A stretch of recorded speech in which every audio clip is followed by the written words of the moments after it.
What's up, guys? Happy Monday. Mr. Sadie, hello. It is Red Mage. Ultimortal, hello. Brokey, Mochi, Kieran, CDX, hello. This was a request. Oh, let me fix my bot. I'm doing pretty good. This was a request to make clear number 69 a Red Mage. And I didn't realize it's gonna be clear 69, so here we are, Red Mage. I was actually gonna do Summoner, and then I just saw the clear count, so I'm like, oh, okay, let's just do this. I'll probably do Summoner next. And it's funny because aside from this being like a request, I was checking the last time I did Palace Summoner, and it's been over 2 years. What's up, Roy? I'm a little surprised when I look back at like when I did the job last, and it's like, oh, it's been a while. So yeah, that's great. So we'll probably look into Summoner next after Red Mage, but Red Mage will be definitely the committal for now. So hold on, I turned off all my bots for Saturday when we were with Ross, because when we did the collab with Ross, the only problem was that, I mean, it wasn't a problem for him. The only problem was the bot would also be on his chat, so I didn't want to overload my bot on his chat because I had a lot of things that I usually have on. So just make sure I got everything on. Yeah, I think everything's on. Okay, let's swap scenes. Hope you guys are having a good Monday. Today will be like a quick day, I imagine, nice and chill. Hopefully, will be easy peasy and just cut through, get it to 130, start up at 51. And then prep this for next week. And next week we'll do another Tokyo treat box, because I have another one coming in. Or actually it's here already, but I'll do it by next week. Yeah, actually it should be by next week because it's a little early for me to do it anyway, so we'll do it next week. But today's just a nice standard run today, after doing a bunch of the charity stuff recently for the 2 streams that we had recently. Although we still have the charity, I think tomorrow's the last day. So actually, technically today's the last day, because I would be crossing over into the 16th. So I guess today's the last day for the charity. So if anyone wishes to toss out any more donations for a wonderful, wonderful cause, the National Children's Alliance, it would be fantastically appreciated. The goal that you see in the top of the screen is the goal that we hit with the community on one of the other charities. You don't have to hit the goal. It's just something that is like, oh, that's kind of cool. We actually hit that much money before, so that's all that is. But it is much appreciated, of course. Hey, yo, Ultimortal, thank you for the Prime Gaming. Let's go. No more ads for you for a month. Enjoy the emotes. Enjoy the ad-free experience. And let me see if I can remember how to play this job. It's been it's actually really interesting because we're so departed from when Deep Dungeon first released back in 2017, and I got my first clear in 2019. Now it's 6 years since I got actually it's been about 6 years since I've gotten 6 years and 1 month that I got my clear. And it's really funny with newer people coming into the community and trying their runs, and I get the question of, oh, what job did you get your Necromancer on? I'm like, in my head, I'm like, wait, Red Mage, of course, but then we're so far away from like when it was only Red Mage, you know? It's interesting to see what it is now. Although I will not keep that going for the next Deep Dungeon. My destiny is going to be on Warrior, because I wanna prog pretty well. Especially seeing with what EO kind of provided. I want to have a little bit more ability to stay alive and progress, as opposed to just doing it for the sake of nostalgia. Because the Red Mage run was kind of frustrating. Trying to do it blind in EO, like it was a little frustrating. But I signed up for it, so I wasn't like really frustrated, if that makes sense. Like the run in itself, like, you know, the bosses would have been nice to prog if I survived a little bit more mechanics. I would have still died to one-shots, but maybe I would have had, like, home gang. Although I'm now used to it more. And, but I was definitely doing Red Mage simply because, you know, it's memory. That's what I got my last 2 titles on. But now that is, like, I'm over that. So now it's just about going and making the run as efficient as possible. Henceforth, it's gonna be Warrior for me, because I am very used to Warrior, although I haven't played 100 Warrior yet. I'm sure it's not gonna be that hard to figure out, right?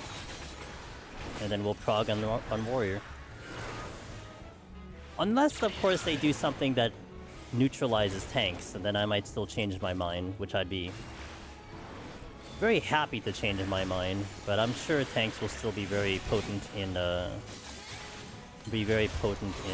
next deep dungeon for sure.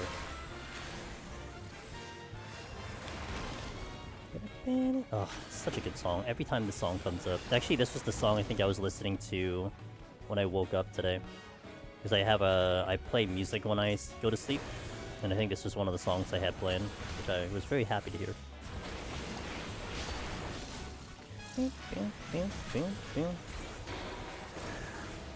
Okay, let's get out of here.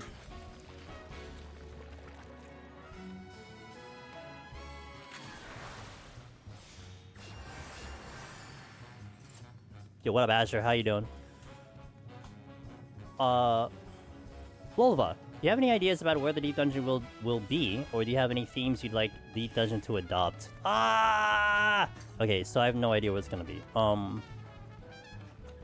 mean, I'd love to throw that back to you guys, because Palace of the Dead technically was visible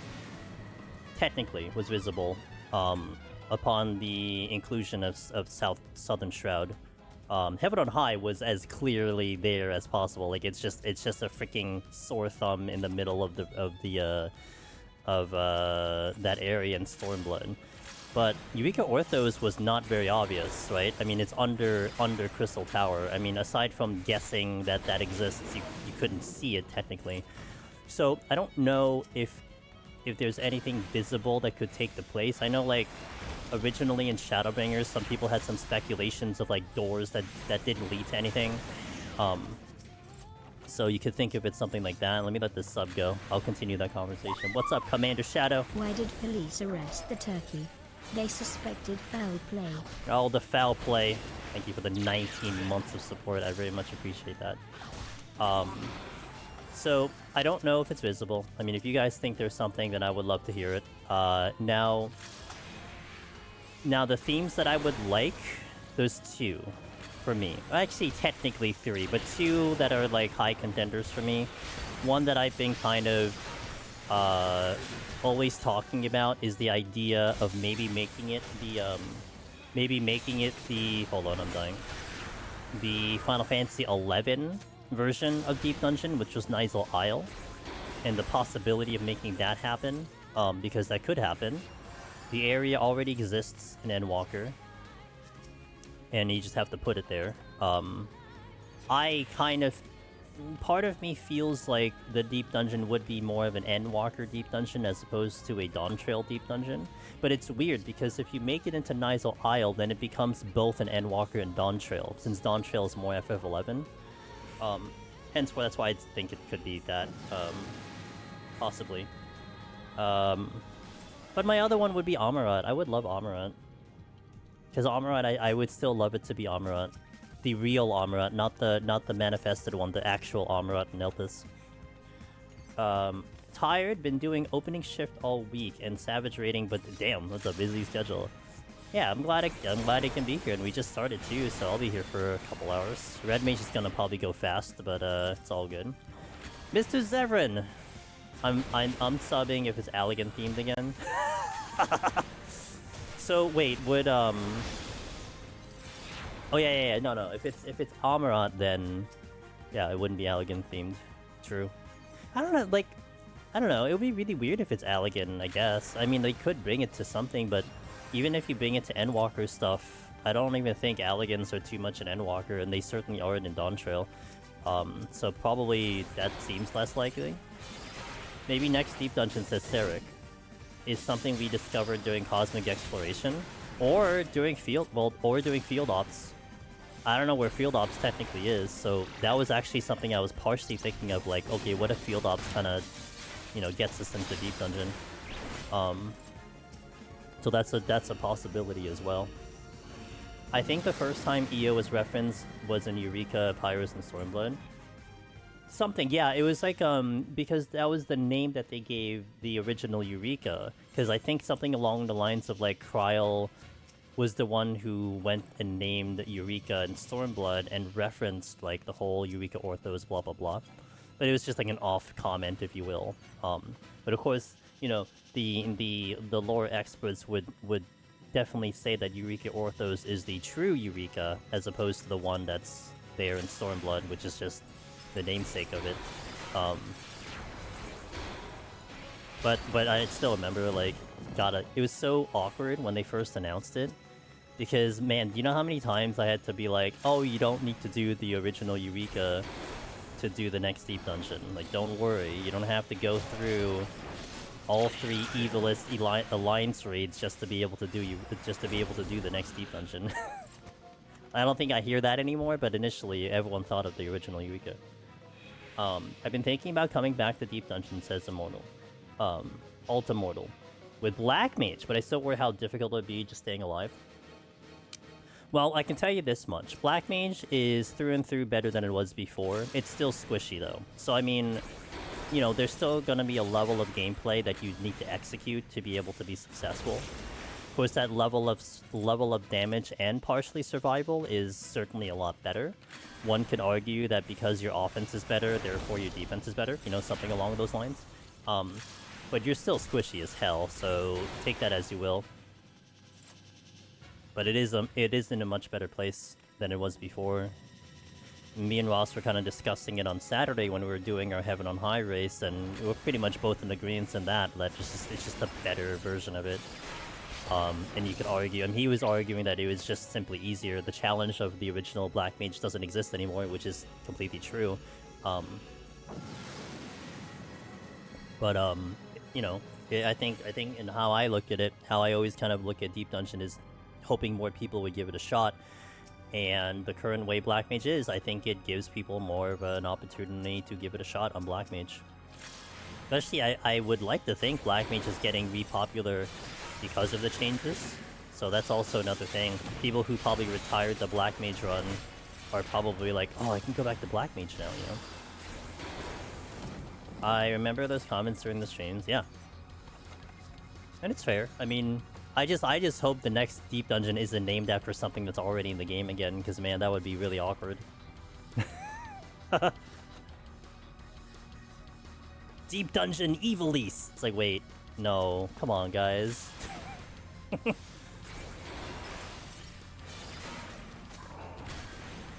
But another location, by the way, going to Lulva's original question, there is one location that's in the game that they don't expound upon, and it's the dark side of the moon. I believe, I remember JCN telling me how there's a quest line that goes into talking about it, and then just, like, ends. Like, it doesn't really continue, it just kind of leaves it on a cliffhanger. So, I mean, that's something, too. But all of this is Endwalker. I mean, I still couldn't tell you if you're expecting one in the Endwalker zones, or if you're expecting one in Dawntrail. And also, I think the biggest wild card that you know, maybe I'm thinking a little outside the box here, but the biggest wild card is the fact that they said that they're making Deep Dungeon kind of more the leveling tool, which I think implies that the field ops will be more like the original Eureka, that it has its own leveling system, which makes sense with the Phantom jobs. But if you're making Deep Dungeon the leveling area, are you going to make it 91 to 100, which is what you'd expect, or are you going to make it 1 to 100, which to me would be wild and crazy, but also I think I'd like it. It would be very interesting climbing from 1 to 100 in a Deep Dungeon, but I think it might make it very interesting. I don't know if anyone would agree, but I don't know how fun I personally found the difficulty of Black Mage in Palace especially. It was mostly hard because the job was not designed to play in that kind of content. It felt awkward. I really hate the new way Black Mage plays in general, but I'm thinking I might like it more in Deep Dungeons since it's less of Black. Yeah, and it's really funny because I'm kind of with you on that one. Ultimortal about Black Mage, it's like, I like it. Like, I like it in Deep Dungeon. I can't deny the fact that I like it in Deep Dungeon. It just is fun. you know? And sometimes when a job is fun, a job is fun. But at the same time, it doesn't motivate me to think about changing off of Pictomancer in regular content. Like, I think I am not making the effort to level Black Mage and just to play the version of Black Mage that's out there in regular content. Like, it doesn't entice me at all. Like, I don't necessarily like the way they changed Black Mage to what it is now. But when you just kind of compartmentalize it in this content, it's like, it's freaking good. It's just a lot of fun. So, you know, but and that's fair about what you thought about the difficulty. I mean, to me, difficulty is difficulty, and especially when you're talking about current iterations of jobs in Deep Dungeon, to me, it doesn't matter what the kit is, it doesn't matter what the job's bringing to the table, whether it makes sense or not. The fact that, one, people are able to clear, and two, it's the same kit for everyone, means that however bad it is and however nasty it feels, you're having the same experience as everyone else on the field, right? You're also not, like, modifying the run to create this challenge. You're not doing like a challenge run. You're not negating this or adding this. It's just the same for everyone. So I kind of like pass on, like, to me personally, I kind of pass on the kind of the vibe of the job. I mean, you could still like not like a job for a multitude of reasons. Like, I always hate Monk. Like, I will always dislike Monk no matter what. But there are times when I will have to give it credit for what it's capable of doing. But I'm not gonna like every job that I play in here, for sure. So yeah, I mean, you certainly don't want to feel like you're forcing yourself to play a class because whatever the reason might be. You want to have fun. It's a game. You want to have fun. Look, I can kill a Mimic. Hey, Yaquaru, how you doing? I can't imagine them doing 1 to 100. I can't either, but if you make it 1 to 100, it starts to become the exclusive leveling area, because now you take Deep Dungeon, and it is the place you go to level everything. And I wonder if that's what they're kind of thinking of, but I don't think so. I think that's too wild of a concept to me. I think they're just gonna be like, this is the 91 to 100 experience, because Bozja, technically speaking, isn't just the 91 to 90 experience. It kind of also served as the 91 to 95 experience, because it was just so busy when, especially on release, you know. And I don't know the popularity of Eureka Orthos in the general public, but I would want to think it wasn't that popular to use that as like, oh, I'm gonna get, you know, I'm gonna go get my job to 100 doing Eureka Orthos. Like, I don't really think a lot of people thought about that.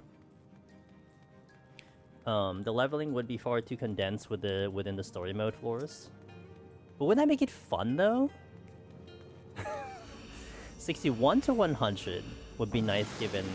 Ooh, I like that idea from Sen. I didn't actually think of it in that angle. Because that means 61 is... free trial territory. Because you're in free trial for Stormblood. So, well, you couldn't do it as a free trial, but you can get yourself to that point as a free trial, and then maybe utilize it afterwards to level yourself up to catch up to everyone. Yeah, that's a fair point. I wouldn't mind that either. I mean, I wouldn't mind 1 to 100, but I think that is too drastic. Being able to play Black Mage comfortably in Eureka Orthos because I wasn't being one-shot made me happy, at least. I mean, that's fair. Like I said, everyone's gonna have their own different challenges. To me, the original Black Mage challenge in Palace of the Dead was an amazing challenge. It was difficult. You had to really be an expert at Black Mage, in my opinion. That's also where I learned how to optimize Black Mage to survive. But at the same time, it's... You know, there's a reason why not a lot of people like that run, and a lot of people stayed away from Black Mage and Palace. I mean, again, to me, there is definitely some worth when something is more approachable than something else. I mean, I could advertise a job being this, and that, but at the end of the day, you're still the one playing it by yourself, so if you're just not liking it, then you shouldn't be forced to like it. They don't make jobs themselves a 1 to 100 experience now either. The newer jobs feel bad and incomplete prior to their release levels. Except Pictomancer. It's really funny because, like, I understand the original argument of people saying that Viper was like forgotten 1 to like 90. And that's fair. I think it was right because it felt so naked 1 to 60, 1 to 70. But then it's like, oh yeah, but Pictomancer, and Pictomancer was in good shape for those jobs, you know what I mean? But hey Darth, I forgot who requested it. They wanted me to go for Red Mage clear for clear number 69. So I was gonna go Summoner, and then I looked at the clear count and I'm like, oh, okay, well we'll just do Red Mage now and do Summoner later. I just feel like getting 2 to 3 levels per floor would feel more than interesting. Weird more than interesting. Well, that's assuming you're getting 2 to 3 levels per floor. I mean, what if they kind of distribute it more where, like, you're not... So, like, current Deep Dungeon, right, Rory? The way Deep Dungeon is set up at the moment, since Heaven on High, is that you're capped level by the time you're at the 15th floor. And, like, even if you're going at a massively slow pace, even Eureka Orthos, it was very, very difficult to get the cap level 1 to 10. You're capping out by, like, by at least 20. Heaven on High, you usually, if you're going at a little bit more of a speedier pace, you usually cap out by 15, especially with the big room. But you're definitely cap level at 20. But then think about Palace of the Dead, which is a much more expanded Deep Dungeon. You're not cap level until, like, 40 levels later, right? So, like, what if they do it where you're not hitting cap level till much later? What if you're only hitting the halfway point for the story floors, you know? To me, they level cap before the end. Yeah, well, what if they don't do that? Like, that's like the intro, and then if you wanted the higher level, you have to go further than that. But I don't think so. It's like, the problem with Deep Dungeon-ish, in the way I think the devs want to do it, is that they're still staying to a formula. And unless they explicitly kind of say that they're going to try something different, then you're going to just run into expectations. And there's a lot of things with Deep Dungeon that you can expect from a Deep Dungeon. Apical, silver chests, gold chests, probably 100 floors. You know, like, those are the things that are fundamental to it. And I don't think they're changing any fundamentals. I mean, heck, EO was, in all purposes, the copy-paste of Heaven on High to some extent. And there was a lot of things that did get copy-pasted over. Commander Shadow, by the way, I hope you're doing well. Thank you again for that resub. Appreciate it very much so. Alright. Okay, let's just go right in. Because otherwise, what's the point for the people that aren't serious Deep Dungeon players? Yeah, that's true too.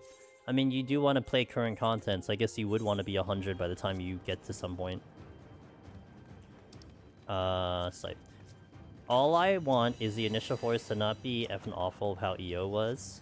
Well, I think, like that's why the what Yoshi P said, Zevran, at least with whatever interview that was, saying that Deep Dungeon was... They wanted to make Deep Dungeon the leveling experience. I feel like that's a deeper thing, right? It isn't just as simple as making it a leveling experience. I mean, you had to take into account what Eureka Orthos currently is. Like, is it a leveling experience? Like, I don't... Like I said before, when the expansion dropped, I mean, I would have been surprised if people were actually spamming Eureka Orthos for XP. And first and foremost, I mean, you're probably doing it in Light Party, not doing it with randoms, right? Whereas Palace of the Dead and Heaven on High were fantastic for doing it for, like, level spamming. And so my gut feeling or my hope is that they looked at that and like, wow, Eureka Orthos wasn't popular for that experience. But if they want to double down and make it that experience, then they're certainly going to have to do something about how the floors are going to be. Of course, that could equate to something easier, or too easy. Like Heaven on High is broken in the early floors. I think that's very difficult to disagree with, because it was in a certain way before the stat squish, and then the stat squish happened, and they're just like, okay, well, this is what it is now, and they didn't change it. Like the result of what Heaven on High is right now is what the stat squish did to it, and they never went and changed it again. Like, there was no adjustment to it, so that's what you're living with probably for the rest of your life until the next stat squish.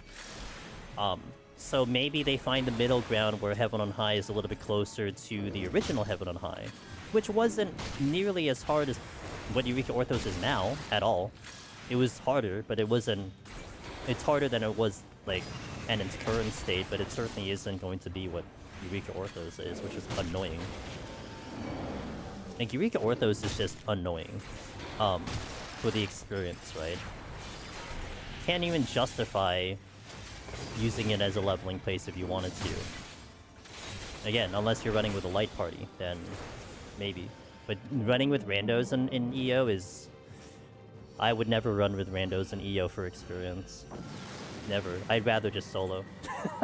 And it's a lot slower, I'd rather just solo. What you want to say is that to do 1 to 100, I think they need to change the formula significantly, and it would have to be a lot longer. I feel like it's hard to say if EO sucked for leveling because most of the force sucked and because it barely gave any XP. I think it gave proportional XP to 81 to 90, right? It's just, again, like, you can say that the XP was good, but it's not just about the XP, it's also about the actual run. And is the run good? I mean, why do people, like, gravitate towards certain alliance raids and certain this and that? It's because it isn't just because the XP is just simply better per hour. It's better per hour because it's also probably something people can easily spam, and it's fast. It needs to be fast. And, like, Eureka Orthos, to me, doesn't scream fast. Doesn't scream fast unless you're in a pre-made, you know?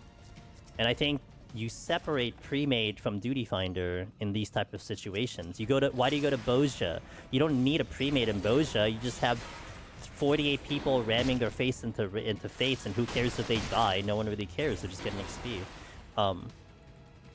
So there has to be that kind of almost like casual vibe to it, and I don't think Eureka Orthos offers that casual vibe.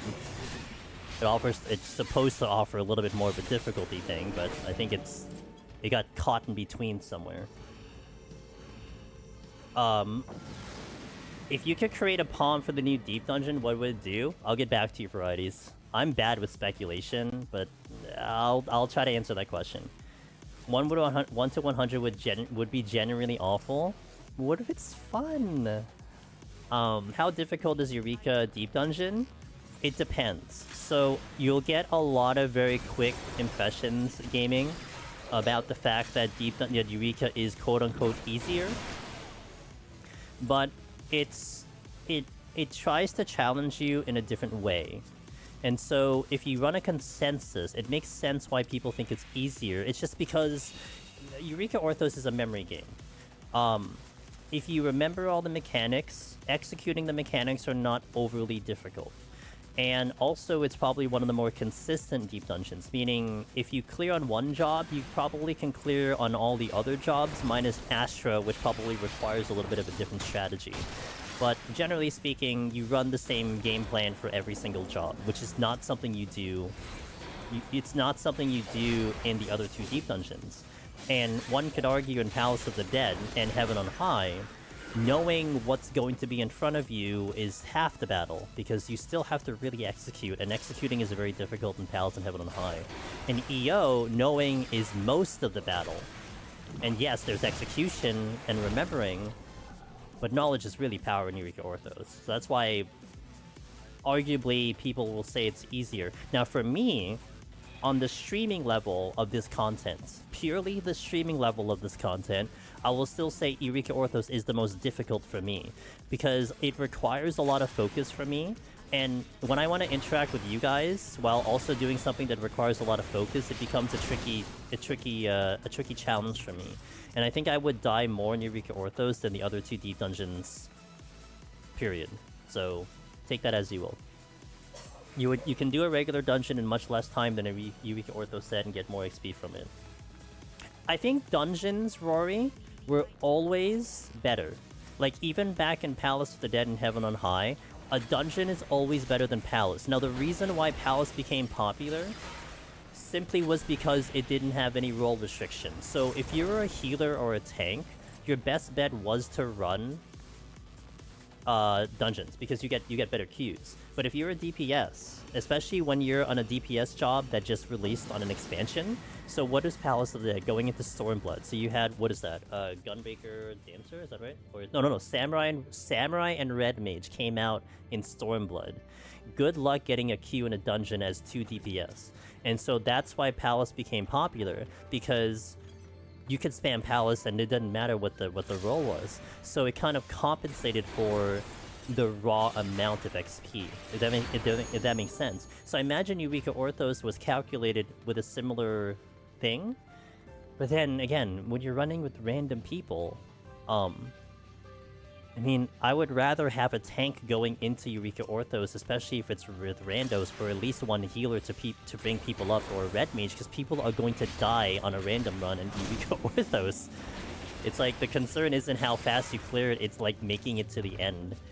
And that's the problem with that. Like, Palace of the Dead, like, I remember in Heaven on High, Duty Finder, I've only wiped one time in Heaven on High 21-30 because we had a very fantastic situation of the team running together, going into a room, someone hitting a landmine directly into a silver chest, and it wiped the whole party, and then it was a duty fail. I'm like, oh. I guess that's one way to go, whatever. But I mean, that's like probably the only way you're dying in either of the 2 deep dungeons. In Eureka Orthos, like, there's so many factors that you're going to die, like, in the content, and that's why it makes it for not a great experience. Beer Average says, I like Blue Mage in Deep Dungeon, but instead of picking a spell book, spells are random from chest drops. You know, I've always proposed the idea that you would learn your spells from the enemies in Deep Dungeon as a way to put in Blue Mage for, like, Palace and Heaven and High. But that's also not a bad idea, too, to pick them up from the chests. Of course, what else? But then that kind of creates a weird RNG thing, because, you know, you want Comanders. I mean, unless you inject them into, like, silver chests, then that would be kind of cool. Like, that would be a neat way of doing it, because especially in Palace, silver chests are not useful outside of getting arm and armor. So if you injected them into silver chests, that actually would be really cool. Or bronze chests, too. Now it's less of an issue since you can spam dungeons with trusts anyway. Well, trusts are going to be slower than running with people, though. Like, but then I think that's also fair, because I probably would have a better time running trusts on a dungeon than running Eureka Orthos. So I think that's fair. That actually makes sense. I wasn't around back then, so I have no concept except... Yeah, no, that's fine, Rory. No worries. You know, I just remember that before... You're 100% right. Dungeons are superior. It's just, you also have to... Like, it's really funny thinking about these things, right? Because there's other details aside from just the XP per hour. And especially when an MMO, there's people factor. You know, there's the human factor. And there's time factor, time zones, right? And you all have to take those into consideration of, like, when is going to be optimal to do something. I mean, you could argue PvP would be good XP to a certain point, but you wouldn't do PvP at the dead of night. I remember Sheila was talking about how, you know, during her prime time, which is obviously opposite of ours because she's in Japan, she would try to queue for PvP at like 4 a.m., 10 a.m. Eastern, and she wouldn't get queues even in front lines. But I mean, that's when everyone's asleep, so you can't get XP that way. And those are factors that you have to also include. Hey Noah, that's how my Heaven on High run in. Yeah. Don't forget they buffed dungeon XP during Shadowringers, which made all deep dungeons less viable. Oh, that I didn't remember. Okay, that's fair. Do a specific deep dungeon would be cool. Could get really creative with that stuff. Yeah, you could get creative with this stuff. It just comes down to, does SC want to get creative with that stuff?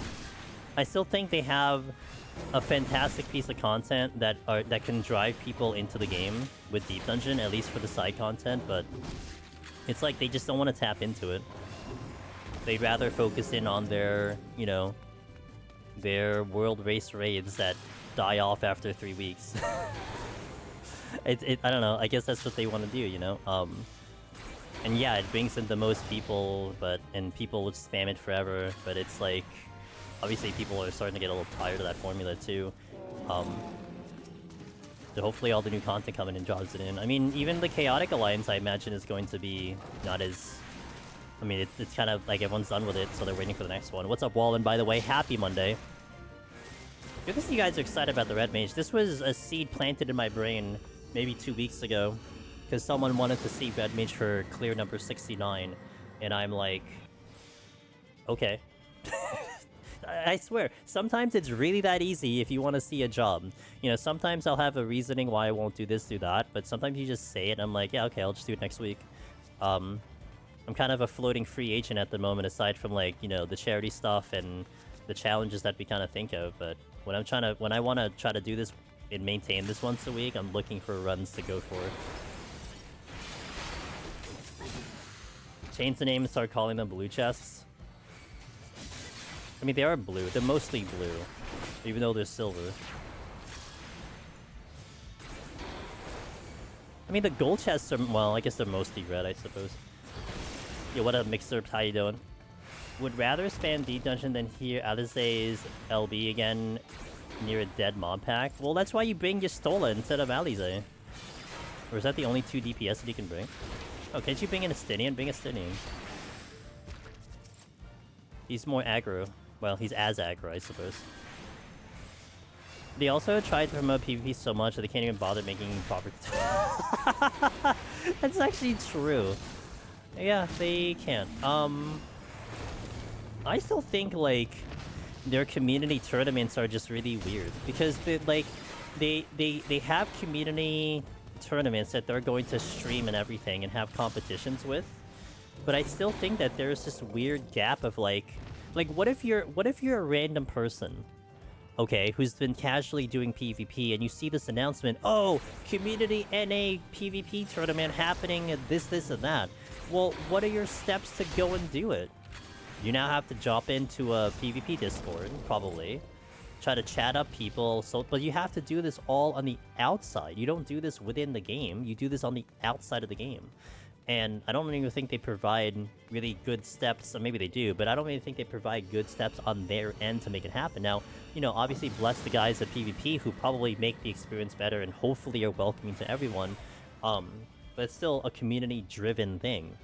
And yeah, PvP has kind of always been like, you know, we teach it to you. I mean, even Deep Dungeon, I mean, I guess you can argue Deep Dungeon's in the same spot. I mean, we try to teach you everything we know about Deep Dungeon.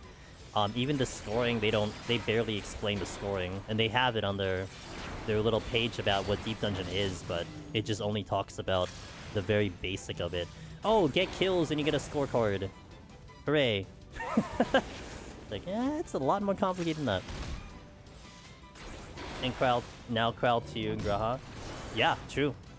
Yeah, you can bench Alizé forever. Like the MSQ, I forgot about Cryle. Damn. How can you forget about Cryle? Well, she's the significant part of Dawntrail, though, so...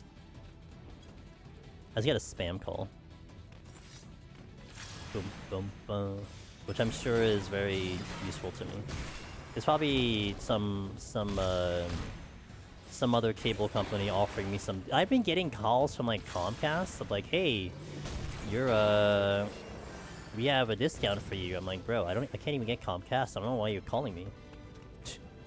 Can't even get it. Not that I would want Comcast, but...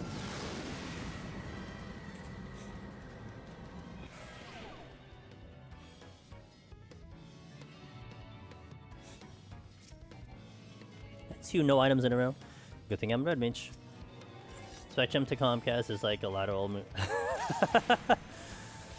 I'm glad. I mean, look, my cable company isn't great, but I'm pretty sure it's better than Comcast's, at the very least.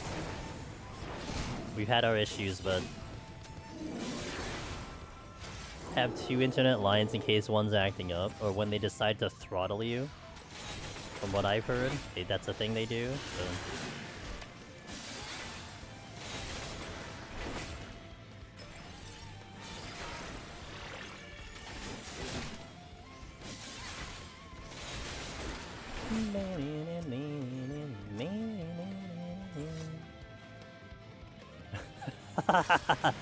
I'm still hoping one of you guys would wire your fiber connection to me so I can have stable connection.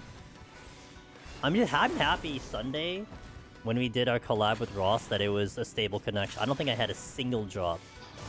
Because, man, I didn't want to have to make Ross deal with that. Not to mention, like, we were racing, so I kind of wanted to make sure that it wasn't, you know, anything janky, so... But, thankfully we didn't have any issues. Could still have issues today, though.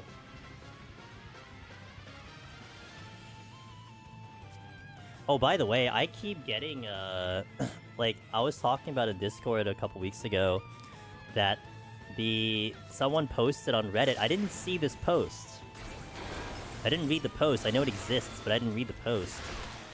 But someone posted about the 24-hour trick in Deep Dungeon, about how, like, you have this possibility of saving the file if you don't log in for 24 hours, and... Like, we've known this for a while. Like, people have tried this, we've talked about this and everything, but it's become apparently popular enough that I keep getting comments on YouTube about it. I just had one today where someone is like, hey, so I read something about, you know, if you don't log in for 24 hours in your DC, you can save the file. Like, it's... it's become popular enough because of Reddit that people are having to ask these questions, which is fine. I'm not complaining, it's fine. It's just funny that that's the one thing that people are talking about when it comes to Deep Dungeon right now. Or not right now, but of anything else they could talk about, that's the one they keep bringing up. And I know people have tried to harness it, and they have yet to harness it, so it's not something that's that you can easily replicate at all. Unless there's variables that we are missing, but...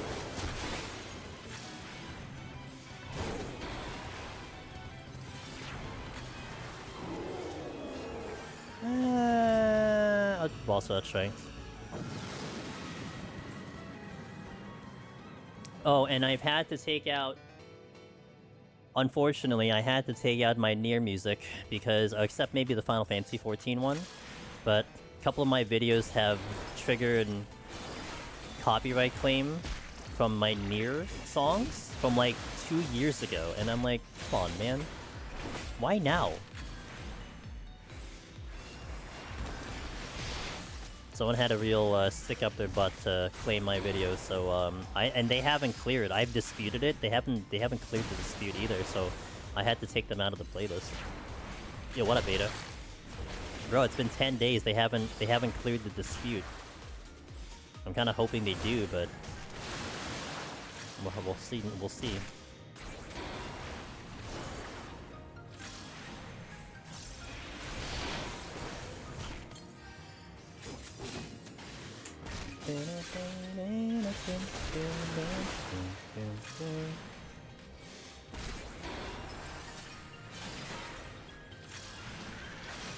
I'm glad I still remember how to play this drum. Just finished eating my late lunch. Was it pizza?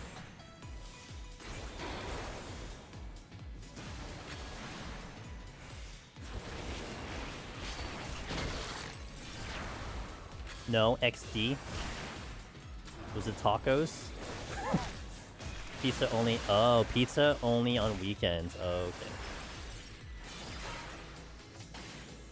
Reddit always randomly gets extremely excited over news. 320 upvoted on a screenshot of a me code remarking about a talking cat from the Stormblood Monster Hunter. Yeah, things go like if I knew how to maximize viral success, we would have been successful a long time ago. Like, I don't even understand how sometimes my shorts will come popular. When I think something is actually really cool and, like, no one watches it, and then something I'm like, yeah, whatever, and it's like, oh yeah, okay, I guess it's really popular now.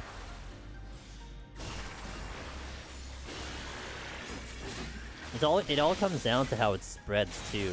That's all it really is. Like, who spreads it, who looks at it.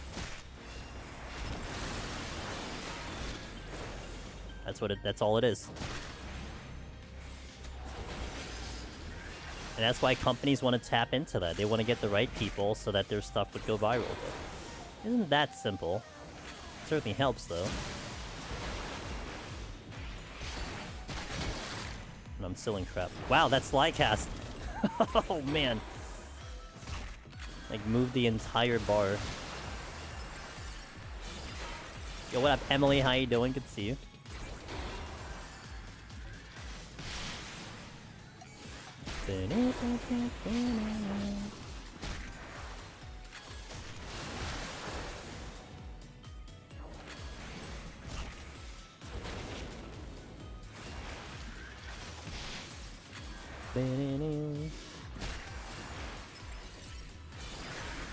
Okay. Miss D-Buns, why hello there. Hope you're feeling good. It's good to see you. Just post, just clear Deep Dungeon in all class every time I clear. Yeah, I thought about that. But until like, you know, I started to be careful about posting on Reddit. Too much self-advertisement. No tacos, well, some tacos, but I decided to eat rice with beans. I added in the carne and the sausage. Ooh. That's a lot of meat. Yeah, you charging the batteries for Lunar? I gotta smack an ad. Guys, ads are going out. I'll see you in a little bit. We're gonna continue going through. Might be a little bit of a shorter stream just because we're gonna fly through on Red Mage, but we'll see how it goes. See you in a bit. BRB.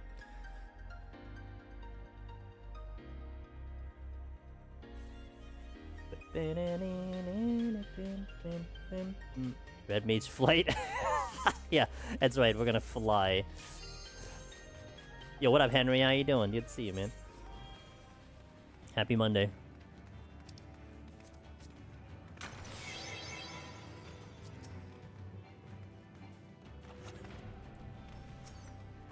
I do hope you're feeling okay, Miss D-Buns.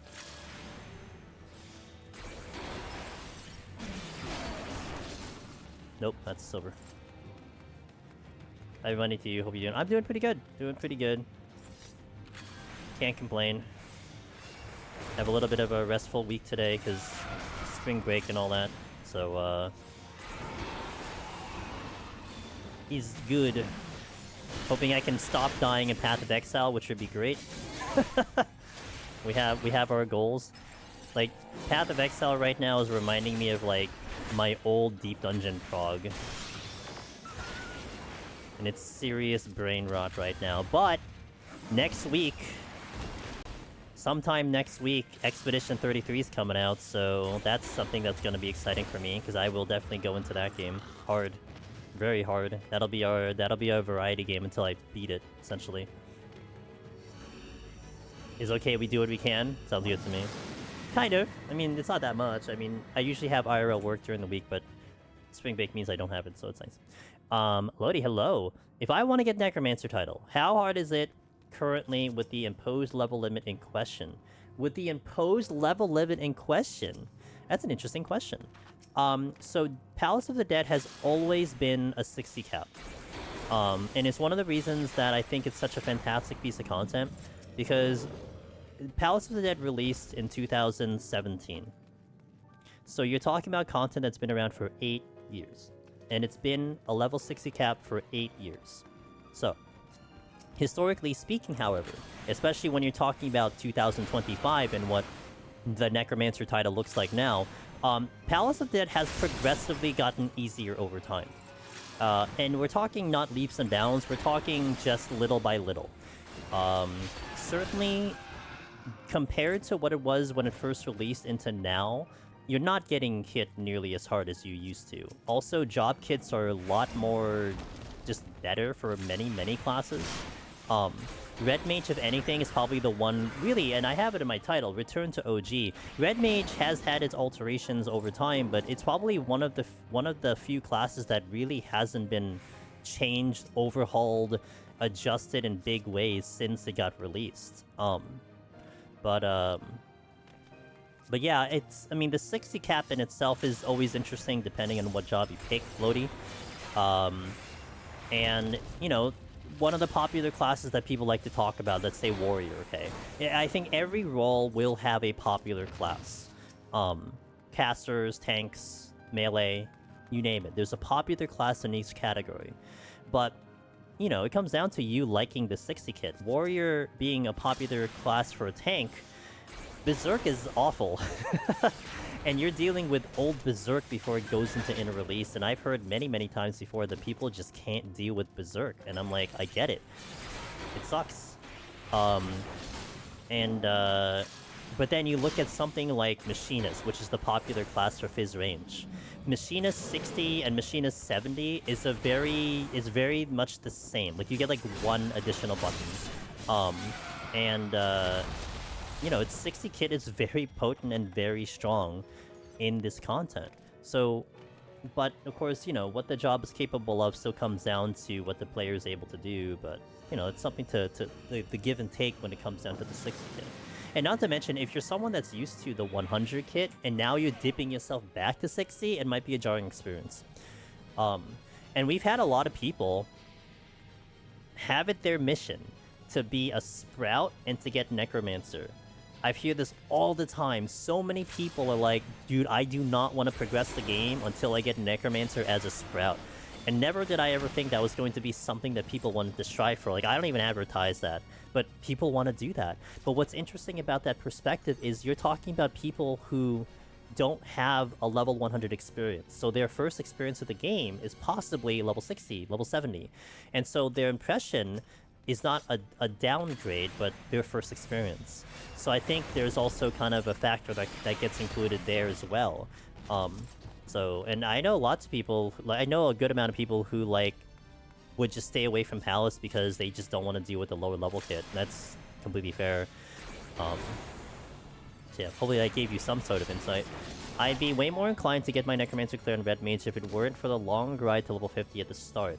I was wondering if I should start at floor 51, learn the upper floors until I clear, and then start doing level 1 floor runs. So, my whole thing, Wallin, is just basically like, you could start at 51 as much as you want to, you know, for the prog. It's just, you just want to be sure that you don't accidentally clear on, like, your attempt, right? Because that would really kind of suck. But usually, like, I would say if you're getting to Behemoth consistently, or, like, you reach it to Godfather, then it should be time for you to try to, it's gonna be time for you to start at 1 and try to climb that way. But look, low-level Red Mage is very strong, and, like, it kills a lot of things very quickly, you know? So it's not, in my opinion, it's not that bad. But also, I have gotten used to it for, like, 3-4 plus years, so it's not, it's like, a little bit biased. But, you know. Any. Want to say thanks a lot for all you do for the PoTD. Thanks to you, I've tried to do PoTD like 3 years ago to Machina's. Died to a Chimera at like 183. So this week I'm trying again, but I'm Warrior this time, and I'm 151. Like, doing 10 floors a day, that is a wonderful pace, and I'm glad you're back at it.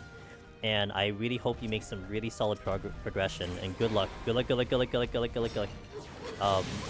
Keep me posted. Come back and let me know how things are going, because I always love to hear how people are doing in their runs.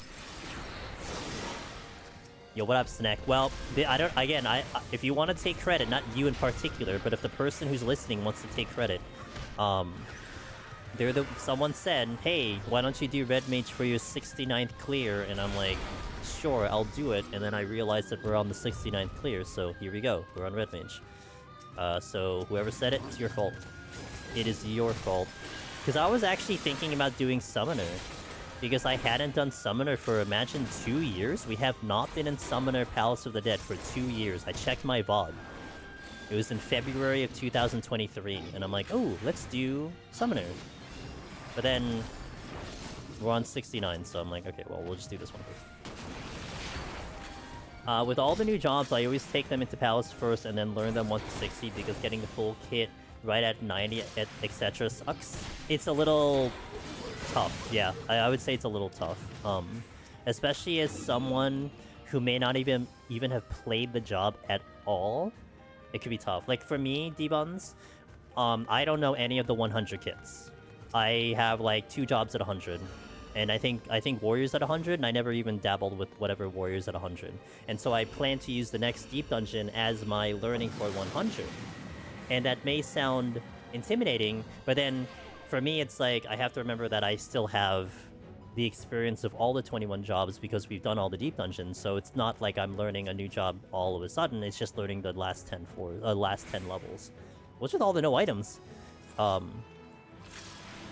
that's completely fair, especially, yeah, for like someone who's never done it before, it's definitely a good... Palace is still a really good spot to learn the job in a very rapid pacing, which is nice.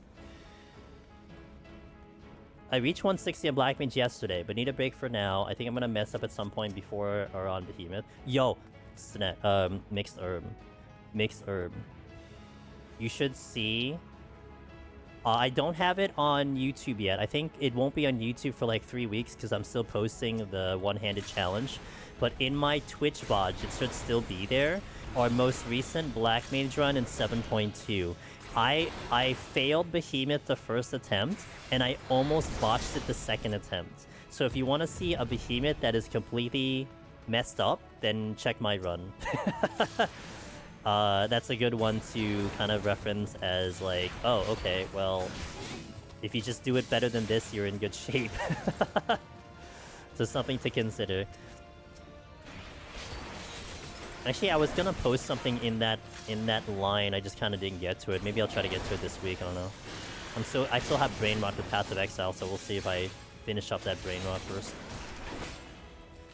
I already have an idea of what I want to try damage-wise, but I'll help for sure. Yeah, I did horrible. I don't even remember why. Oh, the first time I died was because I thought I was gonna have enough damage, so I overestimated what Black Mage was gonna do, and I died because I just didn't have enough HP. And then the second time I initiated the push before I was ready, because I forgot I left Thunder on Behemoth, so I just had to go.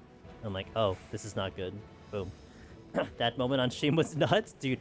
Yeah, and also the really interesting thing that I did not believe mixed herb. I died on Behemoth, right? The first attempt. We had, I believe, 4 minutes, and we had 5 minutes on the clock when I died. And I was already like, okay, that's like, we're not gonna get the clear, like, I don't have enough time. We cleared with like 20 seconds on the clock. It was like the fastest I've ever done Behemoth. It was insane. So it might be just something good to just take a look at to see how that whole thing goes. A red mage run would be nice too. Then you have, yeah, Snack, 100%. That's what I'm thinking too, that all of a sudden we'd be doing all the casters in 7.2, which was, you know, not intentional, but I mean, there you go. We did all the tanks all together, so may as well do all the casters all together.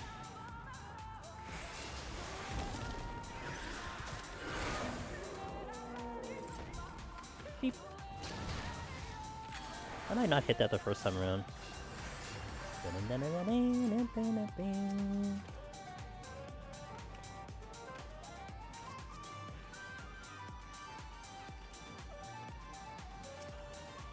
I'm kind of excited about Summoner. I really want to see how Summoner feels again versus what Pictomancer is now.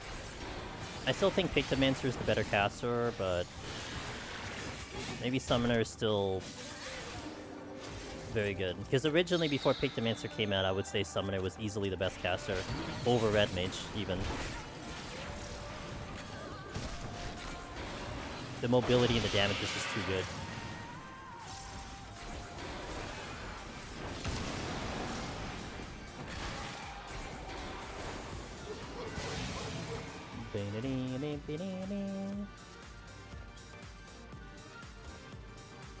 Okay.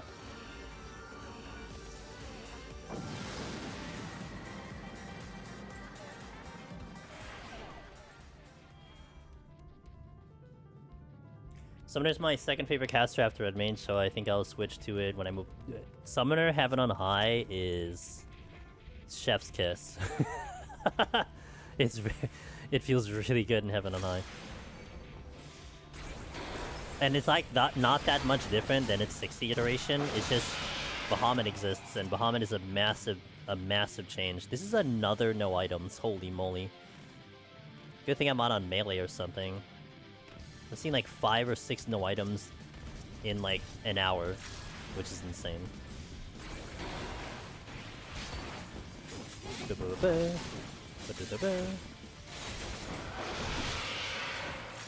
You're not dead. Okay. You're still not dead.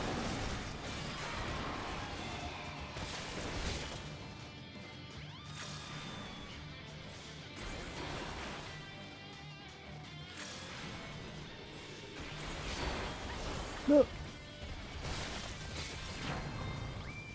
D-Buns, when does Lunar come out? It's like really soon, right? Like this week, potentially, or next week? My eyes are set on Expedition, and that's the... I know it's 10 days from now. I think it's the 24th. 24th would be... What day is 24th?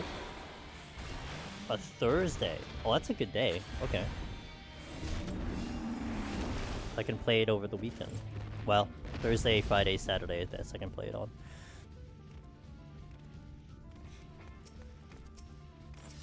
I'm still contemplating on, like, I gotta see how I feel with Expedition. I might speedrun that game. It feels like a speedrun game. Like a game that is kind of like something you can try to speedrun. Mr. Elibis, what's up, dude? I know Elibis was an Astro Eureka Orthos. I was kind of chilling over there. Had him up for a little bit while I was doing some my morning routine. How did Astro go? What's up, man?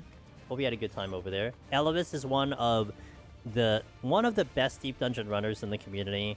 He has the claim of all 1.9 scoring in Heaven on High on every single job. His Omni, he called it the Omni 1.9. And now he's running through Eureka Orthos, and he does some really cool challenge runs on his end. So if you want to see some pretty hardcore deep dungeon, you gotta check him out. One of the most calm and collective individuals I know. Holds his cool every time, I swear. But I hope you had a good stream today. And welcome, guys. We are here doing Palace of the Dead. It was a request to do Red Mage as my 69th clear. And we are getting into the 69th clear, so here we are, it's Red Mage. Always chill. Always chill. Never not chill. These cats want my butt. I was really lucky with clones, and also chat helped a lot. Yo, let's go! Congratulations on the Astro. Yeah, Astro, you know, Astro gave me a solid challenge when I ran it. Like, you know, I had a game plan for Eureka Orthos for every single job, but I had to change it for Astro just because of what I had to do in the job. So, it took me, I think, it took me 4 attempts to get Astro. And we had to just continually tweak it until I got the clear, but it was pretty cool. I had a good time in Astro. Yo, what up, Mick? Now that's a board certified. We're bringing back, man. We're bringing back the vintage run. Hope you're well, Mick. Good to see you, man. Yo, G-Job. I am now thinking, do I go for Omni now since I cleared the hardest job? Whatever's gonna make you excited to get into Deep Dungeon. I know it's been quite the discussion in some of the dudes' streams about kind of what they're feeling about Deep Dungeon and everything. I mean, all I can tell you is that I've certainly enjoyed my once a week pacing at the moment, with of course, you know, with the exception of the different events that we did.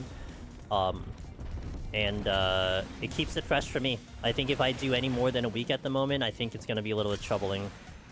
More so because I'm really charging the batteries for the next Deep Dungeon, and I know I'm gonna go hard on the next Deep Dungeon.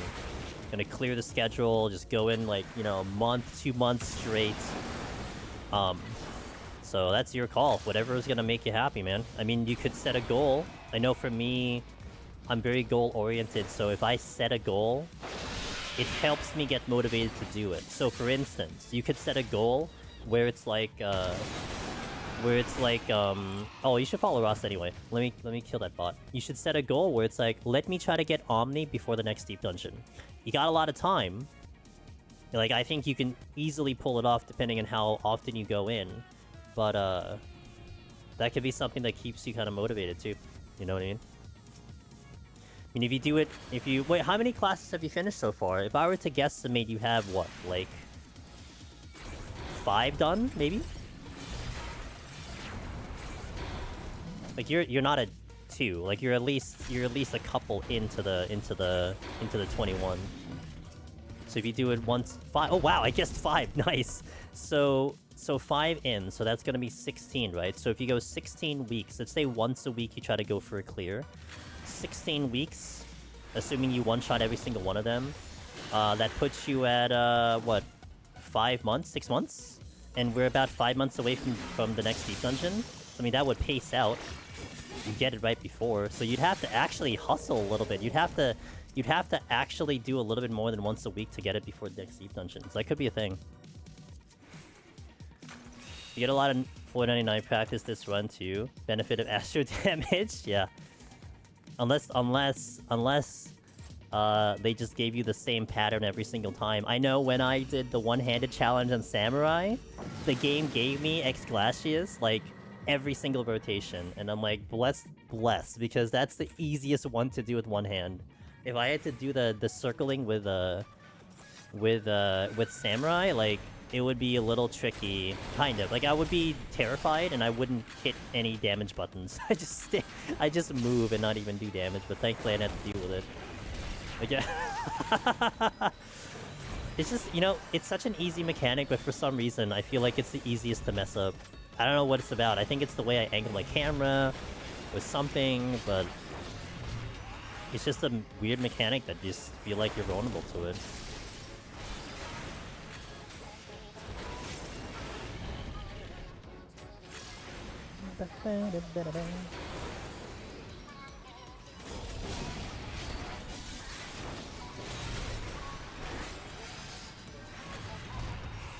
I'm really glad that, like, I don't think I've touched Red Mage in a very long time. And we still kind of just remember how to play the class, which is nice. I just, like, loaded the disc from Red Mage in my brain, and we just turned it on.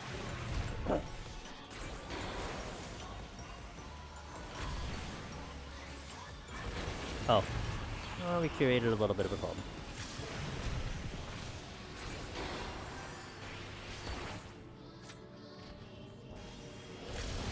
No big deal.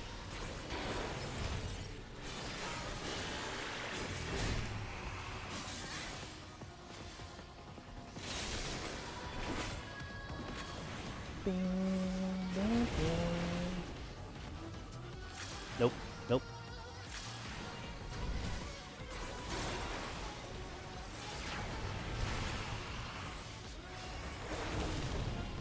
I do think the last time I may have done Red Mage, I think I failed Behemoth. That might have been a thing. Just because I just mismanaged my healing or something, I can't remember. I only looked up the last time I did Summoner, which was 2 years ago, so I don't remember when the last time I did Red Mage. I think we did Red Mage a little bit more recently than, certainly Summoner, certainly 2 years ago. But I don't think I've done it in this expansion. I can't remember. I don't think I would have had a reason to do... Well, maybe I did. No, maybe I didn't. I don't think I would have had a reason to... I don't think I had a reason to run Red Mage this expansion. Yeah, I'm almost certain I botched Behemoth. I can't remember, though. I know Darabon did as well. But it's one of those things where it's just like, I know for me, I get complacent. Because I can run Behemoth without Strength and Steel. But then I forget whether, like... it's like, there's a pacing that you have that makes it a little more spicier than it should be, if that makes sense. Like, the potion has to be up. If it drops at any point, then becomes very bad. And it's almost like you forget about the potion because you convert Cure, and my brain kind of just, like, flips the wrong switch kind of thing.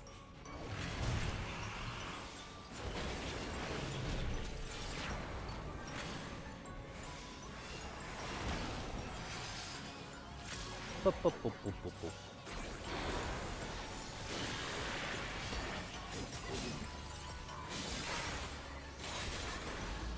Dej.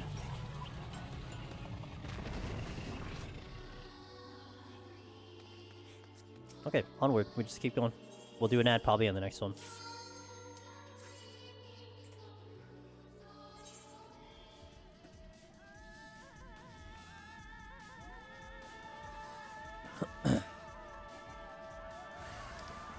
Ew.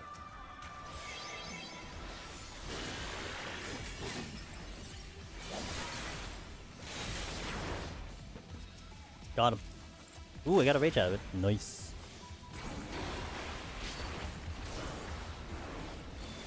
Is that another patrol? No, it's not. It's a vinegaroon. No! Ow. Oh.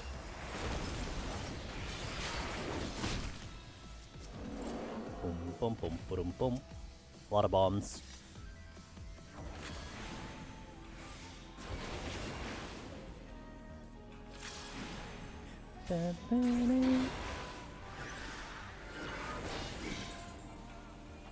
Ooh, oh my, yeah, I mean, this is actually common. 81 tends to have a lot of rages here.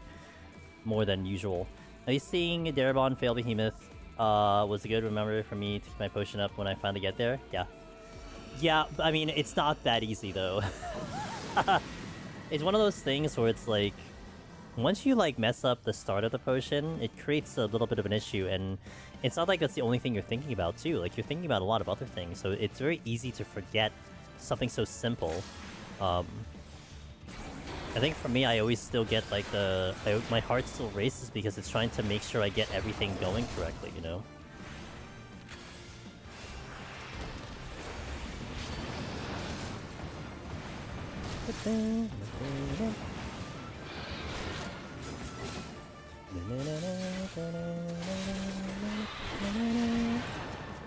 Do you have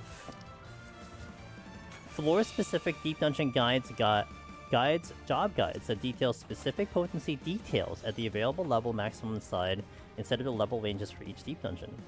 Ooh, do you have a floor-specific deep dungeon job guides that detail specific potency details at the available level maximum inside the level ranges? I do not in that specific category. For me, my guides are more about the execution of the run. I typically don't really worry about the details on potencies and everything. Like, for me, I eyeball a lot of things. So, hey, why so powerful? I eyeball a lot of things. So when I look at an enemy, it isn't about like I need to do X amount of damage to kill it. It's more like I need to do 3 GCDs to kill it. I need to do 4 GCDs to kill it. So I do it by that kind of thing. So yeah, I don't have it more on that kind of level of detail. It's just about how to do it with this job and how to hit the buttons and whatnot. Yeah. Interesting, very specific thought though. I mean, something I may keep in mind. But I'm not much of a math person. That's the only problem. So that would be, I would say, outside of my wheelhouse to put a focus on. But yeah.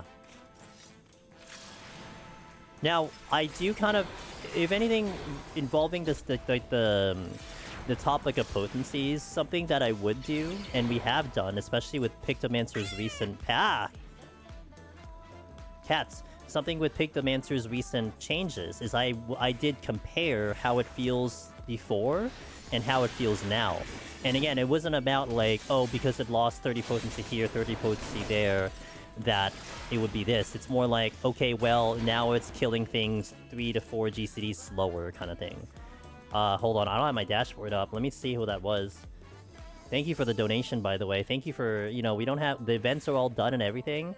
Henry, Kim, thank you. Thank you. Henry was yesterday. Kim, thank you for the $25 US. It is much appreciated. I mean, you know, I know, like, right now, we don't technically have any incentives right now, because we did our events already, but it really means a lot that, you know, you still show some generosity towards the charity. I would say today's my last day for putting the charity out there, for giving awareness to the National Children's Alliance, who protects children from child abuse. And so just to toss out a donation from us, from the channel, from the Deep Dungeon community, thank you so much. And cheers. I hope you're having a great day. But yeah, so that's the way I would approach it. It was like, you know, it killed it this fast before, but now it kills it this fast now. To have that direct comparison. And I did put out a video on Pictomancer specifically talking about that topic because I had the guide out for Pictomancer, so to me it was important to make sure that we tackled it as quickly as possible. Because if people are using that guide, the Pictomancer guide, I'm sure they would want to know the state of Pictomancer right now. And thankfully, it's not too different. I would say the run in itself is still intact. Like, the guide is still going to be useful to you. But you are going to feel a little bit of a difference into it. And, like, slight adjustments here and there. But nothing too drastic, thankfully. If it was drastic, then I'd have to redo the guide. And, you know, it's fine, but... guide took a lot of work. But it was something I was dreading ever since we first released it anyway. Seeing how the community was reacting to Pictomancer. It's like, it was gonna happen at some point. I was just hoping it wasn't gonna hit that hard. I don't think it hit that hard.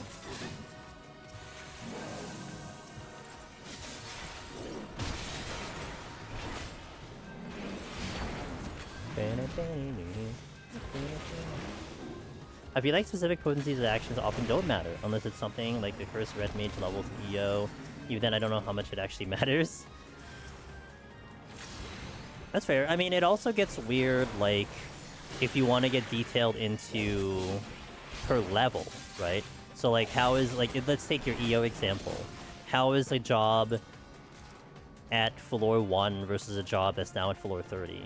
And how does it affect it? Or each level, how does it affect it, right? Because then you have to also deal with the level differences. You could be facing something that's 83 when you're 81, so on and so forth. But it's one of those things where it's like I personally don't look too deep into why someone wants to look for specific information like that. I know, like, in terms of, let's say, a guide format, let's say in terms of making information available to people, literally, if something becomes popular enough, it becomes something I feel like I would be willing to talk about or put in video form, right? And otherwise, I take it into consideration, or we mention it here and there, but, you know, we have our priorities as well, so it becomes difficult to cover everything. I mean, hey, what's up, Colleen? I know, I remember this, like, really quick discussion in Discord early on to the expansion, and how, like, I was redoing my guides, Finn was redoing his guides as well, and someone made, like, an off comment being like, oh man, now it's time to make the guide for all 21 jobs. Who's gonna take it? You know, to have a Palace guide, to have an on high guide, an EO guide for every single job out there. And they're like, oh man, it would be really good for, like, you know, for everyone to do it. And, you know, I gave, like, a very realistic answer to this. I'm like, bro, I would love to do that, except the production time to make the guides does not make it realistic. Like, for, like, the Machinist guide in itself, the one that's there now, the one we just made for this expansion, I think the entire production from doing the run, recording the run, and then doing all the editing that I wanted to do, because I wanted to make it more catered towards YouTube, as opposed to it being, like, slapped on from Twitch into YouTube. I believe that was, like, a 3-week thing, between making the scripts, editing the video, doing all the little details. So 3 weeks to make that guide. Multiply that by 21. And you're talking about 63 weeks of making 21 jobs. That's more than a year. And that's one deep dungeon. And that's also not including... That's one, also assuming you're clearing every single time, considering, like, Palace can be like a 1-week adventure. And also assuming a class doesn't change within a year's span, like Pictomancer, where you have to redo the guide. And it just doesn't become... Yeah, exactly. I mean, if you add in all of that production time, it's like... It doesn't... Oh, actually 52 weeks, right? So that... Yeah, it's something... Whatever. I'm sure I did the math okay. Whatever the hell the math was. I don't know what math I just said. Okay, let me redo the math. So 3 weeks to make it, 21 jobs, yeah, 63 weeks, yeah. So that's only one deep dungeon.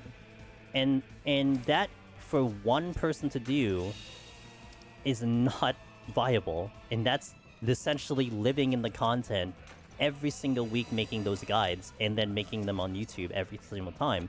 And also, like, the guides aren't necessarily, like, they're not making millions and millions of views. Now, if they were, okay, I would have a little bit more motivation to do it. I mean, the views that they're on there now is especially respectable based on the views that I usually get for guide formats like that. Not to mention the wild card of the WoW Exodus like situation where all of a sudden a big content creator decides to do the content and boom, the guides kind of jump up, right? You have that possibility that could happen as well. But it just isn't practical to do it all. So on my end, it's like I always keep an ear on the ground to see what a lot of you guys are talking about, what you're looking for, what are you hoping for, and then we kind of try to pinpoint it and try to tackle it if needed. A lot of times I do jobs because it just all of a sudden became popular with people. Like Gunbreaker was one where I kept seeing people talking about it. Oh, Gunbreaker, how's Gunbreaker here? How, you know, how is it now? Blah, blah, blah. So it became a job that I just wanted to do because people were just talking about it a lot. So to Lodi's kind of thing, it's like, to me, whether you can justify the reasoning being useful to you or not, to me, it doesn't matter if it's useful to you or not. It's more like, is it popular that people are asking for something like this, and if it's something that seems to be wanted, and then it's like, okay, maybe I'll try to engage in something like that, you know? But at least that's kind of the first time I've heard someone ask about that, which is awesome, because it's almost like I want to understand the usefulness of something like that. And why, and, you know, etc. So that's kind of how I look at it. But yeah, 63 weeks, and then multiply that by 3. And then eventually multiply that by 4. That's 4 years of making guides, and by the time that happens, a new expansion comes out. Not happening. Now, that is why it's great that now you have people referencing, like thanking me and Finn at the same time a lot of times when people get clears. Because we're kind of distributing the work. I mean, I'm sure people are thanking Aurora for his healer guides, because he's got the healer down on his end. Like, I ain't touching that vicinity. Like, I'll do healer runs and I'll tell you about my experience, but you want a guide, you go to Aurora, who's the master healer. But that's why it helps that it's like distributed, that we can take different aspects of the runs and have someone else just handle it, because you get more coverage. People want that information, go to this person for that, you know? As much as I'd like everyone to come to my thing, it's just, it's not viable. At the point, it would be better if you had it as done as a community venture than crediting people when you use footage from the perhaps production. You're not wrong. Yeah, that could be something as well. It's something that could be a consideration, but again, I think what is a partial holdback is, I suppose it's just the popularity of the content as well. Again, if one of us had a video that is making millions of views, and also guarantee that we post the video and it's gonna make 1 million views, like, you put in the work to make it happen. I think at its current situation, you don't need that big of a production to justify the results that comes out of it. At least that's how I look at it. Now, you could argue that if you make it more for production, it would be even more approachable, therefore you would pull more people in. Also fair. But I think at what it is now, I feel like it's at the appropriate level and time that I can give it. But that is a great idea, though.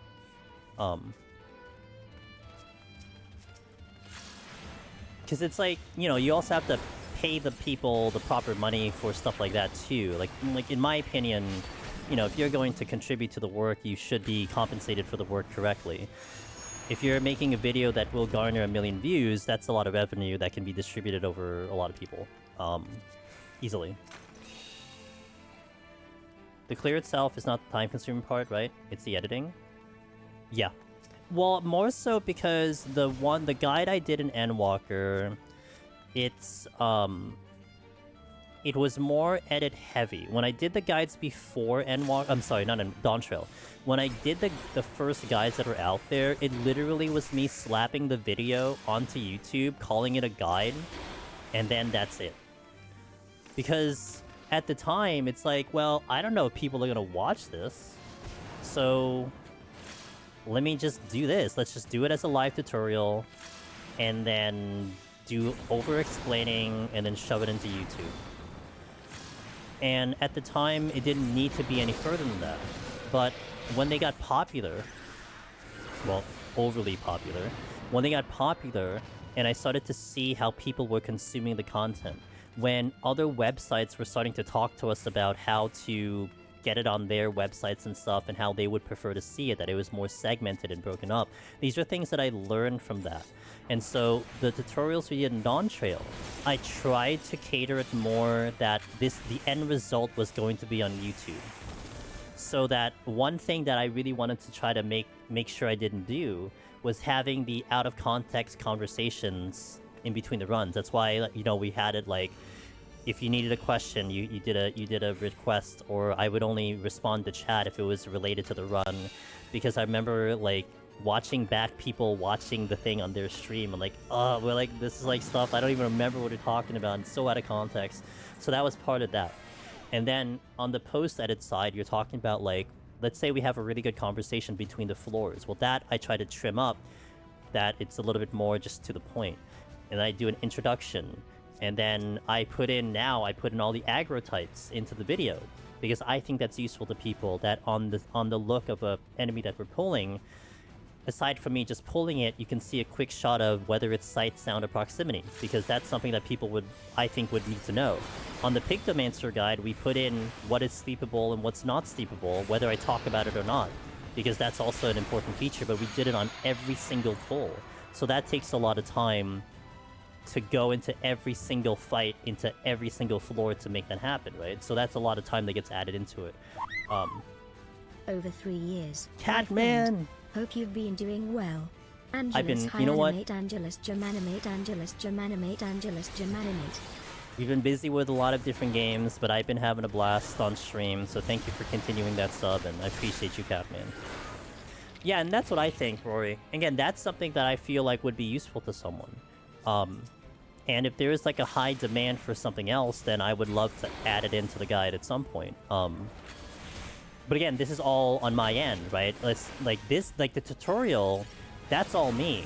A lot of the video editing that you see when we put up like a run, like we do this run today, Aida is the one that helps me editing that video. So I do have someone helping me now that I don't edit every single one, and it's a blessing that Aida's around, because that saves me so much time to get it done, you know? Because that is even just a simple, okay, let's take a simple video. Let's take today's run. The process of doing today's run to put it onto YouTube. One, I need to trim out the intro, because we need to, because I can't have the intro playing because it will copyright, because there's a lot of songs that I play that are not friendly to YouTube. We got to get it off Twitch, then get it into the video editor to take that out. I need to put in my intro, and then we need to chop out the in-between floors, because if I'm AFK or something, we need to trim that out. And you're talking about a potential 4 to 6 hour run. So aside from trimming it and then doing the intro, you now need to re-render it after the video is done, which my computer will take like a 4-hour video, and it will take 2 hours to render it. So a 6-hour into a 3-hour video. And if your computer is not that strong, it's getting closer to like a 1-to-1 situation. Then the hard part is putting in the ad breaks, because I manually put in the ad breaks. I do not let YouTube handle that, because I do not want the ads coming in during actual content. So we always put them in between floors. Like I do the ad breaks on stream, we do it in between floors. So there's a lot of time production that happens just to put up a run like this into YouTube. That's what Aida handles now, which I pay Aida hopefully very generously for that, because it saves me a lot of time to do other things. And then now I'm able to do the tutorial, because a lot of that would take more time, so that's all on me. But yeah, the YouTube editing is certainly like that extra bit that you really have to like doing it. And it helps when there is a kind of a result that comes out of it too, you know, like, okay, the time I put into it, I'm getting back from it. But and right now I do feel like that's appropriate on the channel. Of course, I always would want it to be higher, but it is appropriate for what the channel is at the moment. I mean, honestly, where the channel is still amazing to me, because you're still in an era where it's short form. and we're growing a channel where basically every single video is like at least 4 hours long, which is great. That's awesome.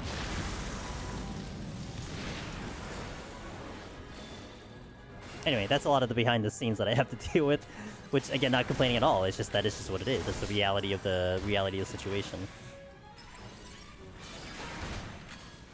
And especially now, you kind of have to have the secondary platform, just for you guys to see it. Like, I would say a vast majority of people come to the channel. A lot of you guys come in, you thank me for the guides, and it just means so much that you actually make your way over here just to say that.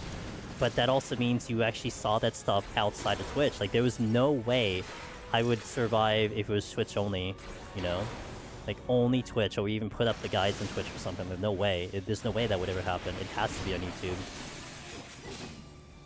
And that's bare minimum. We do shorts on and off, but it depends on, I guess, my motivation to do them sometimes. And TikTok has been one that's been such a downer, because I barely get anything on TikTok.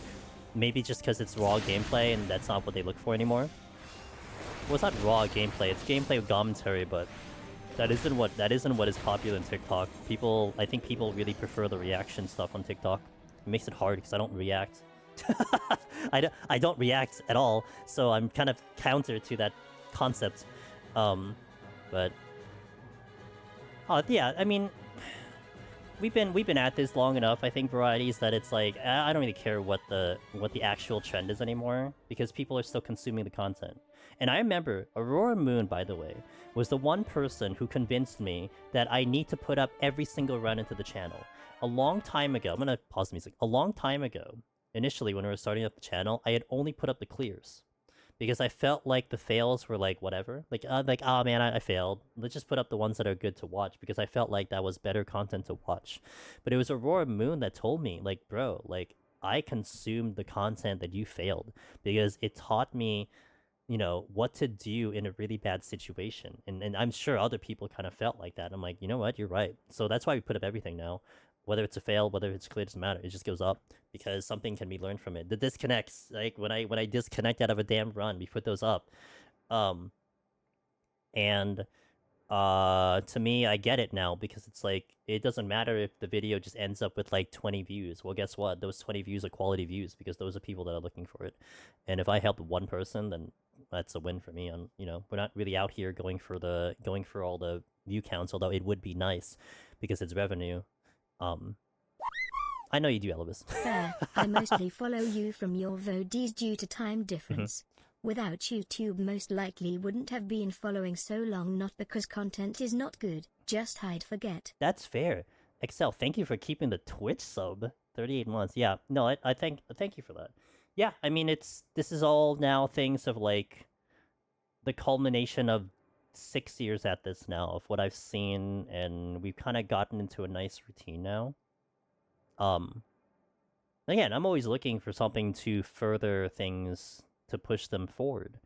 But it's certainly at a very nice pacing that we don't need to do anything drastic. We just keep on pace, and hopefully we can do even more things. But I appreciate you consuming the content. I think what I first saw from you was how the low ether pool runs really helped me in the beginning when I was struggling with like 20 ether pool. Yeah, and that's a topic, by the way, that I got a lot. And this is kind of like the thing I was discussing earlier, in a way, where like I really keep an eye on what people are asking me about or what people are discussing, and we try to tackle it if it seems like it's a thing that people are just happy. And it doesn't even matter what it is. It's like, you know, what if you know, Lodi was mentioning about the potency and stuff, and then like from here to like 2 weeks from now, I just see people asking me constantly about potencies. So I'm like, something's up. Like I gotta understand why this is a hot topic, and that then becomes the thing I start discussing, right? So it's you just never know, and that's why I always appreciate when people just ask something. And I always say, like, never think your question is dumb. because it's twofold. First and foremost, I understand why you think it's a dumb question because it's probably been asked a million times, right? Oh, this is probably everyone probably knows this, but no, don't feel bad about that. And also, sometimes you might ask a dumb question that I've never thought about, and now it becomes a topic of discussion. And there has been lots of things that people have brought up on a whim that became a huge change and shift in terms of how we did our strategies. The biggest example was when someone goes, "Hey, did anyone notice that you didn't get any no magicites in Heaven on High in the last 3 floors? Did anyone notice this?" And no one noticed it, and we all took a look, and now we notice it. And now that completely shifted the strategy of how to handle those last 3 floors. You know, it's something as silly as that. That just gets passed on because, you know, someone out there was just a little bit more attentive to detail. And those are the things that I have enjoyed about doing runs like this and having the community revolving around it, that you have so many eyes and so many brains at it that someone just randomly thinks of something. Even the trap information from Darabon and Vaxerd, like that stuff is huge for people who really care about that stuff, you know? I mean, that's something that I don't really harness as much, but there are people who do, and man, does it help.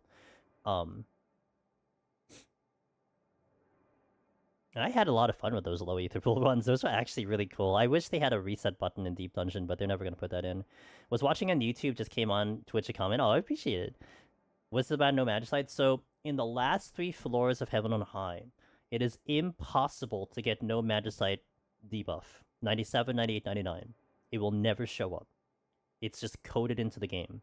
And it also happens in Palace of the Dead, where in the last 3 floors, 97, 98, 99, impossible to have no knockback. They just coded it out. And knowing that bit of information, I mean, especially Palace of the Dead, it is a very, very good strategy. If you have no Serenity going into 199 and you have a Rage, to pop the Rage right before you go into 199, because you are guaranteed to not be stopped on a Rage, but you could be stopped with the no items. And I think I've heard a good number of people get their clears because they did that.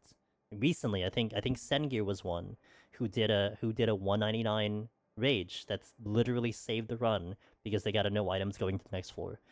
But it's like, if you didn't know that no knockback didn't exist, what's the gamble? So now you're doing a double gamble. Oh man, what if there's no knockback on the next floor? Do I do this? Do I just go in and just like hope that it's no items? Well, no. Now you know that no knockback doesn't exist, so the best play is to protect against no items. And you are guaranteed to use the Rage. It's just hoping that you get the right direction.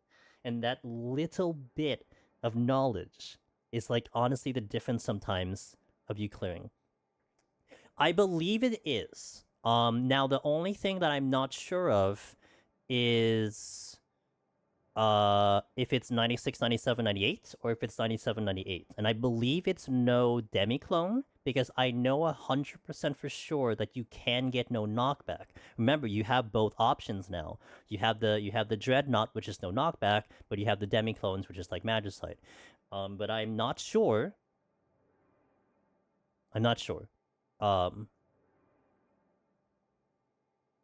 No auto heal can't be on. Really?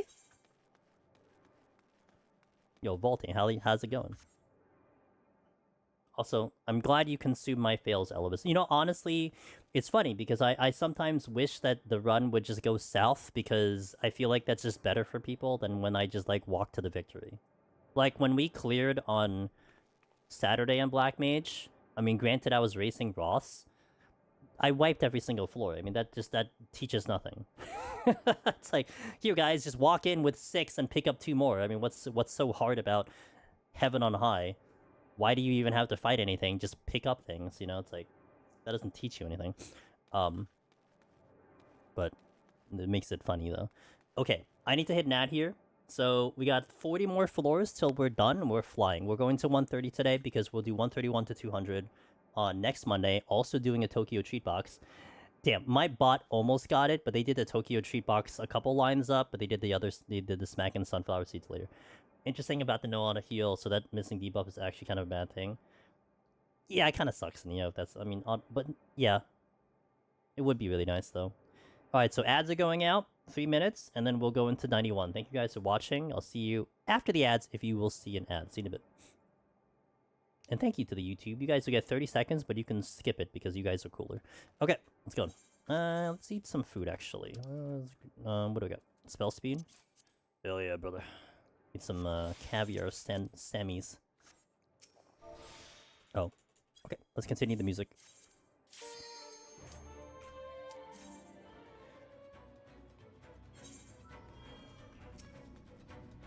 And that's why, like, sometimes some of those very intricate details, it's hard to just put them all together into one video or something like that. That's why multiple runs is always nice, because one day we might talk about something, the other day we may not talk about something, you know? Why didn't that go up? Probably won't happen, but I really want there to be more interesting ways to interact with Deba. I hope so too, Rory. Man, it's just... Your sentence right there, Rory, is like the perfect example of how I feel. Because again, I think they're sticking to the formula. So if they stick to a formula, then you're probably not going to have any drastic changes of here and there. It's probably just going to be a copy paste, do some adjustments, and then have a day. So anything overly drastic, I feel like is asking too much. I wish. But I'm also just gonna hope for the best. You know, I hope it's going to be a great experience. I hope they ramp up the difficulty, especially in the higher floors. And I want to take a month trying to clear Deep Dungeon for the first time. Like, that's the experience I want to have. I want to be stuck in Deep Dungeon 4 for a goddamn month, milking as many views as I possibly can, because I just cannot clear with all my experience. That's what I want to experience. Like, 1 week in EO was fine. I still wish it was much longer than that. Thoughts on Black Mage now for PoTD and Heaven on High? LC? Great question. So, the TLDR, Black Mage is just better, period. It is a better experience. It is just a better job. And if you kind of were on the fence about Black Mage, maybe you start coming over to the other side because it's a really good job. Now, it's still squishy AF. Like, it's still a very squishy job, so I mean, that's not changing. So if you just mismanage how to play Black Mage, you're as dead as you used to be. But the thing with Black Mage that's really nice, there's a couple things that's really good. I think one thing that I see troubling for people before Black Mage was how to optimize your casting. Because, yes, it's very terrifying to stand casting a Fire 4 for 3 seconds and hoping it gets off while being wailed on the enemy. So a natural reaction to that is to start running. But if you start running, you're not doing damage. And one thing people tend to miss is trying to set up their instant casts. Black Mage got smacked around when they lost the original Thundercloud, because that was a big damage button for them. That you would just have the RNG for Thundercloud to proc, you would pop a Thunder and do a significant amount of damage. And now Thunder is just like, oh, it's a DOT, so spamming it isn't that great. That was one thing that hurt Black Mage. But the timer that was there, I mean, if you didn't get perfect Fire 4s off and then perfectly got a Fire 1 off at the right time, either A, you're dropping your stance, or B, you're just not doing enough damage. And so a lot of people got stuck in a cycle of like, oh, well, I can't kill this thing because I can't kill it fast enough. And that's how you die sometimes, because something that hits you really hard and it's taking too long to kill is a recipe for disaster. Now, for Black Mage in either Palace or Heaven on High, first and foremost, your Fire 4s are so much faster. They actually open the door to stagger kiting, which is amazing. You can stagger kite in Black Mage while still doing your full damage. And even if you get caught in a full-on kiting situation, once you get an open door to cast because the enemy did like some ability, you're still on Fire 4. You didn't have to swap stances 3 times before you get back to Fire 4. So your damage output is much higher, therefore making your survivability much higher because you're killing things faster. So that helps a lot. And your damage output, the bosses, they melt on Black Mage. Especially when you get good uptime. Oh man, they melt on Black Mage, so that's something to keep in mind as well. But yeah, Black Mage is just overall better through and through. it feels good in Deep Dungeon. And I like it. I liked the Black Mage run before, and I like it even better now. I like the challenge, and the challenge is a little less now, but the fun factor, I think, has increased. And to be honest, you play games to have fun, man, and I just could not deny how much fun I was having at Black Mage. Roy said, the idea of Storms taking a bad thing and making it beneficial instead is so good, and I want more type of that thing. Well, I would say, you know, when 7.3 comes around, to be a little eagle-eyed, because I still very vividly remember when we stepped into 6.3, and I all of a sudden realized that in an auto-heal disabled floor, the enemy was not regenning after a silver chest explosion. And I'm like, why is this happening? I don't understand why this is happening. This is new. This has never happened before. But we didn't know until Eureka Orthos came out that it was the Protomander of Storms, because of that Protomander, they changed the entire auto heal disable for all 3 deep dungeons. Now, what's interesting to me, they could have actually just made that a Eureka Orthos feature, but they made it a feature for everything in the deep dungeon. So if they may introduce a new Pomander that might fundamentally change some debuff or something, you might see it carry over into the other deep dungeons. So I'm definitely going to be like, I think in 7.3, I'm going to be very motivated to do quite a lot of runs, maybe even more than I'm doing now, maybe just to see any of those changes that are very subtle and weren't mentioned. I enjoy my share CBT, so solo Black Mage is on my to-do list. Might as well ask your opinion on Black Mage and Orthos now. Hey, no problem. Thanks for asking the questions. I haven't done Orthos in this patch, or I think in this expansion. I mean, if anything, it's going to be better, that's for sure. But my initial Black Mage run in Eureka Orthos, I'm not gonna lie, I actually did not have as much fun. The capability of the job is very good. The movement that you have and the instant cast that you have is amazing on Black Mage, because you have so many instant casts. So it feels really good in that department. But that's also the reason why I didn't like it as much, like, ironically. It's because I wanted more of a challenge. Like, one thing in Heaven on High that I thoroughly enjoyed doing was doing landmine plays.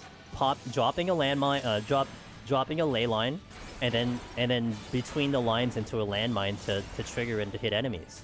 But in Eureka Orthos, that was completely unnecessary because I wasn't taking that much damage, and we had so much movement. I mean, you know, that is what it is. Now, that could sound really fun to you, and that's perfectly fine. Just for me, it wasn't as much fun. But it's fully capable of clearing Deep Dungeon, so Black Mage will definitely have a good time in Orthos, especially if you're looking for, like, a possible first clear or something. Spaghetti Code? I guess it's Spaghetti Code. I guess they have all the Deep Dungeons linked into one kind of format, I suppose. But then, what makes it interesting, Excel, is that there are individual things that they do in the content. Like, for example, Eureka Orthos does have some manipulation in some of the rates of the debuffs and rates of the drop rates. That obviously doesn't get affected by the other deep dungeons. For example, everyone, well, not everyone, but a lot of the people in Deep Dungeon know that 51 plus in all 3 deep dungeons is going to be a high rate of debuffs. It just is what it is. Why? We don't. It's just they coded it that way. But in particular for Eureka Orthos, 56 to 59 or 57 to 59, there was a massively high chance to have a no knockback.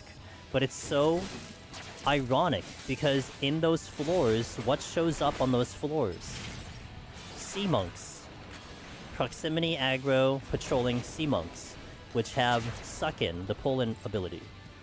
And so, for whatever reason, they thought it was a great idea to put no knockback on those floors to prevent them from doing the suck-in, which I just think is just such a weird thing to change, because it's you almost always get no knockback on those floors. So I don't know why they did something to counter that. And on top of that, their manipulation of the landmines, which are way more potent in Eureka Orthos than they are in the other deep dungeons. More so, like in Heaven on High and Palace of the Dead, it's always suggested if you're going to do landmines, 171 or 71 in either of the deep dungeons, because they are a high rate. 171 to 173, 71 to 73. High rate of landmines. In Eureka Orthos, you have a high rate of landmines in like 41. And I think a high rate of landmines in like 51 and 61. Like, they're so much higher than normal. So they obviously went in and manipulated that specifically for that deep dungeon for whatever reason. And again, these are like the little things that are only that deep dungeon specific and not the previous ones. But the debuff affected all three. And I feel like that was a conscious decision to just be like, okay, we'll just toss it into the other two. Design-wise, I think it's fascinating to do that because the way you approach those enemies change when you do and don't do when you have not. Yeah.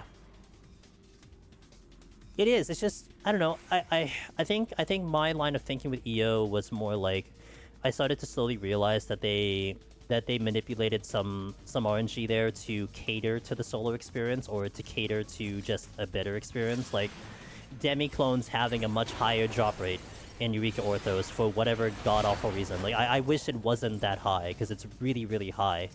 And of course, demi-clones are the one palm that is very, very useful to every single job, because it equalizes the bosses. You can take Astro, which has the worst damage, but hey, you have a demi-clone, so who cares? Your damage is fine. And I didn't like that design personally, where you basically tell the person, oh, just keep using demi-clones because you're probably gonna get it back. That's how you clear. It's like, it's kind of like meh. Like, I would prefer to have more strategy, but that's just the state of EO. As a software project manager and engineer, I'm ready to bet some side effect like that are individual devs taking shortcuts thinking there will be no side effects. In Deep Dungeon, I doubt will have the same level of QA that weekly runners will have, so side effects slip through. Well, also, like, one speculation that I had to Excel was it almost seemed like you had 3 different people designing Eureka Orthos. You had someone designing 1 to 40, you had someone designing 41 to 80, then you had someone designing 81 to 100. Because it's like, especially between 41 to 80 versus 81 to 100, it's like there is definitely a shift in how you manage the floors and how you kind of conduct yourself. Especially with drop rates and everything and just the way the floors are. And more of a shift than I would have ever, and this is relative to Palace and Heaven on High. It seemed like the shift was just very big, that it's just like you're just completely in a completely different dungeon. You're going from L-Westing and caves to like massively big floors, you know. Even the demi-clones are essentially what you rely on there, but it's just weird, I guess. But yeah, I mean, to your point, you're right. It's probably not going to have the same level of QA. I mean, people still talk about the fitter bug that people have demonstrated countless times about how it's broken, and they still refuse to change it when it's clearly bugged. So, you know. Yeah, it's just what you deal with, I suppose. I mean, if the content became, you know, mega popular, which it did, you know, there was a point in time where, like, it was mega popular, and I would still argue that it's still riding that high a little bit. You would, I guess, give it more attention, but that's just kind of the content you have. They most likely had a spec sheet of general stuff, then floor split designs over several times to save them time. I would find it hard to believe the debuffs would have different implementations in different deep dungeons because that is more work. Well, that's true, because if you think about the debuffs that currently exist in Deep Dungeon, right? Everything pretty much carries over. It's just whether they're on or off. So, right, you don't have a no demi-clone in this content because it just doesn't exist. You don't have no Magicite, etc. You don't have no Magicite in EO. But you would argue that no demi-clone would have its own property. So, yeah, stuff like that. I mean, I imagine you're probably going to get something that isn't a Magicite or a demi-clone into Deep Dungeon 4, which would then give them a new category for a debuff. But if they were to change, like, if they go and change something fundamental again with one of the debuffs, I would imagine it would carry into all the Deep Dungeons right now. Unless they add a new one, and they only keep it exclusive for that Deep Dungeon. What I like about EO is that how it treats out of combat AoE mobs. On earlier floors, you can get those mobs, but they don't kill you, give you a golden stack. Then you get monkeys. Yeah. But see, that's where like. That's where it's interesting to me. Because, okay, you get the monkeys, right, Elvis? But you're on the cave floors. So, I've always appreciated Eureka Orthos 41 to 80, because I thought that was such a well-designed floor set with the type of layout that they gave us.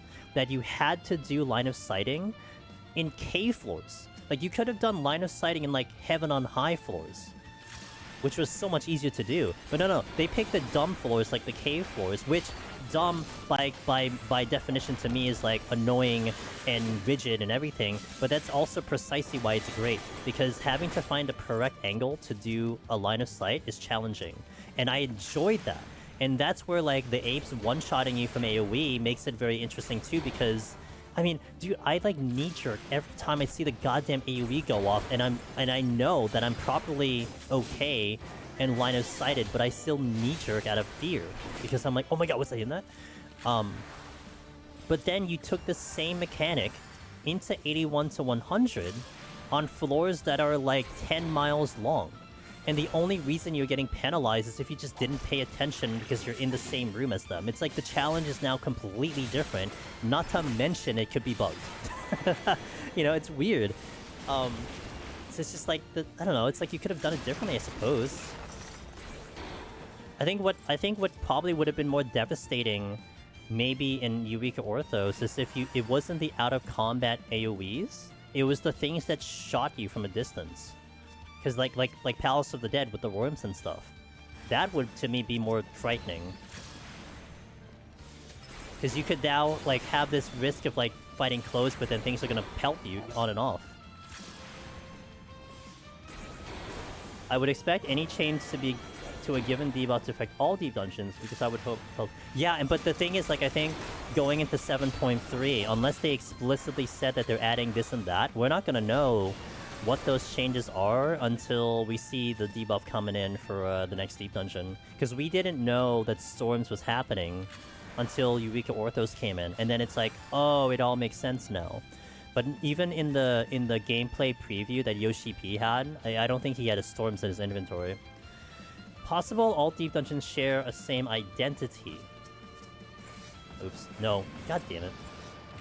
Possible, the dungeon shares the same identity, and that's full of debuffs that it's toggle on and off in some sort of data sheet depending on the floor ID. Speculation, of course, but given the assumption explains how debuff changes can bleed into other deep dungeons. One way we may get a bug and have a no deep dungeon floor. Might happen one day, but I hope they have the sanity testing for simple toggles like that. Bro, if that happens, I'm gonna laugh so hard. Yeah, but I would imagine you'll see that in the new deep dungeon, not the old one way. So, like, if they introduce a new feature in Deep Dungeon 4, then you would assume that that could have a possibility of showing up, not the other way around. Like you wouldn't all of a sudden see no Magicite in Palace of the Dead randomly, because that should not be something they touch, although I guess it could be, but... LC says, what if they introduce new debuffs like permanent poison for that floor or something? Permanent poison? Look, I'm game for anything that they add in. I would love it as long as it's like, as long as it involves strategy. I think you know what I would like is a debuff that makes you think about strategy, because something like blind is just annoying. You're not really strategizing around blind outside of like, do I use a Serenity? Like that's the only time you're strategizing around blind. Even like something like ability down, the same thing. You're not strategizing around ability down, you're just basically deciding whether or not you want to use something. I would like there to be a debuff that makes you think about something that you have to now strategize around, you know? Maybe something that isn't necessarily bad or good, it's just different. I think I would like that to happen. Because I think that's the thing I've loved about Deep Dungeon, especially Palace and Heaven on High. It's executing strategy. And probably that's why I dislike EO little more than the other two, because to me, EO, it's not so much on the strategy side of things for me, it's just executing. I have a game plan, I'm basically going to stick to the game plan, I just have to make sure I execute it correctly. Heaven on High is an extreme example where every single floor, especially 81 plus, you have to think about every time you enter a new floor. Even Palace sometimes can be kind of compartmentalized from like 171 to 174 and then 175 to 180, you know? But I would prefer to have more of a strategy kind of involvement. What's up, RMX? How you doing? Hope you're having a good day today. And then you get to have a paralyzed floor. You have mobs get randomly paralyzed interruptions. I would probably... Well, paralyzed is irritating as heck, but if it applies to all the enemies, that would be interesting. Like, one thing I've always actually liked the idea of Excel was the idea that you would have, like, almost like a DDR situation. I know, there was a... I keep forgetting about the game. It's like a Link game, a Zelda game, except it's like the something Necrodancer or something like that. Where, like, you're constantly moving every GCD. And that would be funny if that's a floor debuff, that there is just AoEs that are constantly firing out, so you have to constantly move. I would like that. And if you get hit by something, it's really bad. Well, maybe not tragically bad, but pretty bad. That would be enjoyable to me. Okay, I think that's the one. Yeah. Like, you move on the beat as you try to travel through the dungeon. Always thought about that one as a thing. But, like, I mean, there are some mechanics in 14 that make you have to move constantly like that. Yo, what up, Perfy? How you doing? We doing well today. I mean, just like, see that AoE that came at me? What if that's the entire floor? With the exception of the exit. Like, you have at least enough time to stand on the exit, you know?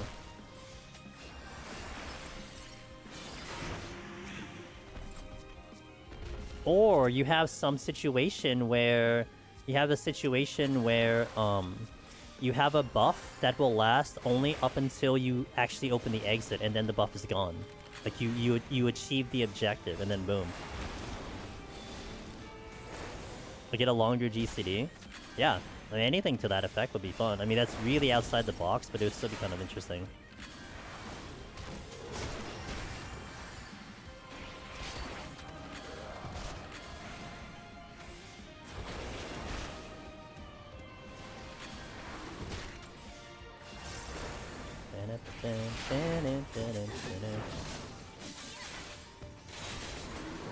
Can I get off this floor now, please? Pretty please?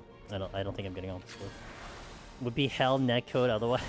Yeah, someone high ping is gonna just die. It'll still be funny as hell though. Monster put AoEs on the ground that lasts till the floor is done. That's a DPS race, Nemi. That'd be funny though. That'd be actually really funny. Or like put a ground effect, you know? Maybe a ground effect would be fair. Like, nothing that necessarily kills you, but it makes you, like, walk slow or something.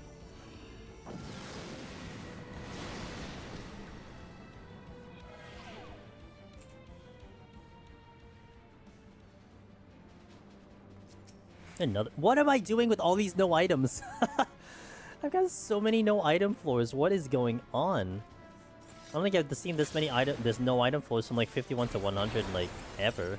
I mean, it's a good thing we're on Red Mage, but still. It's really funny. Like, if I was on a melee, this would be pretty interesting.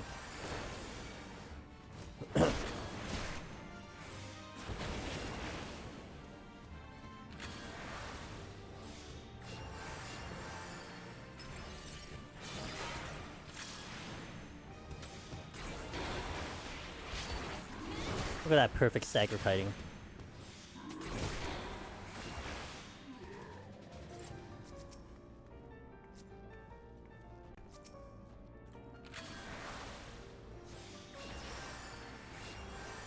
Apparently I'm not allowed to use it. Apparently, yeah.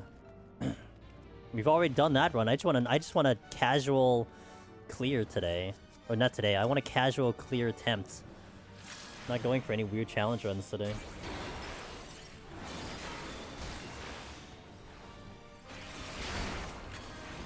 Perfect, I hope you're doing well today. It's good to see you.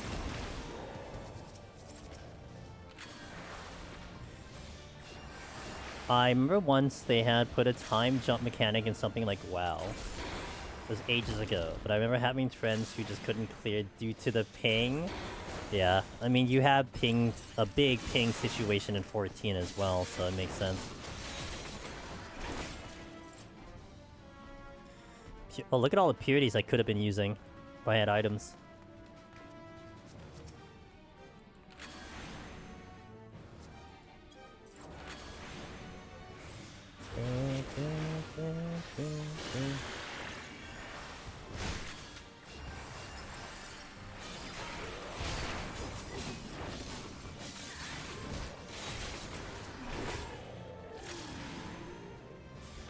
Bloodbath time, true. But still, oh, that's a problem. Okay. Oh, it's a problem. I have a raising on, so it's like okay, but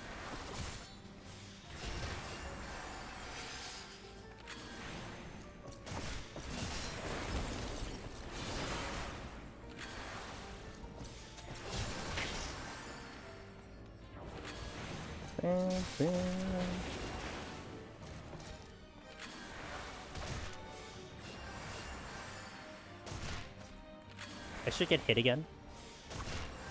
What I mean by his double attack, but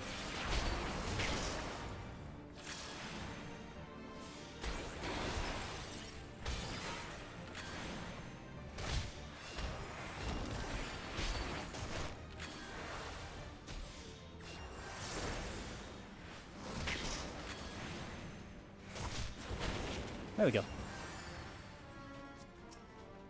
Alright, are we gonna get no items again for the 19th time?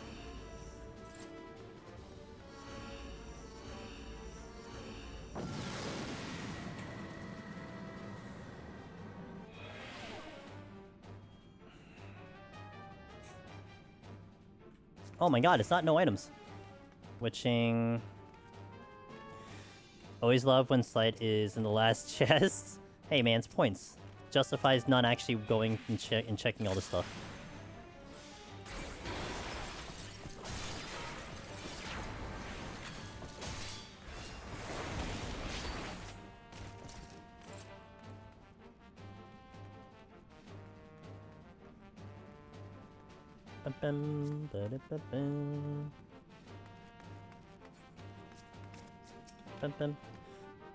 Lust? Eh. Eh.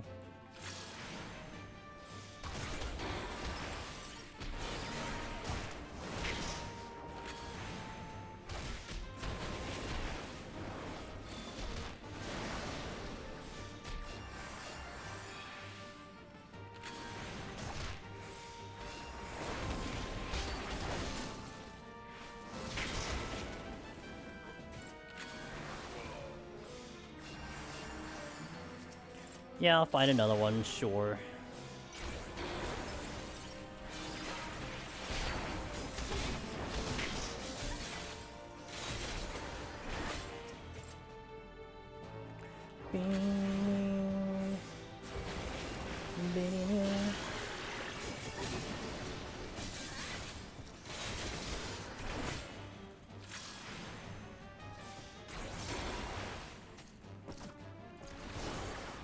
Whoops, I didn't actually mean to hit the displace there.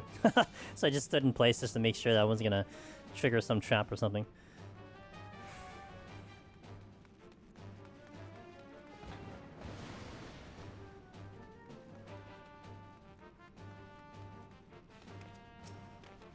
Okay, a lot of dragons.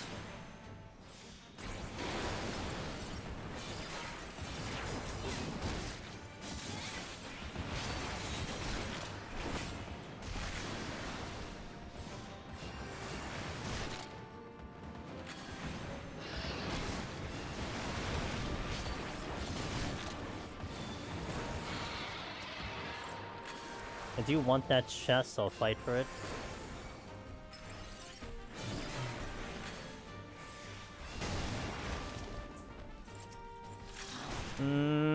Which means I'll get a no items, I'm sure, if I affluence. I tend to get no items on the 9th floor if I affluence the 9th floor. Not always, but a decent amount. I always like to call it the Biff Tech debuff, because Biftech always told me he always gets no items on the 9th floor. Confirmation bias, but I tend to believe it sometimes.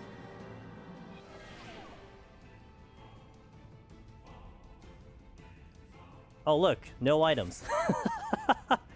Gee, didn't see that coming. And just see, look, it happened.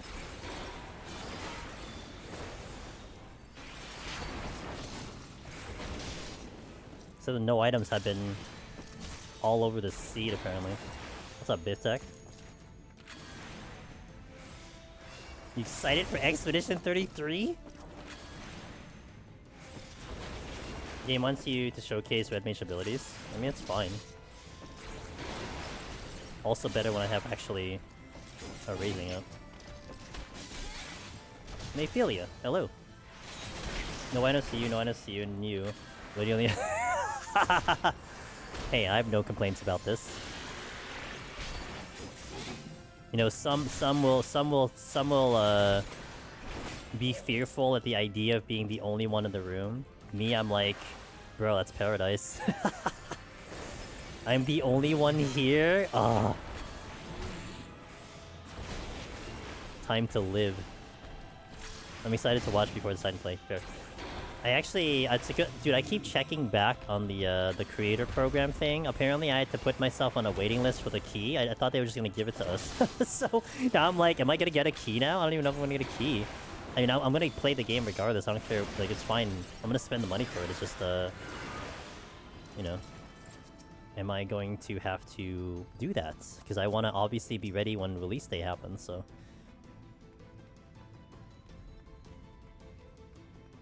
We'll see.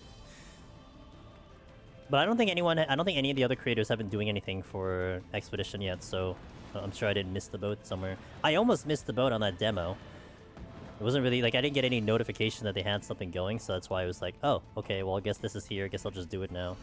But, I'm checking back every day to make sure I don't miss anything.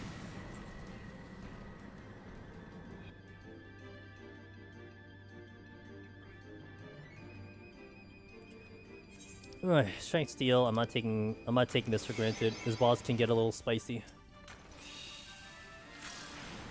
It's only the 3rd game during the last 5 years, so is only the 3rd game during the last 5 years so that I bought on release. That you will buy on release, you mean? Like you pre-ordered it, etc.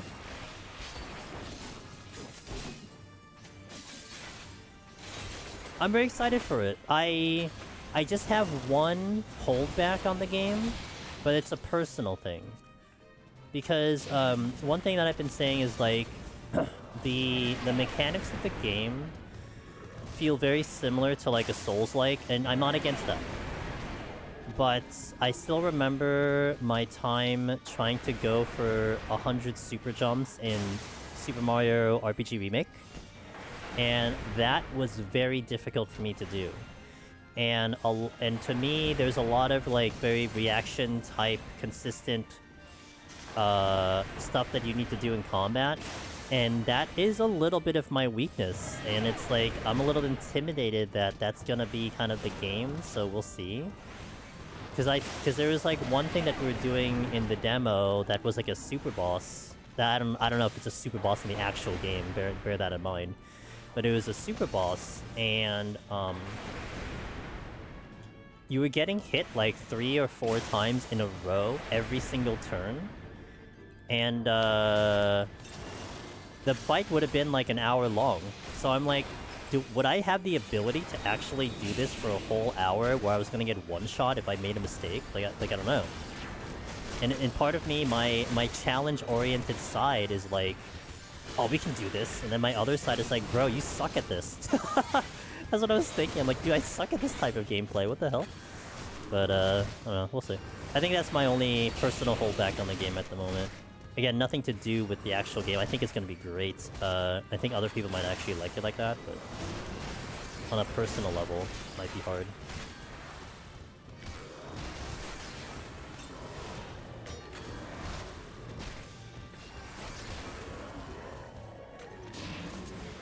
I pre-ordered it on Steam, so I bought it already. Gotcha.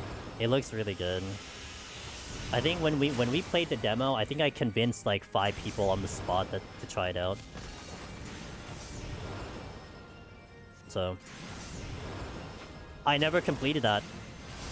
I gave up on that. I tried and I just couldn't do it because it's just like I just get in my head about it. And I think the jump rope is harder than super jumping too. Because I think what's hard about the jump rope in 9 is that it changes speed. At least the super jump is consistent, so I can just it's just a consistent presses, but the change of speed is what takes me out of it. Time to go to my Legend of Dragoon training. Do they have a lot of that in the Legend of Dragoon? Well, you know what I was successful with back in my day? I did do the Thunderbolt dodge in FF10. I did that one. But that one is like a lot easier because you get a cadence first, then a reaction. So there's always like a clear, like, okay, now it's time to go. But I think all the other ones are like a lot faster than that. That's why it's more difficult for me. I love Legend of Dragoon, never finished it. Due to oh, rip. Need to play through. Didn't they do aren't they doing a remake, or am I thinking of a different game? Time-based button presses, but it's an old PS1 game. That was kind of a joke. Gotcha. Once you got into the rhythm of the jump rope, it changes, and I always failed right away. Yeah, exactly. That's my problem. It's the rhythm changing. See, something like Final Fantasy VIII, where it was periodical in terms of like having to do the well, I think in 8 it was more the offense, right? You would do Squall's attack and you get the double hit. That was a lot better for me because I didn't have to be consistent over a long period of time. And I think that's the one that's going to be tough for me, is being consistent for a long period of time. I can do the reaction stuff very well, just not 100 times in a row. The game wasn't a joke. It was pretty good for its time. I meant to get... Yo, no, I got you, Mr. Boopdeck.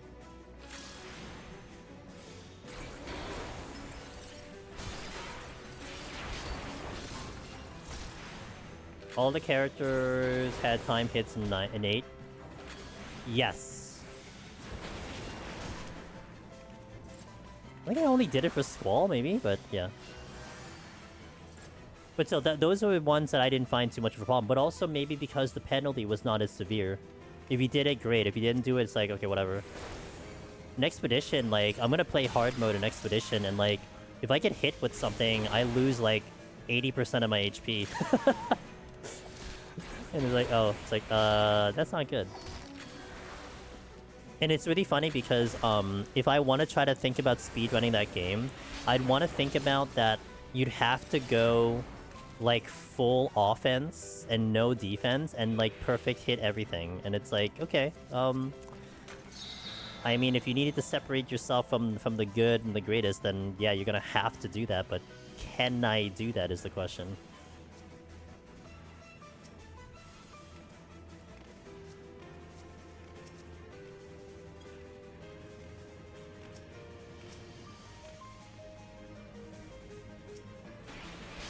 Yo, what up, Ziz?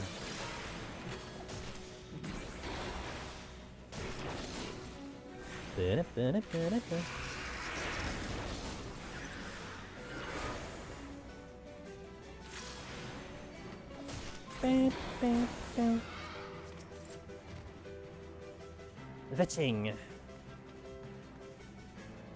Yeah, that game, I think, releases next Thursday, so you can almost guarantee that we will be shifting out of Path of Exile and going into that game. Probably if I get a hardcore character up to actual endgame, I'll chip away at Path offline. But, yeah, you'll see pretty much all Expedition on, like, all my variety days until we beat the game. But that's gonna be a pure stream game. I will not touch that game offline, which means if it's really good, I'm gonna be itching to play that game.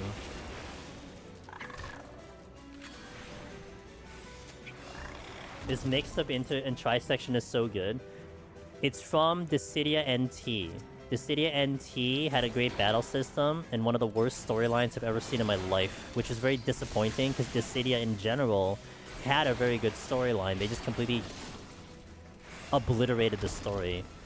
But yeah, they did some pretty good songs in NT. There were some really bad songs in NT, but they did some pretty good ones. This is one of the good ones. I like this a lot. And it's a very good fighting theme song. Fighting game song, in my opinion.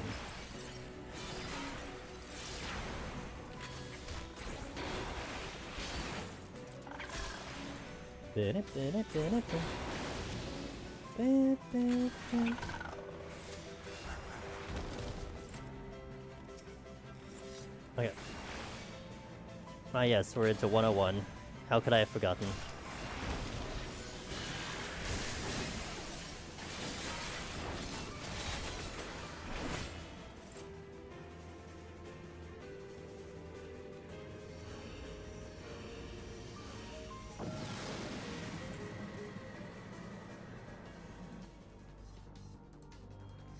Hey Cyclo, I was just glad to have Ramsa. I would have stuck around with NT a little bit longer, Cyclo, with the fighting. I was playing on PS on the PlayStation at the time, and 1, I could barely get into matches. 2, half the matches I got into lagged out, and the experience was just awful. It was just an awful experience, and it's just like, come on, man, I just want to play the game. And when you can't even play the game, then it's really, I really shut off after that. I don't remember who I played. I think I played Terra or something. I don't remember. Or the Warrior of Light. I don't know. It was so long ago. I rather enjoyed NT, but the experience wasn't the best because it was yeah, exactly. Yeah. And I don't understand that. Like, I think at the time I was thinking, like, doesn't Square Enix like know how to do online games at this point? But it is what it is. How to kill a game, make it unplayable. Yeah. Yeah, I lagged out all the time. Like, it's either I lagged out or the people I was playing lagged out, and it just made no sense. And yeah, that was like half the matches. Like, I would go in, wait a long time for a match, and then... And it's so funny, because I think that was the era when I was still doing, like, Feast in Final Fantasy XIV. And I'm like, dude, if I wanted to play Feast, then I would just play Feast. If I wanted to wait 30 minutes for a match that lasted a minute long, I'd just play Feast, because it's the same thing. And at least I don't lag out. I think that was my justification. I'm like, okay, well, that's it. I'm not playing this game anymore.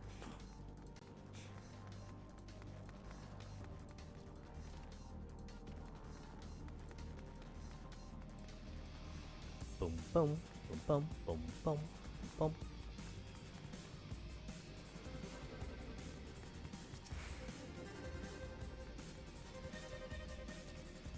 Bing.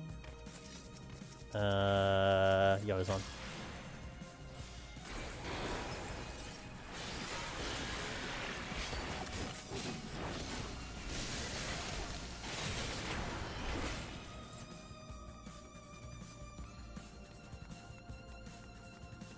Really sucks that, like, there's so many games that there are a lot of games that Square Enix puts out there that just don't do good. Like their entire mobile division has just been decimated.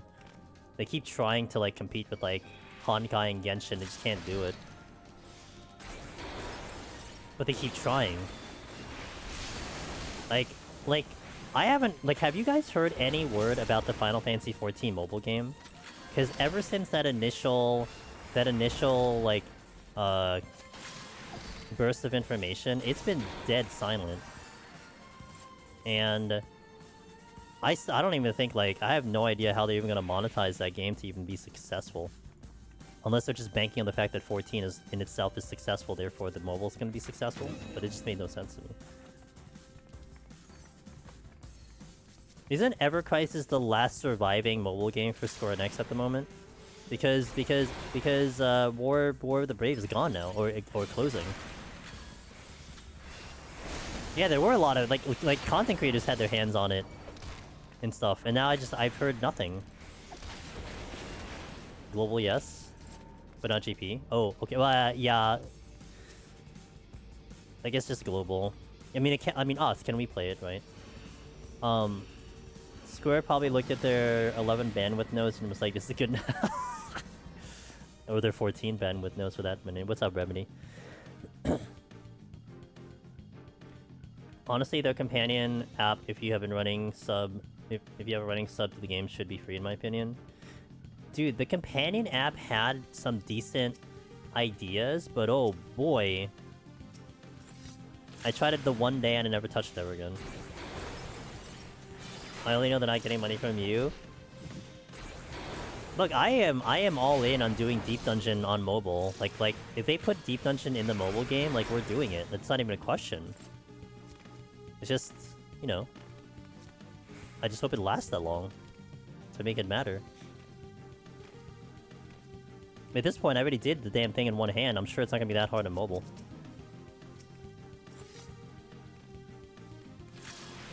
You're not playing yeah, well, me too.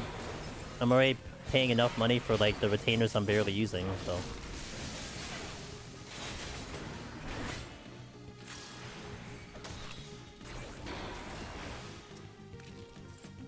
It's really funny looking at that perspective, having more inventory space into, like, a game like Path of Exile, where it really does feel like it's super mandatory to even think about having more inventory.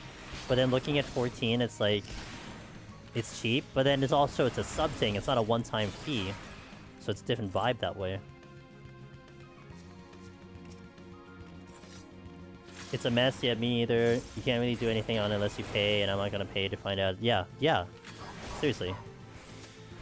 Community Studio making 14 mobile, it's a pretty good track record, but I haven't paid any attention to it. Yeah, I don't think it's the studio's fault, though.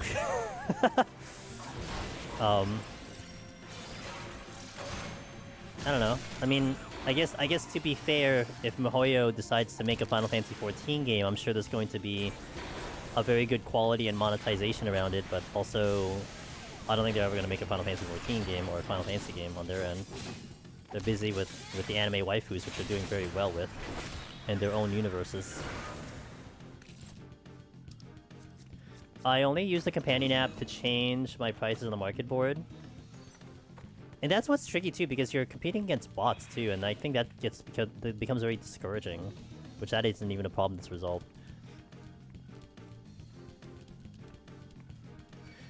Really? You just wanted to fight, didn't you?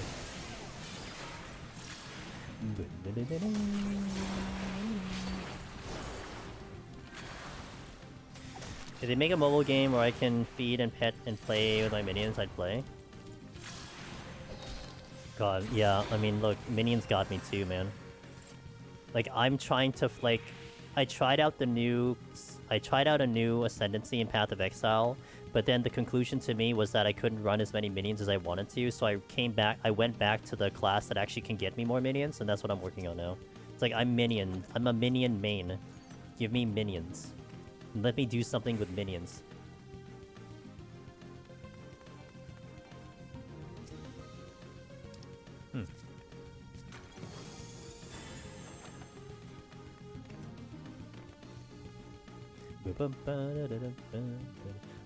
Imagine you had the minions in Aphilia, and they turned it into like a Tamagotchi thing.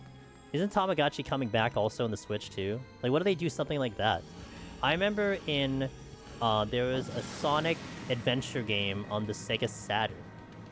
No, Dreamcast. I think it's Dreamcast. And they had a feature that you could actually like raise some like animal from the Sonic adventure out of the game. And then you get bonuses for doing so. Like, that would kill me. Like, that would be like, I'm in. Let's go. Let me go raise and level up my fat cat. How about that? Like I said, there's so many decent ideas that already are out there. They could harness it, but they don't. So.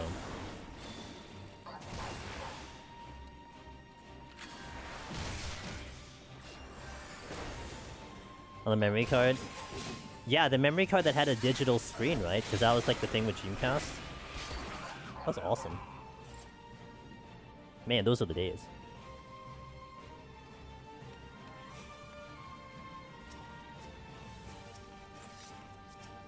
There's a trap sometimes here, so...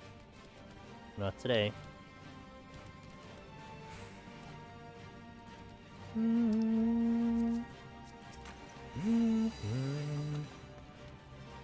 VMU? That sounds about right to me. Yeah, that sounds about right to me. Sega of All was always innovating. I'm patiently waiting for a Crazy Taxi remake, which we will play on stream if that ever when that happens. I know that they're doing it, but I want to play Crazy Taxi on stream. A mini that changes based on the stuff you do could be neat like Chaos. Talking about yeah, the Dreamcast memory card, yeah. With the screen and everything.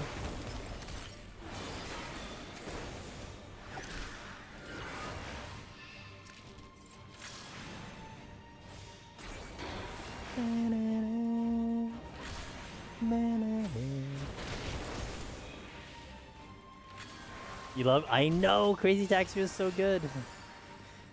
It was... So, I had gotten it, I think, first on the Dreamcast. And then I started to get really good at the game, and it was still in the arcade at the time. And anytime I got lucky to be in an arcade, I would play that game, and I would be there one playthrough, an hour and a half. Because I knew how to just keep myself going. And I would try to get on the leaderboard. Oh, those were fun times. That was some of the best times I had.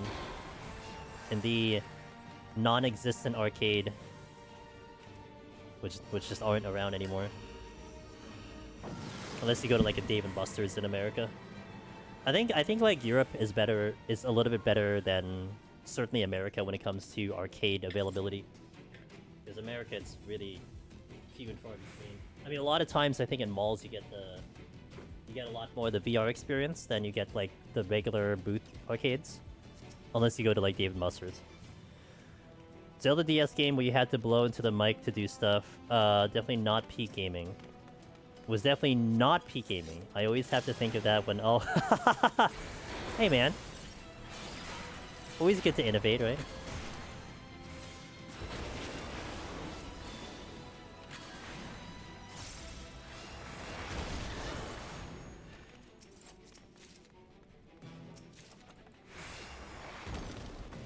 Try to make your quarter last in the arcade was a roguelike experience back in the day. It really was. It really was. My only experience with it is the arcade version. My mom, who had no video game experience, loves to play it anytime we go to it. Oh, that's so cool! Yo, shout out to mom. Let's go.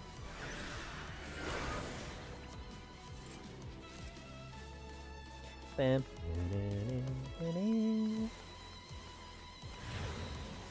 Oh.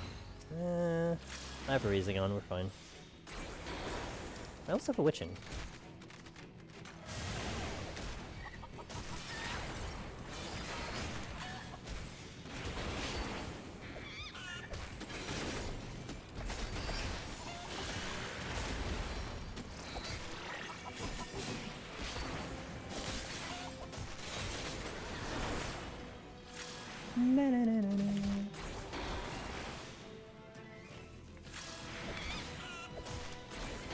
OG.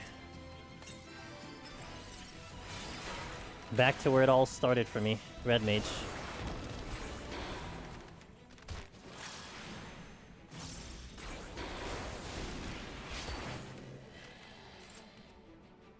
Boom. Boom. Boom. What's up, Ashgar? How you doing? Happy Monday. Hope you have a good Monday on your end. I think it should be Monday for a majority of people, unless you're in the Oceanic region, then it isn't Monday anymore.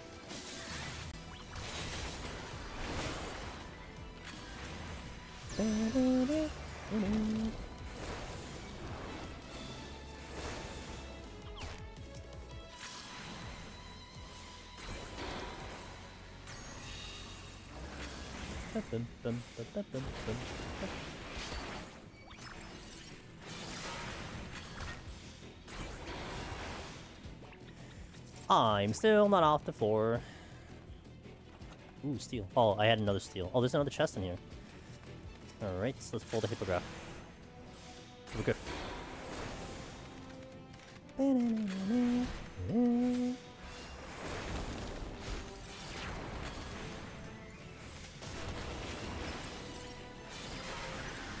Oh my god, it's a piss key.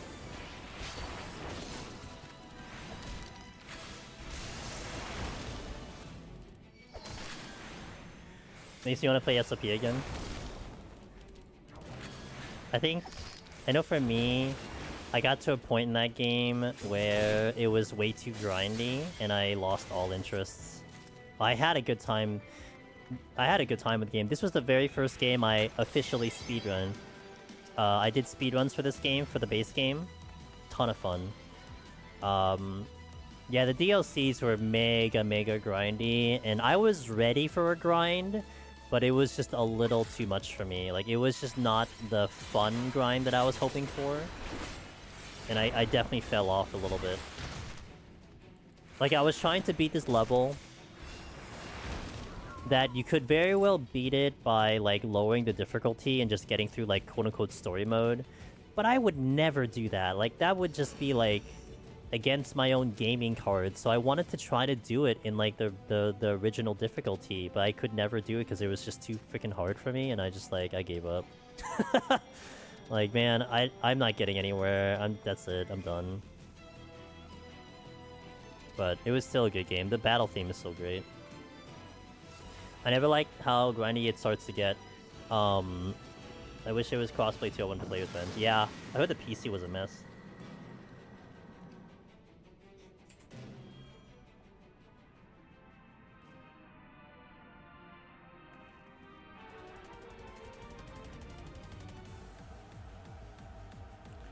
Ba-ba-bum. Beep. Boop beep boop.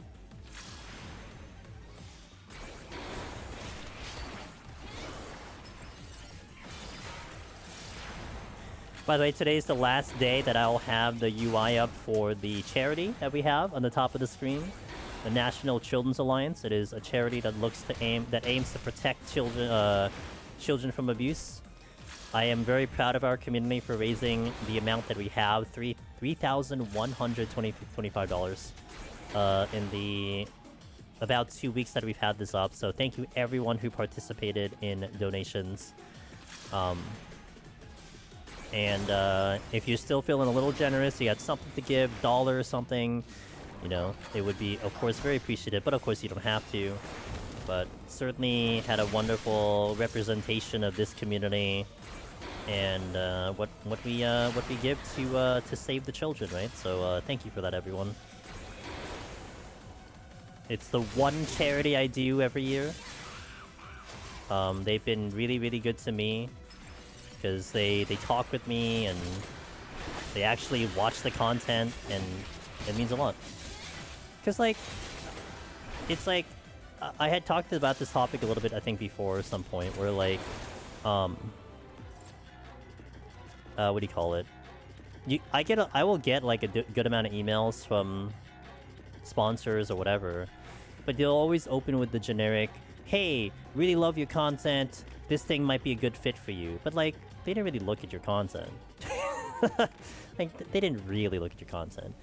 And my favorite story is always the mouse thing, when we had a Rocat mouse sponsor, and the rep comes to me and they're like, "Hey, we're big fans of your content, and we think that this mouse would really work well for your stream."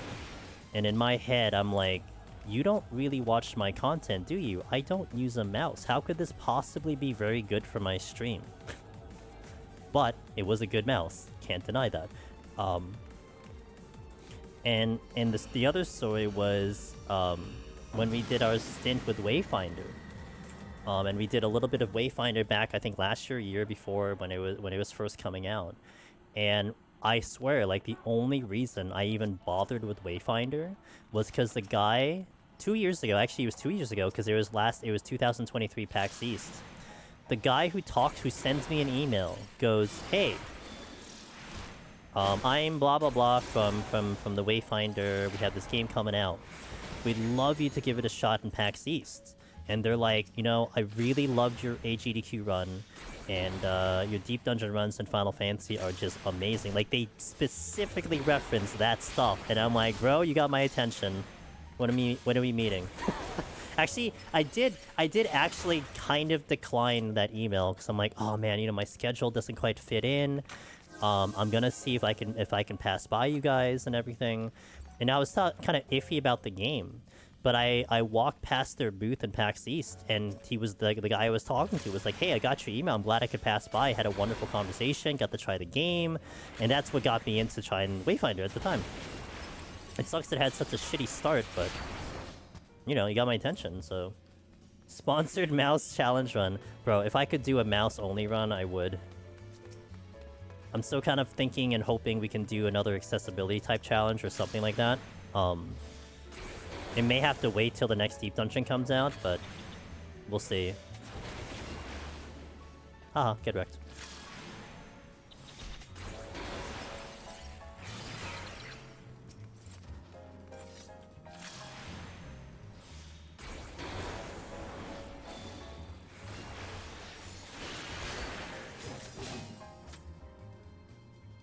Boom, boom, boom, boom. Boom,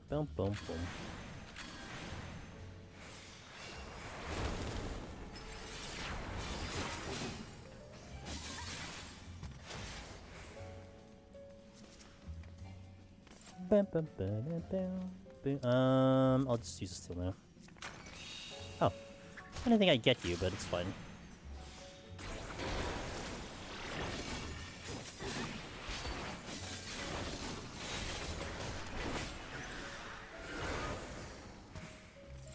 Dead bee.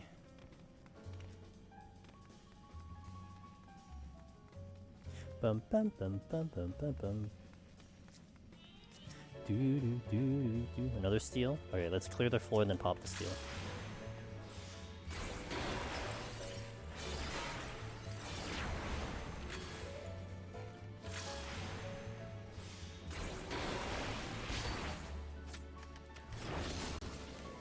Okay, steal. And off we go.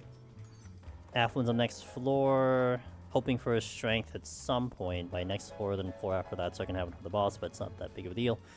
Yeah, we're going to 130 today, and the next week we go 131, hopefully for the clear.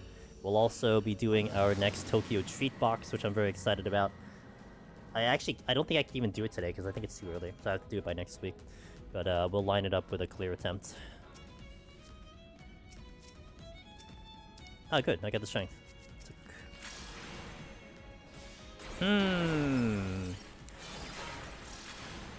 Good question. Wow, I have to really think about this one. Okay, let me... I know it's sometimes impolite to ask a question after a question. Do you have experience on both jobs? Have you tried soloing them, or have you played them in other content? Or are you like fresh into it? Or follow-up question, is one or the other like your favorite job? Your main job? Something like that effect? Yes to all. Okay. So... feel safer on Reaper. Okay. One thing with Red Mage, and actually it's really good today to see how Red Mage plays. I've always thought of Red Mage as something with a very high skill ceiling, because what you need to do to really get Red Mage down is a lot. Having to optimize your heals, having to know when to heal, having to know when to do damage. It's like, there's a lot that go into being successful on Red Mage.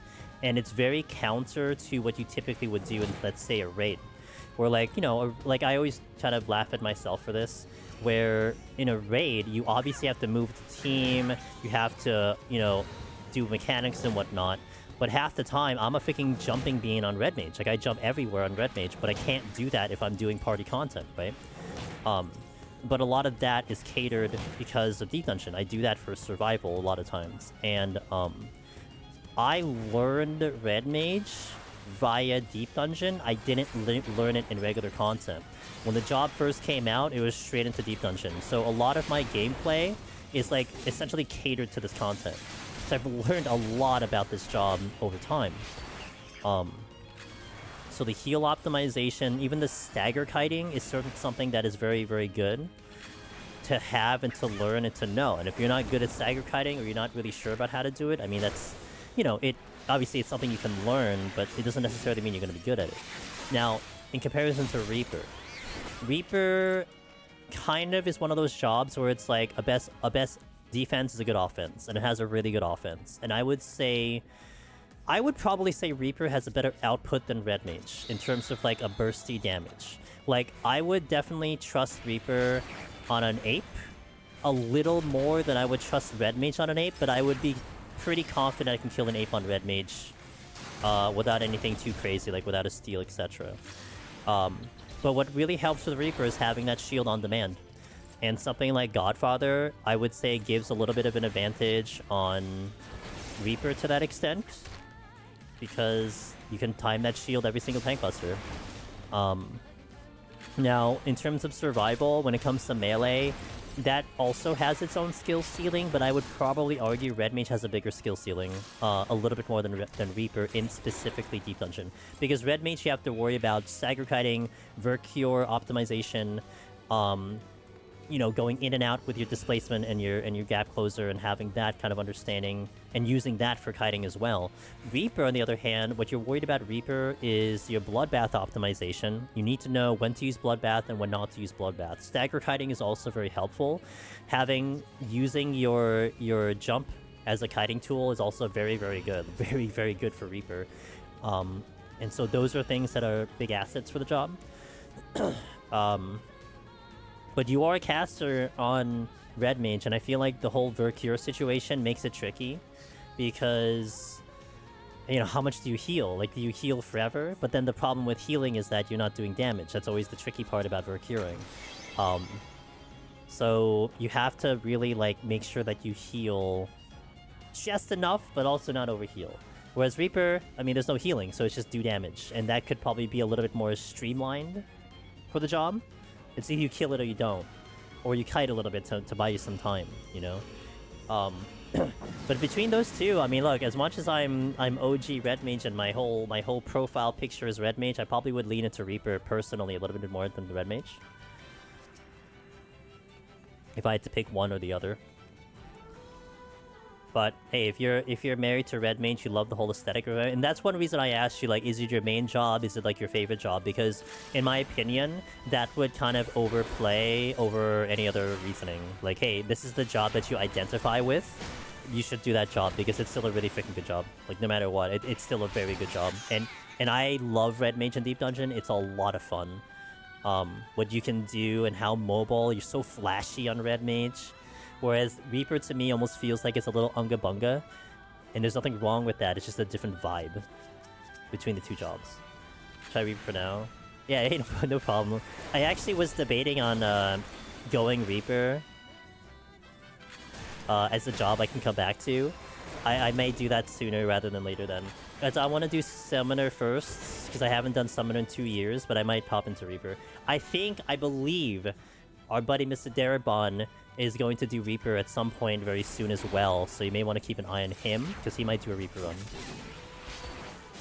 Because I think that was one of his favorite jobs in Palace as well. Aside from Red Mage, I think Reaper was one of his favorite jobs, so he's going to be returning to that one before he quote-unquote retires from Deep Dungeon. Yeah, so I'll keep it in mind. I think you gave me some content for well, it's gonna be like a month from now, but I'll keep it in mind. Because we gotta do this half, next half, and then Summoner half, and the other half, so I'll get there eventually. First time I got to 170 boss as Red Mage, I ran out of time due to being too cautious in the fights. Had to learn to be more aggressive with melee combo. Yeah, and that's the tricky part too, when it comes to doing the Vercuring, because you might catch yourself healing forever and you're not doing damage, and that could really be a big negative towards you, you know? I'm gonna Shank and Steal for the boss. I'm doing Summoner first, and then was doing Red Mage next. See you passing, I see you. Yeah, so like, okay, so my decision, Mr. Ross, and good to see you, happy Monday. I was like, I came up to today, I'm like, what the hell do I want to do today? I want to do Deep Dungeon, I just don't know what job. And I'm like, you know what? When was the last time I ran Summoner? Oh shit, 2 years ago. Literally 2 years ago. February 2023. So I'm like, okay, Summoner. But then, I remembered. someone asked me, hey, you should do Red Mage for your 69th clear. And I'm like, okay, we can do Red Mage for my 69th clear. And I looked at the clear count from my last title, and I'm like, oh, we're at 69, so I guess we'll just do the Red Mage run. So that's now the order of process. So, Red Mage, Summoner, Reaper, in that order. So otherwise, it would have been like Summoner, and then Nephilia would have come along, talked about Reaper, and I would have done Reaper right after, but we slotted in Red Mage now. I just figured I would do Summoner Red Mage since I've done... Yeah, and actually that came to mind too. It's like, okay, well, if I'm doing Red Mage, we obviously have to do Summoner to cover all the casters in 7.2, so yeah, it lined up. Yeah, I'm with you on that one. And someone actually mentioned that earlier too, that's like, oh, you're gonna take care of all the casters. I'm like, yeah, I guess I am. But at least you'll probably get to it before I do. So you'll have the first opinion. Strength. Real reason I'm playing Red Mage's Palace is because the pixel icon gives me FF1 vibes. Yeah, hell yeah, dude. They're all cool to watch anyways. Yeah, I think Red Mage though wins on the flashier part of it. If I were to pick on that category, I think Red Mage is more flashier than Reaper, but Reaper is powerhouse. It's a powerhouse. I think it's the favorite melee class for a solo clear, in my opinion. I think Reaper is the favorite class. I remember when we went in on an Endwalker to try the job out for the first time, I was just absolutely impressed. First and foremost, I was jarred by the amount of buttons I had in my hotbar. That's first. Of course, past me didn't know that Viper was gonna exist. It makes Reaper look like it has a ton of buttons, which is hilarious. But once we started playing it, oh my god, like I was just like, this is so strong. But also it was a weird perspective, because that was also during the time when the stat squish came in, so I couldn't determine if it was the job or if it was the stat squish. But of course later we definitely found out that it was definitely the job, not just the stat squish. I think the only change to Reaper and Palace is accumulating gauge from Harpe, otherwise same thing. So the Harpe runs are back in. Ross, are we gonna do the Harpe runs again? Harp only? Oh wait, it doesn't matter. If you do Harp only, you can't use gauge regardless. Oh yeah, I forgot. Harp with gauge. My bad. Not the same thing. Maybe 7.5 or whatever? Nice. Gotta feel that content, man. Wait for that patch, wait for that expansion to come out.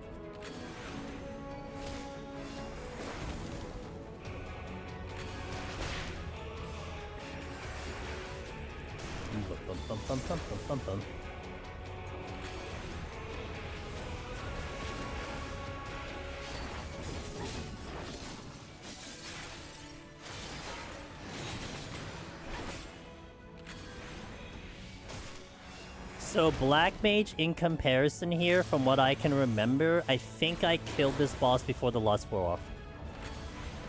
I think. If I were to remember correctly, pretty sure I killed Alicanto before the lust wore off on Black Mage. So that's fast. Dusk Road. Yeah, it'll be Dusk Road for Final Fantasy XIV, and then WoW's going to oddly name their next expansion Dawntrail. Because it's original, of course. Although the WoW of old won't do that anymore, right? I mean, the new WoW doesn't do that anymore. They're not gonna be jerks like that.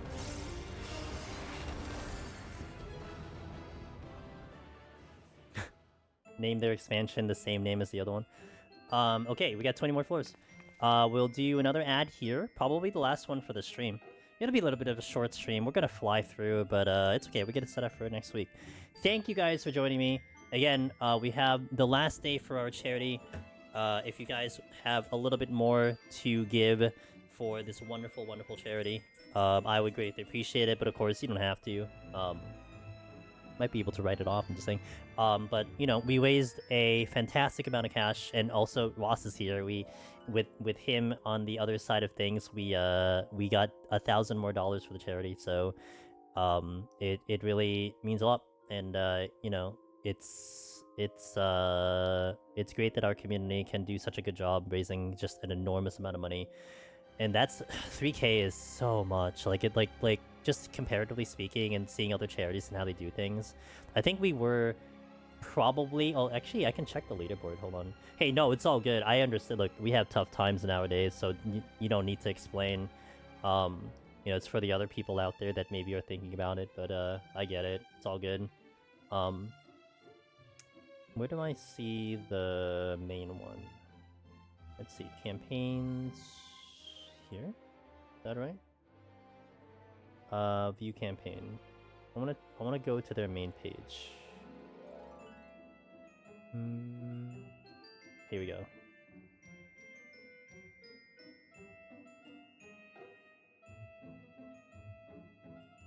No, that's not it. This one.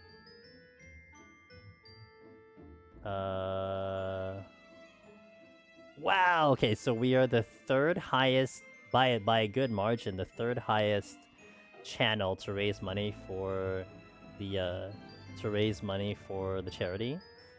So it's really, I mean, that's amazing. With so many content creators that have participated here, like we are up there, so it really means a lot that we can give a good showing. And I think we were I hear more cats. Yo, thank you. Yo, fat cat. Thank you for the 25. I really much appreciate it. And we are like lifetime with the charity. We are like the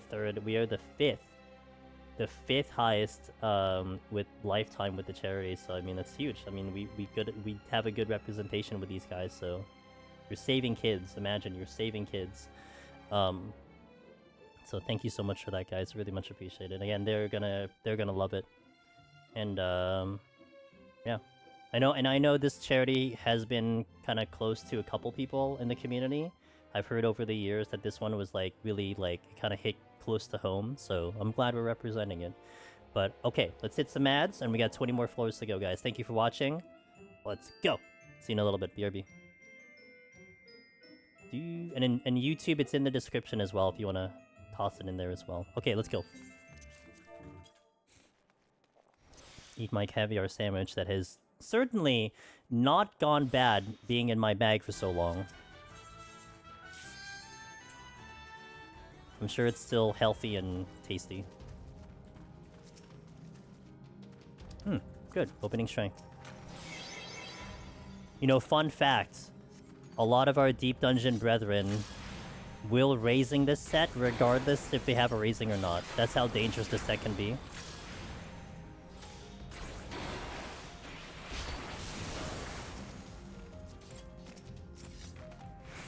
For sure.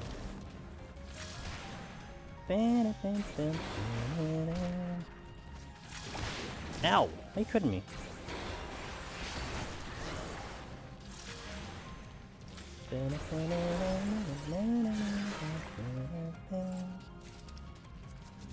I've died too many times to silly things in the set. Yeah. You have to give it. I would say this set gives a little bit more, requires just a little bit more focus than the other ones. Not to mention, you now have to adjust the cave floors for the first time again. So that could be also a little bit jarring, because you have to watch out for the traps and everything. Like, I definitely play 101 slightly different than 111.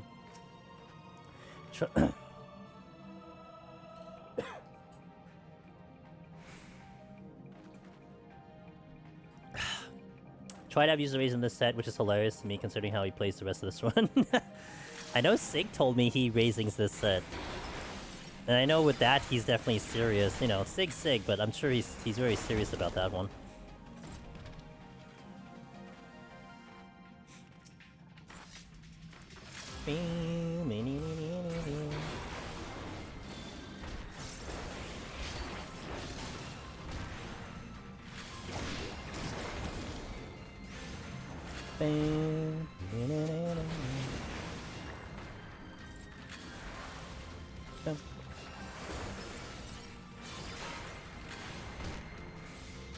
They'll raise in the set regardless if they have one or not. Hacks. Yeah, exactly. They just find it out of their pocket and just start using it.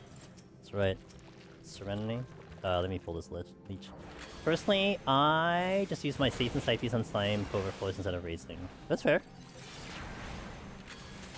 I always try to get through without raising, but half the time I end up panic raising anyway. I've never had this floor burn me. I mean, it could happen today, but I've never really had this floor kind of get me. But that's the beauty of the run though. Like everyone will have their little kind of like cursed thing that happens. I know when I was first progging Eureka Orthos, day 2, when I was doing the blind prog in day 2, I streamed for 10 hours. Welcome back on the ads, guys. I streamed 10 hours of Eureka Orthos. Never got past 41 to 50. Oh, 31 to 40. I never got... Wait, was it? No, 41 to 50. I died in the cave floors 3 times. That was my 10-hour stream. And I'm like... I felt so embarrassed. But also, it's like, I just had to remind myself, like, this is precisely what someone will go through on their own climb. Like, this is exactly the feeling that they're going to have. So it's like, I gotta keep pushing through. Honestly, that's exactly what I did yesterday in, Dude, it's so stupid. That's what I did in Path of Exile yesterday. I died in Act 3 3 times. Climbing a character back. And I was so angry. But then I'm like, this is like Deep Dungeon all over again. It is what it is. Suck it up and get back in there. That's what I told myself.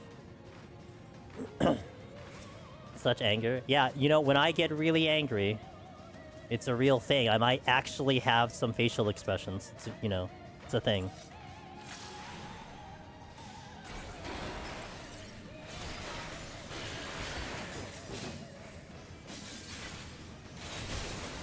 It is visible. Yeah, it's actually visible, yeah.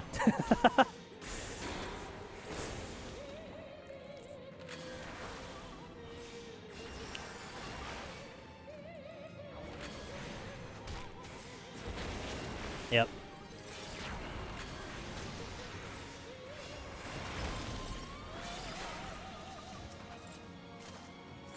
If you ever catch me screaming and yelling on stream, you need to make sure you're on the right channel. Because you probably aren't on the right channel. Or I've been replaced by someone.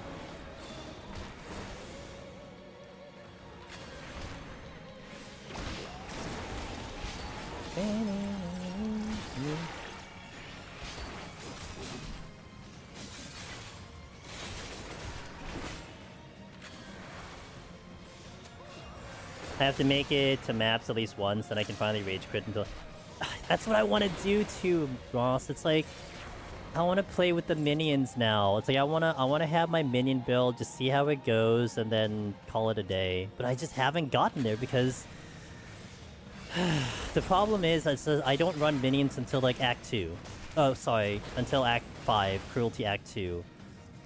And so dying before then is just like, I didn't even get to minions.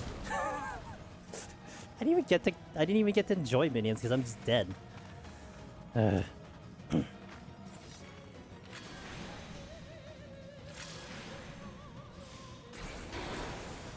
Maybe blue hair? Oh, true. You know, I'll take a Super Saiyan form. You're right.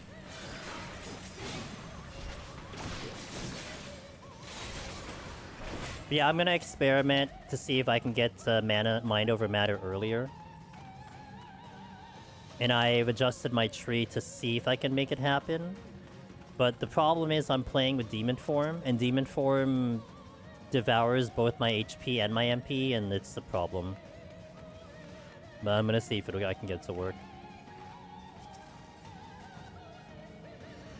I have to at this point. The way the game is, I have to.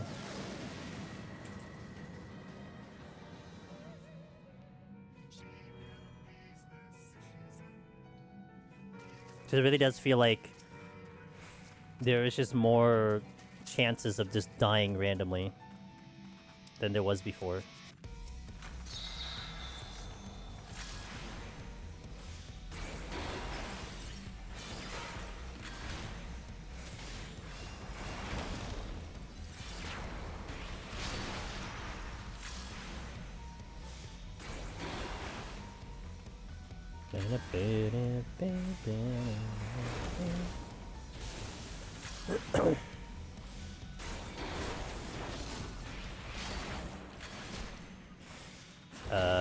Did I pop that fortune? I think so. It's next to the 5, which is nice, but still kind of a pain to move over to it. So I'm on my path. I go right next to it, but then I shoot to the right to go to physical damage because I'm running Bone Storm.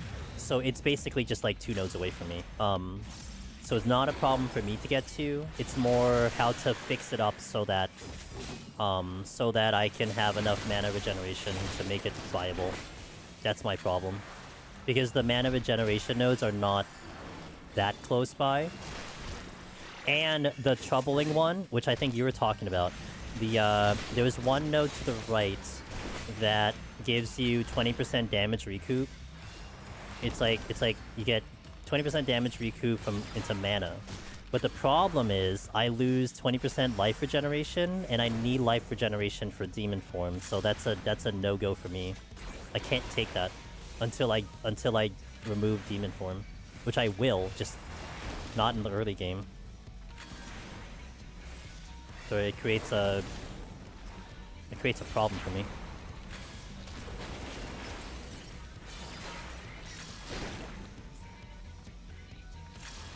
There is one if you go to like the southeast around where Mind Over Matter is. It gives you, I think, it's like 6 times 2 or something like that. I forgot. It's something along those lines. Like it's like 6 and 6 is something like 4, 4 then 6 or whatever.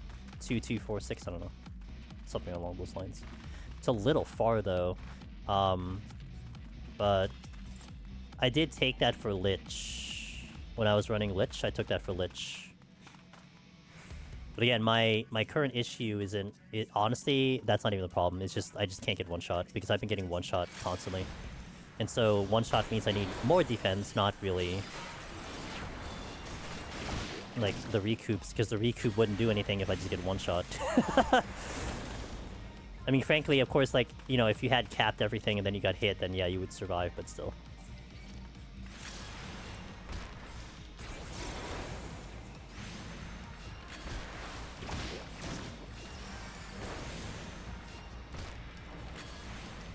Yeah, I mean, it's certainly better than nothing.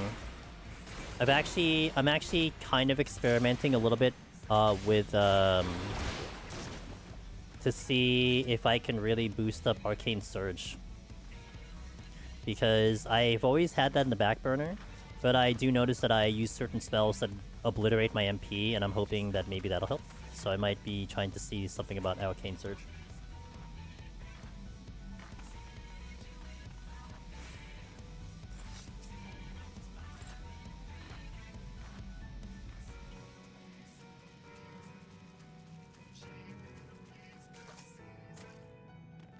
I think I aggroed the leech, yeah. Okay, so. Oh, there's 2 of them. Oh, I didn't see the other one. So I didn't aggro the one I thought I was going to aggro. I aggroed something else.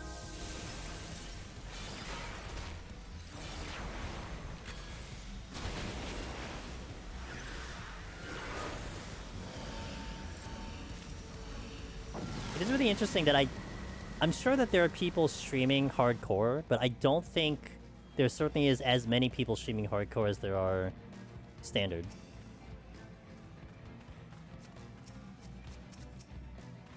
Let that steal.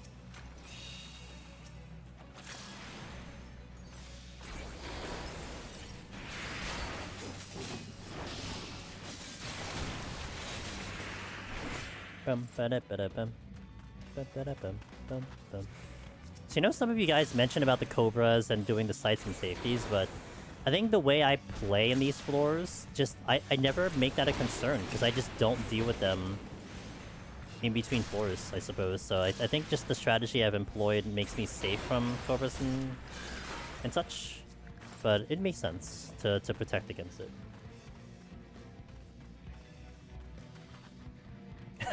See, that part I got. That last part I got, because I definitely have been running. I've been running Synthwave and on whenever I play the map, so that's been great. And it's so odd because you think you'd want like a more like almost like the battle list that I have, like the playlist that you play now, but for some reason like it doesn't make sense to me to play this playlist when I'm doing Path. It makes more sense to have something like Lo-Fi or or synthwave or something. Is it like the vibe is so much better? I love it.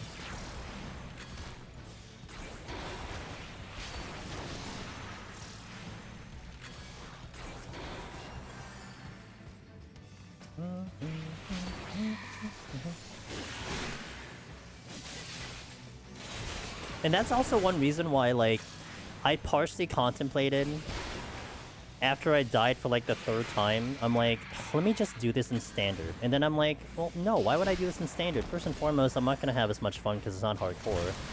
And the other thing of hardcore is I like the rankings, and there's no way I'd ever compete with the rankings in Standard, because I'd have to play so goddamn aggro that isn't really my playstyle to begin with. So it just makes sense to me to play Standard. So I just have to make a new character. Because the safety gameplay caters to me playing hardcore, so that's why I'm better in hardcore. Yeah. Hey, what up, Caroline? How you doing? Happy Monday. And, like, honestly, I really just want to experience minions in this patch to see how it is. But I keep dying. But then also it's like, no, I'm gonna do it in hardcore. What's the point? I'm not gonna learn anything if I do it in Standard. If I wanted to do, let's say, next patch, then I need to have this experience. So suck it up and get back in there. But then I am on a partial time limit because, you know, Expedition is going to be my priority. But I don't do Expedition off stream, so I'll have something to do off stream at the very least. Maybe usual aspects. I think the usual suspects are still playing hardcore. I imagine, because I mean, I don't know if like new people will do it. Maybe, possibly. I know, again, my thing is like ranking and the challenge. That's my whole thing. So if neither of them are, if one of them is missing, then it's pointless for me. And the ranking is big because I like to invest in the whole ranking system of that. You know, I want to be on the board. At least in Season 1, I think I managed to put up a ranking that is going to be untouchable. Or at least stay on top 1,000. I want to do better than that. I'm doing well. We just cleared M5S, and I'm doing Deep Dungeon as duo to chill. I failed my Viper run on 186. It happens. I should have raised. Ooh. Hey, no problem. Look, Caroline, you're like a veteran of Deep Dungeon now, so you know your thing, but sorry to hear. This Ranbam has been playing hardcore. Some of them moved to SSF to trade, because that's still in hardcore. Yeah, see, I couldn't see that part. I couldn't swap to trade. Because to me, all that means to me is that I expedite the gameplay, and I don't want to expedite the gameplay. Also, I don't want to deal with people. Like dealing with people already, it's like, that's asking a lot. Like, if I had a community that revolved around Path of Exile 2, and that was where my channel was, it would make sense to do trade, right? Because I would have a lot of people to tap into.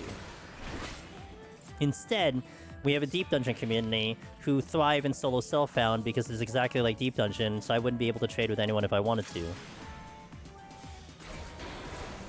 Which I don't want to, but you get the point.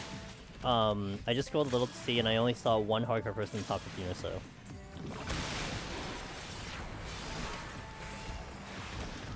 Like streaming, you mean, in the top 15. I don't like trade either because it feels like changes your game to grind to buy instead of deal with what you get. Yeah, it does. Basically, it's like, can I get enough Divine Orbs to get this thing? And just hope that Divine Orbs drop. Oh, or also, it's like, get enough Magic Find to just get Divine Orbs. I think Thing did it because he was trying to test some builds for max roll and was looking up items, yeah. Yeah, and like, this is what, is he a guide maker? I mean, makes sense, right? There are some content priorities that I'm sure comes into play. Yo, Balam, I'm doing great. How are you doing today? Having a good Monday. Garm shakes fist to the sky. They be sneaking. They be sneaking. Yeah, this is a classic run. No challenge run. No nothing.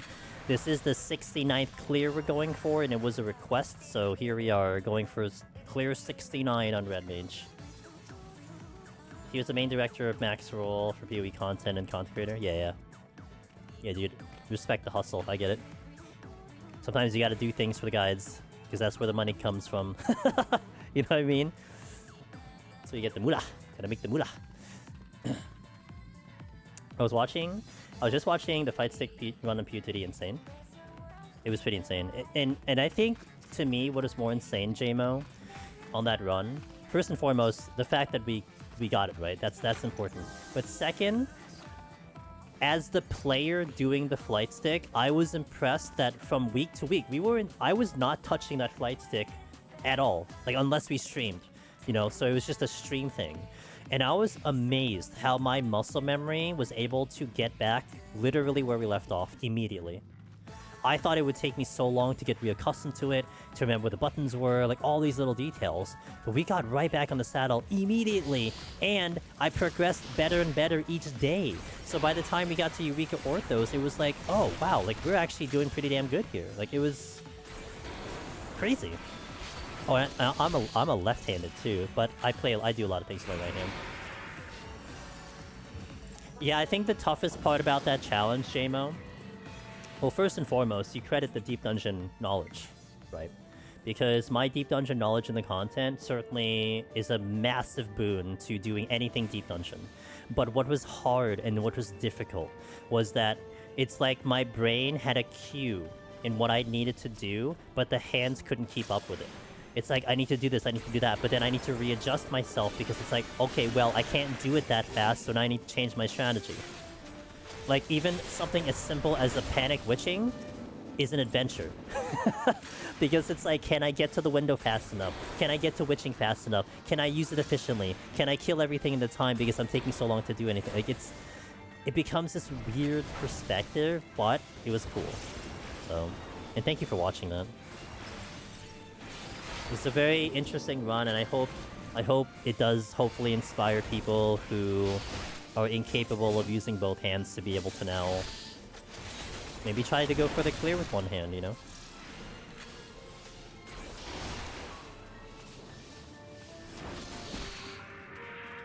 Have you already gone through? Yep, we are done. So actually tomorrow I post part 1 of Heaven on High, and then Thursday we post the clear. My first Heaven on High clear I disconnect, which was by the way on my birthday, which kind of sucked. Then the week after we cleared.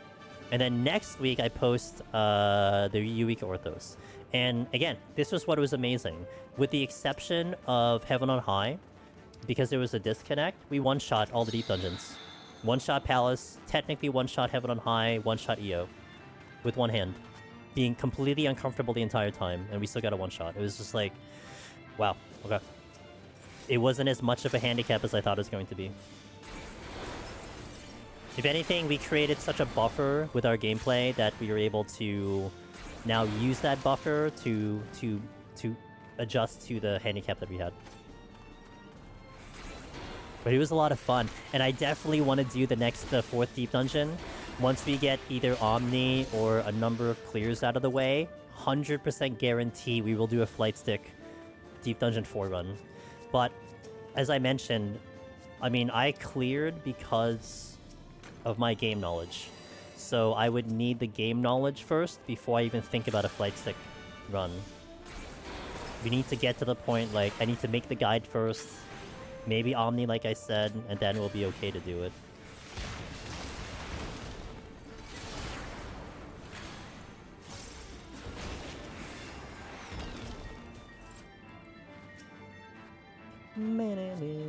I think I have to kill the Ochu.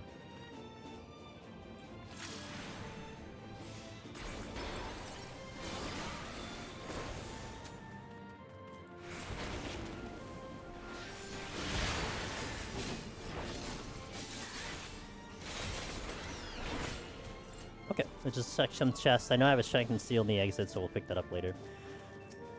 I don't really know what I'd be looking for. Maybe a Mimic? Yeah, Mimic. I'd be looking for a Mimic, sure.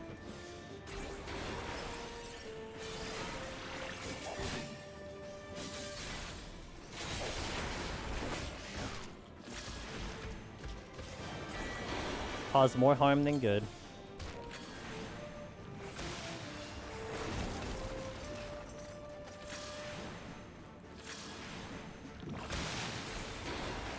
And I did have a witching here. I just forgot. I thought about the witching, but I forgot.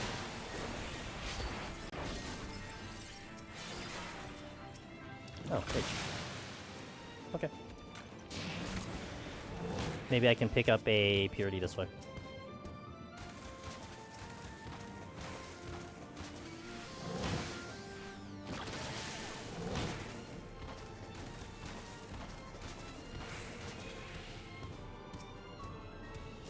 Random Intuition? No.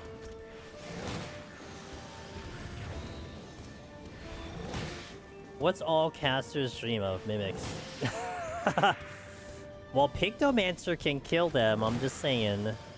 They have enough burst to wipe them out, at least this high. The other ones, not so much. Black Mage did pretty good, though. But not as good as Pigdo. Sure, why not?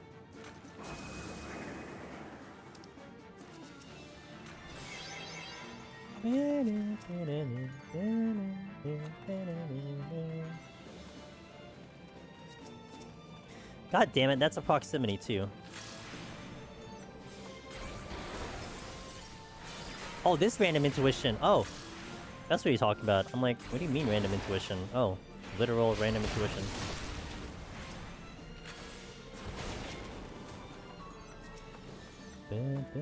Good thing about Red Mage is you don't have to lose to... Yeah.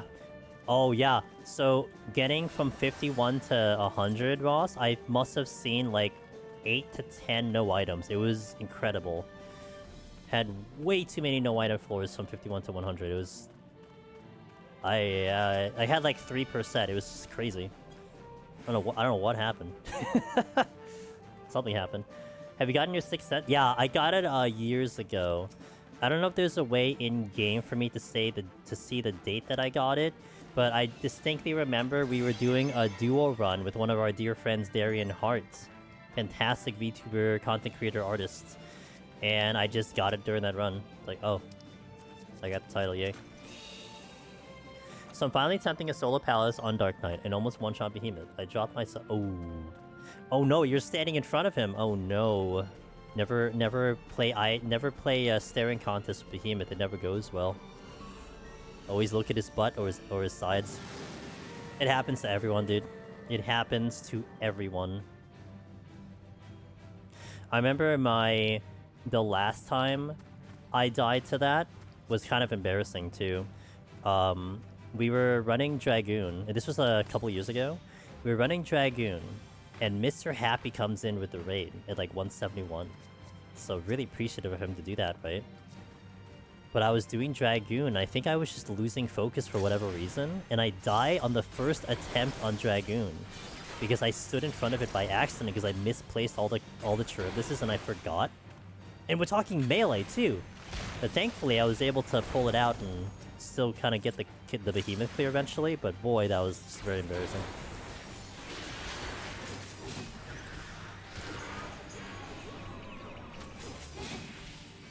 Happens to all of us.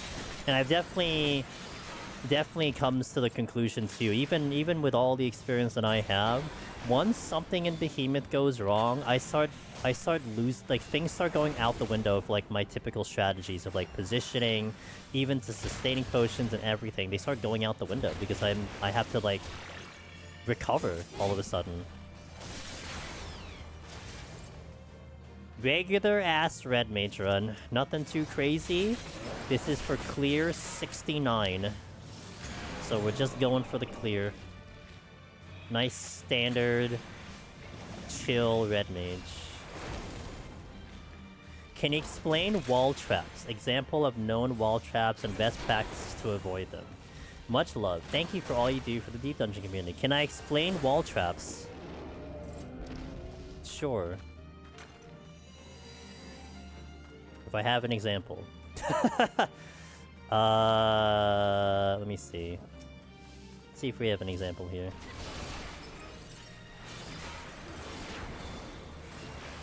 No, this is not going to be the floor that gives me an example. But if I can't see one on this floor, I'll just verbally talk about it.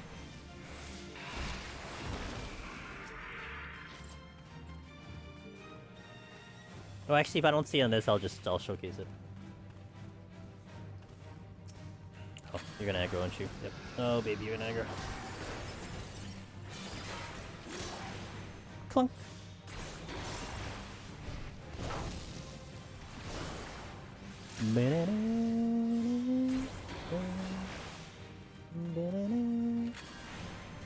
No, this is not... I don't think the game's gonna give it to me on this floor. Like, it would be good if it was early, but not now.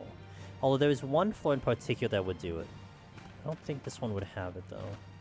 Okay, so... in a room like this, kind of what we designate as wall traps is the following. The typical strategy that you employ in Deep Dungeon, you hug walls, so I like to joke you lick the wall. That's how close you want to be to the wall. Except there are possibilities where you could have a trap like here. So if you're hugging the wall, even if you're going tightly, you still hit the trap. That's what we call a wall trap. Now, of course, I always want to advertise our good... Oh, I'm gonna get hit here. Rip. Okay, our good buddy, Mr. Darabon. Although he covers 51 plus, he definitely goes through a very, very comprehensive information on 151 where all the traps are. Like, literally, the locations of every goddamn trap in 151 plus. So that's one thing that is good to reference. Jacian, what's up, dude? I gotta let this play out, because it's gonna be long. Ando no hug the wall, Azax hug the wall, Ricardo hug the wall, Rogo 6 hug the wall, Tal hug the wall. That's right, we're gonna hug the wall. Thank you, Jason, for the 51, I appreciate it. So, that's what we call a wall trap, right? So in the cave floors, my game plan for here is that you expect to hit a trap, and you try to mitigate the fallout from it as much as you can. So what you'll see me do a lot on a lot of jobs, if not every single job, is that I'll clear the room first, and then we will go through the room. So if we hit a trap, then I'm going to make sure that even if it's alluring, we help mitigate. So that's one thing. Mr. Sadie Sassafras, what is up, dude? How is your stream? Guys, that's my dear friend, Mr. Sadie, one of the best Deep Dungeon runners you'll ever see in our community, and also controller players, so even better if you need that perspective. Hope you had a good run. We were actually discussing, and someone asked a question about how do we deal with wall traps. So you don't have to answer that, but if you want to, you certainly can offer your knowledge on the topic. But yeah, so that's kind of how I approach it, Runic. Where on the cave floors, you're coming through it expecting to hit a wall trap, just because they're tricky and they're hard to go for. However, in 151 plus with the Darabon video, I am expecting to not hit a wall trap, because hugging the walls, you'll avoid like 90% of them. In the cave floors, hugging the walls, you probably will skip like 60% of them. So it's a much lower percentage. But using the video of Mr. Darabon, I will only remember like 4 very specific spots that have a corner trap or a wall trap, and I purposely avoid them knowing their location, because you could recognize it by the layout of the floor. So that's one thing that comes into play. Like, you can recognize what the floor looks like, what the room looks like, and then have an understanding of where the traps could possibly be. It is possible on the cave floors, it's just, you know, don't really have the video for it, but it is possible on the... Okay, that's fun. It is possible on the cave floor, so... Did a 81 to 99 Heaven and High Black Mage scoring run tap that? No! Did it look like it was gonna have good potential, Mr. Sadie? Damn! That sucks. So close. Black Mage, though, feels really freaking good, though. So, I mean... Do you think, like, you had enough fun at Black Mage that it's kind of just shrug your shoulders, go back in, or do you think you're gonna move on? Because, like, I like Black Mage a lot. Like, I just had a lot of fun, and I just can't deny it. It's just a good job, so... I almost feel like I would have not a problem, like, going back into it, but depends on what your schedule looks like. On 130 to 150, says Sadie, I'll use a safety aggressively. If I don't like the look of the room, I need to travel through donut rooms. Or if the floor is gloomy, because hitting alluring in the gloomy floor sucks. It felt really strong. Yeah, it feels really strong now. Yeah, that's actually really good advice from Sadie, Runic. I will do that sometimes if I'm doing like a scoring run. Where I will look at a donut room and I'm like, we're safeting because I don't want to deal with this right now. In a typical clear run like you're seeing me do now, I will probably not do that. only because I'm playing a lot safer, and it's a little bit of a different perspective because of it. Come on! God damn it. I hate everything. So like the way I conduct a run differs depending on what challenge I'm going for, if that makes sense. But on this type of run, I won't aggressive safety like Sadie will. Only because it's like, okay, I can deal with it. But on like a challenge run, a speed run, or even a scoring run, I would do that aggressively because it could cause a lot of issues in terms of time and everything. And that's also like, look, maybe you're running low on time. That's another thing to think about. Well, if it's going to help you on time, then yeah, you do that strategy because it helps you on time. Welcome in, guys. I'm Angel Stevenus. If you see me in Final Fantasy XIV, we too are doing Deep Dungeon. I've been probably a little bit more of a variety streamer than a 14 streamer lately. And we've been kind of addicted to Path of Exile. However, next week, we're going to do Expedition 33, which I'm very excited about. Coming out next week, next Thursday, unless I get lucky and get early access or something. But, yeah. So we're working on a Red Mage clear. Nothing weird about this run. It is just a standard clear. We are going for clear number 69. And this was partially requested, so I'm doing it. Sometimes, I joke, sometimes it's just that simple. You want me to do something? Just ask it and you got it. Nice indeed. Nice indeed. So, just hope next week we get that clear. But I will probably commit to Red Mage until we clear it. So if I fail next week, we're back in on Red Mage again. Because I want to get the clear here as a Red Mage. So we're committed.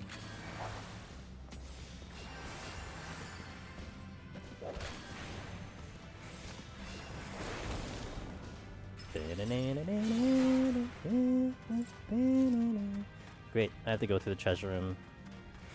I'm like really lazy. Well, no, I'm not that lazy. This is great info. I've been aggressively helping getting friends into the dungeon. This question is they had, and I knew you. Yeah. So I hope that was a good explanation, and even, you know, including Mr. Sadie, who I would 100% trust whatever he says. But of course, that's why, again, I love when questions are asked, but not to mention when you get multiple people answering them, because you will get slightly different answers. They're not wrong. A lot of things in Deep Dungeon are like guidelines, right? They're not rules. There's a couple rules in Deep Dungeon, but the rest of them are a lot of guidelines. And you take the perspective of multiple people, and you take the best of, and then you work with it to formulate your own strategy. And that's the case there, you know? Because everyone will have their own experience too. So certain things will burn people differently than others. You know, like, okay, here's an example. A really extreme example, which I'm sure it doesn't happen, but just to kind of emphasize the point. What if you had a gamer who hugs the walls and swears up and down that they've never hit a wall trap? Well, they're gonna tell you, well, just hug the wall, it's fine, you're not gonna hit a trap. And that's not wrong. There's nothing wrong with saying that, because if historically you haven't hit a trap, then obviously they're doing something different and right. But then you may have the other person who literally has ended a run on a wall trap, and like they're scarred for life, and they're scared of a wall trap for the rest of their life, and it's like, okay, they're going to be more cautious. They're also not wrong, because that was their experience, you know? That's why information in Deep Dungeon to me is always exciting, because you won't get a straight answer, and that's the best part of it. We know it's wrong, though. We know it's wrong, but you know what I mean, as an example. As an example.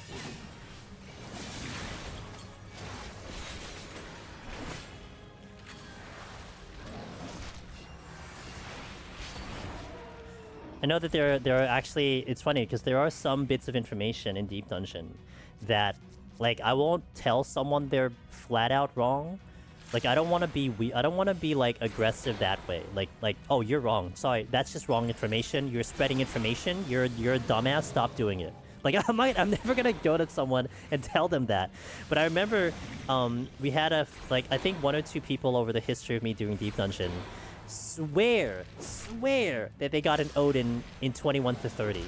And I'm like, look, man. I'm not gonna tell you you're wrong. You just gotta show me a picture. If you show me a picture that you got an Odin 21-30, I got you. I believe you. It's just, we've never seen it ever, and I'm almost certain that it doesn't happen. So I'm not telling you you're wrong. I'm just saying you're probably wrong. Hand on shoulder meme. I see it a lot. Like, this thing can happen if you want to mitigate the issue. Here are some options. To me, that's yeah, and that's how I always like to approach it too. You know, my whole spiel on good luck and bad luck. That's always something I like to talk about. Adjusting your run for mitigating bad luck as opposed to hoping for good luck, kind of thing.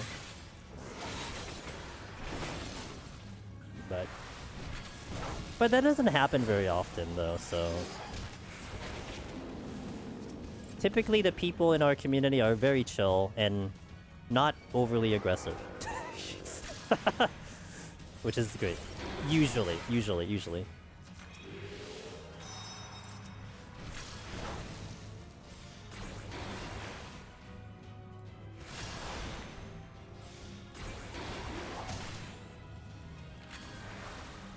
But like I said, there's very few facts in Deep Dungeon that you can undisputedly say you can't argue against it. Few of them. The rest of them you could still justify and say, well, if you do this, then this. If you do that, then that. Like, for instance, don't open a silver chest under 80%. I mean, that's just the rule. You do it, you're dead. There's no ifs, ands, or buts. Like, the chances of you dying are high, and you just don't want to do that.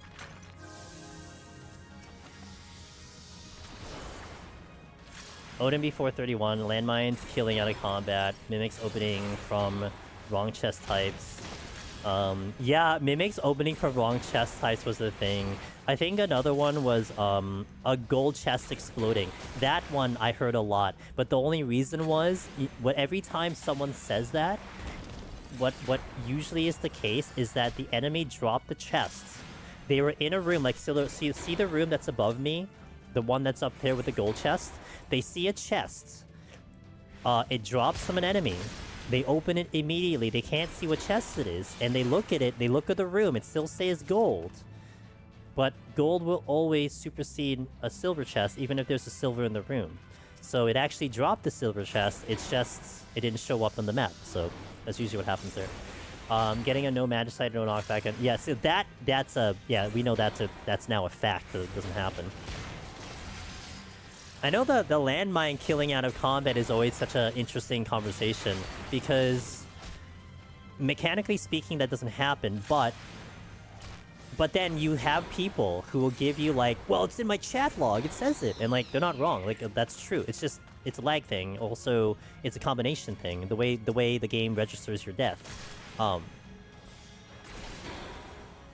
So there's like a lot of things that can happen that can make that result become a reality, but it's just like there's a secondary thing that occurs. Yeah, Poxon, or you know, you just get hit at the same time or something like that. Let me make a case for the fact that Palace is actually 300 floors. Okay, do it, Emily.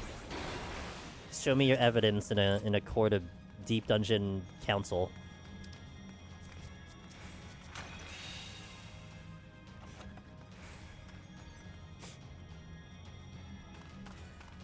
I think I need to pull the Ochu.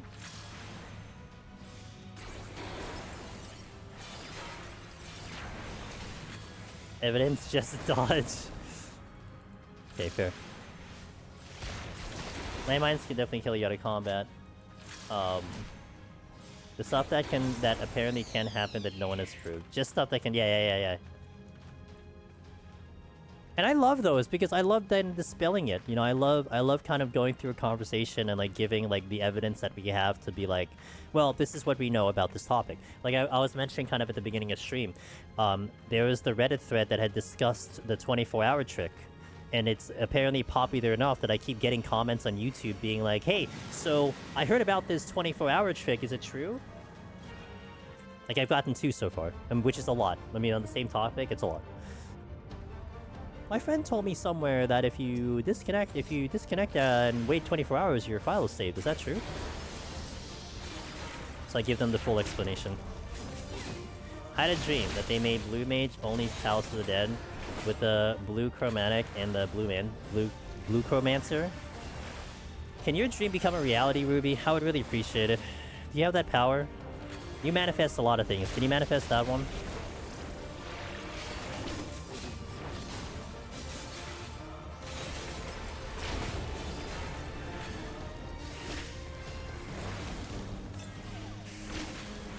Hope you're doing well. Yeah, and like we're not saying in like such a like we don't believe you type of situation. It's just with all the years that we've seen the content, like we definitely need something of a little more than like hearsay for that. But I remember when the first mention of the whole no magicite on the last 3 floors of Heaven on High, I don't remember the day it happened, but I remember when it was mentioned. And to me, it's like, okay, I don't know if this is true, but oh my god, would it be so easy to figure it out. Like, it would be so easy to find out if that's true or not, because I have all my VODs, a lot of you guys have your own VODs, and we could just look at the last 3 floors and just verify it. And I think at some point, it was basically clear as day that that was true, you know? And that's the other way, that's like the reverse way of thinking of it. It's that a myth becomes reality because you can just look at the video evidence and see it happening. You know, that's all you need. Just show evidence and boom, you're there. That was awesome. Those are things where, like, that's why I never want to be, like, I never want to stray away from someone having some weird-ass theory on things. I mean, I'm talking to Ross about this, right? It's okay to have theories. Because stuff like that is, like, you're thinking outside the box. It could totally be true. And you just have to have someone go through the process of, like, testing it out, essentially. Has anybody used Pox on a no regen floor to take their HP to 1 and stood in the landmine? Someone did that? Yes. Yes, I had it was an old buddy before. Yannick, I believe their name was, and I think I have it on my channel because they gave me permission to post it. And yeah, they found a no auto heal disable floor. They super bull lighted with the old super bull light and then hit a landmine, and it did not kill them, which was basically clear as day proof that you couldn't die to a landmine. I think it's on my channel. I don't remember. So I'm here so late. So what about 24 hours? Oh, the 24-hour trick. So it was something that we've dubbed as a term because it's an easy way of remembering it. But there has been a lot of cases where someone, let's say I disconnected right now today. Like, oh my god, I lost power, blah, blah, blah. If I don't log in for quote-unquote 24 hours, there's a possibility that I will not record a KO on the file, where typically, if you disconnect, you will record a KO. And basically, the whole thing with that is just that it seems to be a higher chance, but it is far from guaranteed. And a lot of people have tried to replicate it, harness it, duplicate it, and we have not seen any results yet. And rest assured, if I knew that that was a thing, and that was a consistent thing, I would be talking about it, and we would be discussing it. Whether or not you agree that it's whether or not you agree that it should be in the game or not, if it can be replicated perfectly and consistently, then it is something I should talk about, and hopefully Square Next looks at it and decides whatever the hell they want to do with that information, you know? Because to me, you don't hide information, you just tell everyone. I don't know. To me, it's just like, I don't know, it's really simple. You don't really hide information. But yeah, that's the 24-hour trick. But I have to run through like this explanation on YouTube now every time someone asks that question, which I don't mind. It's a genuine question, but it's a little more popular than I thought it was going to be. But it's so funny to me that like once like something about getting something easier becomes a viability, man, people jump on it, right? Oh my god, we can save our files now? That was the one thing that was holding me back from Deep Dungeon this whole time. And fair, disconnect kind of sucks in Deep Dungeon. But it's funny that people always like to kind of, well, not generally people, but a lot of people kind of like to always go for that way out, if you will, or the partially easier path. I mean, that's why it's the most common question. What's the easiest job in Deep Dungeon, right? What's the easiest job in Deep Dungeon? Never do I really get the question, what's the hardest job in Deep Dungeon? No one comes in asking what's the hardest job in Deep Dungeon. They always ask what's the easiest. I think if someone comes in with that question, I'm gonna put a smile on my face and be like, well, let me tell you. Let's sit down and talk, sir, ma'am.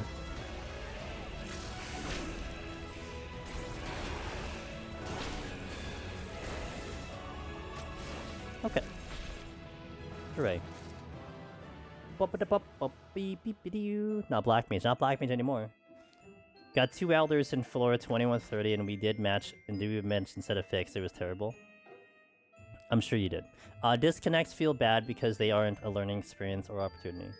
I 100% agree. You know, Anderos playing a lot of Path of Exile 2 on my end. It's so comforting that I'm playing hardcore and I get connection issues and I shrug it off. I disconnect out of a map. I'm like, okay, I'll just go back in. Like, you know how much that is like taken for granted, especially when it comes to Deep Dungeon. If you disconnect in Deep Dungeon, your tables are flipping. Your PC is out the window because you know that file is gone. So having this thought that like maybe you could save it is pretty important. I get it. So I understand why it's kind of a hot topic, but 8 years of this is kind of long, and there's tech that can actually help you, but I don't know. They'll never implement it, so it's whatever. So yeah, either or. They either make you come back paused, or they reload you by the checkpoint, or they make you go back to like the hub, and then you could re-enter the map later. Like there's so many safety measures. Like I've never died from disconnecting in Path, and I know some people have. I've never had, and I've disconnected a lot in Path because sometimes their servers are weird, but like. Never lost a hardcore file. Epoch, hello. What's the hardest job in the... Well, I'm happy you asked that question, Epoch. Still Astro. Well, Palace is Astro, Heaven on High is Astro, and EO is your cat. If you have a cat. If you don't have a cat, then it's Astro. And hence the... Okay, wait. My theory is that 24-hour trick is not reliable because it's not a set timer, but server freeing the data that held the instance, and hence depending on player congestion. Yeah, there's probably some factors. Again, if you can replicate it, Yannick, then that's huge. And I would love for someone to figure it out, because then we can be like, hey, Square Enix, so you know about this thing that we now can replicate? Do you like it or not? What's your thoughts? You like it? Like that's how I would pose it to them, and then I would give them the blame because it's like it's their game. So if you want this in, then tell us it's good. If you don't want it in, then get it out, fix it. I don't know. What's the funniest Deep Dungeon? I think Heaven on High is the funniest because there's a lot of shenanigans that could happen in Deep Dungeon in Heaven on High. Let me tell you. I think EO. Okay, EO is interesting because unless you're doing score runs, the job. Well, I'll finish this conversation anyway. Unless you're doing score runs, you have little chance of having weird things happen to the run because you're just basically alive or you're dead. There's no between. Heaven on High is like you can kind of live and you can kind of make it out. You're just basically dead.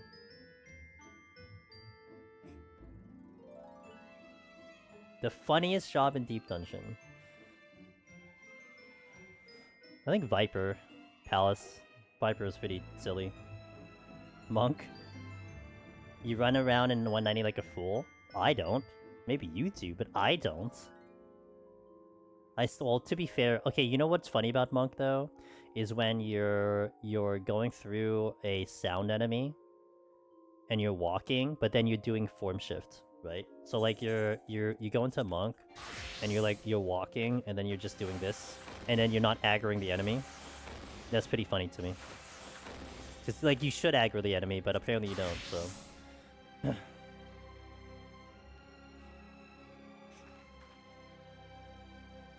Palace Black Mage was the most hilarious. We can speak about the hardest job per rolls. Could do that per rolls, yeah, it's fair. It's not in my power to replicate, but early Dawntrail, it was consistent. And people were getting files back after a few hours, while now I can't get it to work in my world's pretty low population. That's fair. You know, that's an interesting bit of information. I wonder if there is some relation to that. So would you then argue that... So then, part of me is thinking, what happens if you go to Balmung, and you do a deep dungeon run in Balmung, would you then suggest that you would have a higher chance to actually save your file if you did it on specifically Balmung? You know what I mean? Because you're talking about the biggest server in NA, so that's Balmung. That would be the implication that you're talking about. Or Cactor, but I can assure you that Cactor, it doesn't always work in Cactor. I think Cactor is the 3rd highest server. Could we hold DC too? Well, which would be Ether, but I could also say an Ether I don't always get it. But Cog, our buddy Cog National Television has saved a couple files because he has come back later on and eventually gotten it. So he has saved a couple files from death. You can travel. I haven't tried. I'm not about to try now. I think it's better that I don't go to Balmung. I'm sure you can get to Balmung on off hours or something. I don't know. Okay, I gotta hit an ad here, and then we'll do our last 10 of 4s. Nice, quick and easy stream. Get to 130, and then we're good to go. So thank you guys for watching. One more ad break, and then we'll do the last 10 to set this up for next week, 131. This week is probably all Path of Exile, because I have brain rot, and I can only play Path of Exile. So, Mondays, we're still on 14. You either see no thing. What if I hit an ad? Do I hit an ad right now, Ruby, or do I wait for you to say this thing? Or do you have turbo? Maybe you have turbo, so then you're fine. I'm gonna hit an ad anyway, so BRB. Ads going out. Alright, let's go. Refood. Oh, I just exited. Shit. Well, GG. Okay, let's go back in. Sometimes ads give a little screen on the stream. I can unmute it and still watch the stream. Can you do that right now?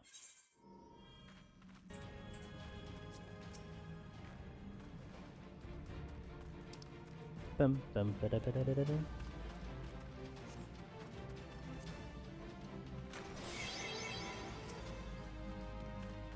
You are? Hell yeah. Actual gamer Ruby art right there.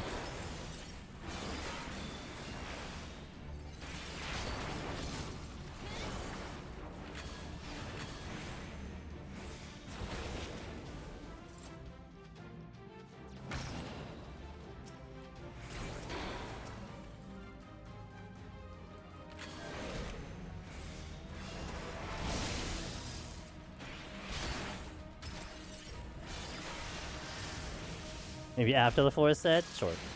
As an EU viewer, oftentimes I don't get ads. No one wants my money. I mean, I want your money, but it also could mean your region in particular just doesn't have ads, I suppose. I guess one could set up alts on different worlds and DCs in check, but I don't think we have any way to check player numbers on each world, so it would be a little biased. Yeah, I don't know if we have the ability to check player population. I think the only way you technically can see player population is when you log into the server and see if there is a queue. That's about it, but that's like a lot of manual work.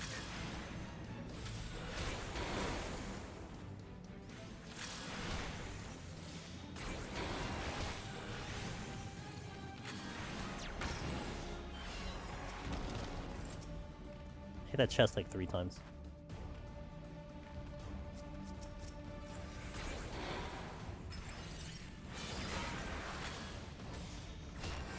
Am I giving anyone Crystal Conflict PTSD right now?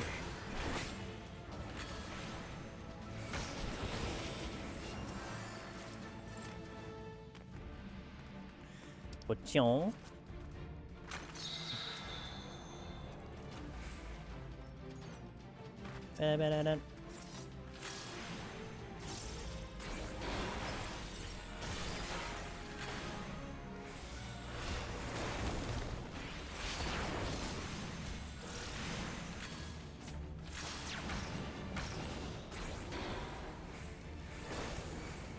Trying to get that Spriggan. Welcome back to the ads, guys. Thank you for your patience if you saw the full 3. I'm getting CC flashbacks of my Season 12 grind to Crystal. God, they're on season 12 already? Needlemere? My goodness. I can't believe it's season 12. Holy crap. I got Crystal in season 1. And then I never touched it ever again. I thought about the idea pushing for top 100, and then I'm like, I would rather do literally anything else, so then I didn't do it.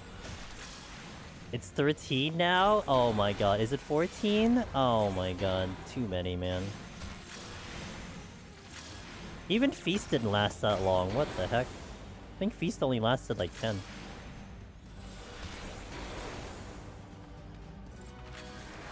It's actually funny thinking about that, putting that in perspective. PvP series, I grabbed an emote in rank 5 and will probably avoid it now. Is the mount not cool enough? Is it like a spider mount or something? I have no interest in the PvP series. Needed a couple front lines. I think I got my fix for the patch, and then I'm good. Although I should see if I got any rewards. Maybe I got rewards and all. Ooh, rage. I flighted this, didn't I? So I'm just gonna rage regularly.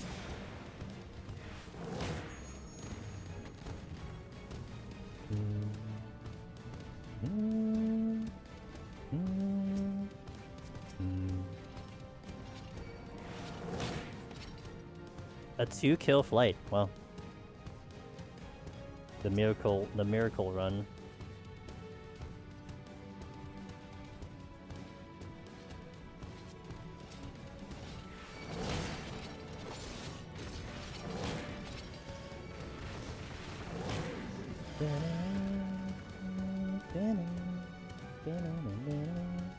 God, this version of this song was so well done. Oh my gosh.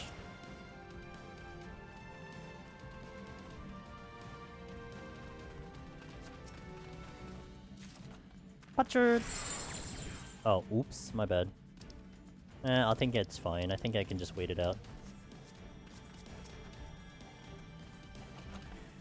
Also, 173 tried to get me today. It did not have a landmine. Ooh. Statistically speaking, you should get a landmine, and it's always very awkward when you don't. I've had that happen a handful of times, Yannick. And I'm like... And that's one reason I do not pull until I see all the traps, because I've just had it happen. And in Heaven on High, too. Heaven on High was also a place where I have run into no landmines. And I'm like, okay, well, there goes that plan. I guess it's just out the window. Luckily, you only had 3 arms on you. Yeah. And luckily, Palace doesn't hit you as hard as Heaven on High.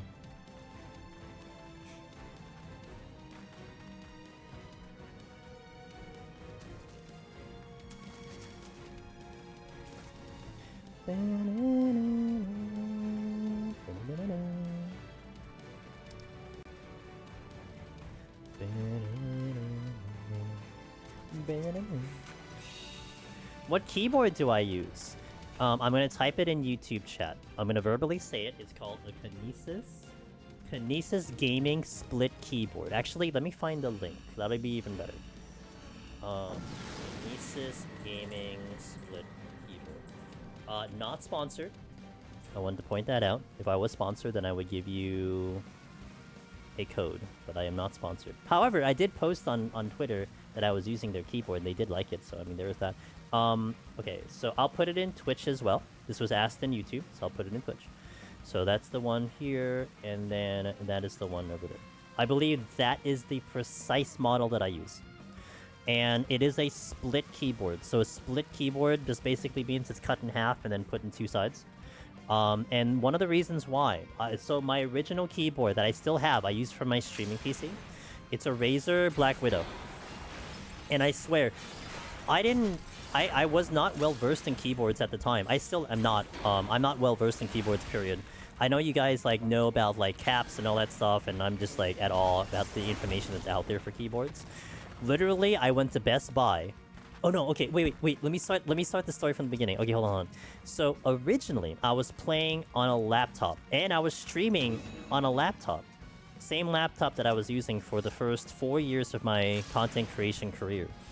Now, the laptop that I was using, a really good laptop, the problem was that the keys on the actual keyboard of the laptop were like really close to the guts of the motherboard, and so there were times that I felt like I was hitting the keys too hard, and I would cause a blue screen. And this happened way too often, so my course of action that I thought was to get an external keyboard. And mind you, I had never used an external keyboard for playing on a laptop for years. But this was like, I couldn't do this anymore because I kept blue screening my game. And we were doing Deep Dungeon, so I was blue screening Deep Dungeon, right? So I get the external. I went to Best Buy. And I literally just got the one that looked the coolest, which was the Razer Black Widow. So no attachment, no research, nothing. I just went to Best Buy and just got the Black Widow. And it was a great keyboard. I really, really like it. It did a really good job. Again, not sponsored. Hey, Fruity Snacks, thanks for the follow. It did a really good job for me. Did exactly what I was looking for. Never blue screened on my laptop ever again. However, years down the line, especially in my current setup, what I started to realize, like, imagine, okay, like IRL, imagine like you're like kind of hugging something, whatever, like a person or a teddy bear or whatever. Playing on a regular keyboard, especially when you're doing two hands on the keyboard, it felt like I was kind of hugging because my shoulders were tight, my hands were closed together, and I wasn't getting pain. Like, I wasn't suffering from some physical ailment or whatever. However, I did kind of think like, okay, if I'm gonna play like this for years to come, I need to try to get more comfortable. So that's where a split keyboard became an idea. Because the thought was, if I can separate my arms and my hands a little bit further apart, more natural, like, you know, like lift your hands up in the air and just drop it down, and that's where my shoulders are. It would maybe mitigate or prevent any future physical damage. So that's exactly what it's pulling off. Now, I mean, I could still get maybe something down the line with the way I play, but I can definitely rest assured that, like, my shoulders don't feel awkward and they don't feel tight, like I'm hugging something. So that was the reason for a split keyboard, was because of me playing on a two-handed keyboard. So my logic was there, and I could make the keyboard really far apart from each other, which is fantastic. So I could make it really far apart, but I have it distance-wise where it's like kind of a very natural landing from my hands based on where my shoulder width is. So that's the story of the split keyboard. On the topic of laptop keyboards, turning it off, the built-in one is such a pain. I had spilled something on it and it was spamming certain keys. Oh, well, I mean, that sucks in general. Because, I mean, that could reach the motherboard and everything. Ross said, I like clicky keys, but wow, it was impossible for me to for them not to pick up the microphone, so I swapped to quiet switches. I think that's the only keyboard adjustment I've ever done. I remember asking chat one time, Ross, on stream, being like, are you guys bothered by the clickety-clack of my keyboard? Because the Razer is loud. Wait, hold on. Do I have something? Okay, here. Wait. I don't know if you could hear that, but that's the Razer. And then my other keyboard is much softer, and I chose to go much softer with my split keyboard. And I remember asking, I'm like, guys, are you bothered by the clickety-clack of the keyboard? And literally, they're like, no, it's kind of like ASMR. And like, no one got bothered. I'm like, okay.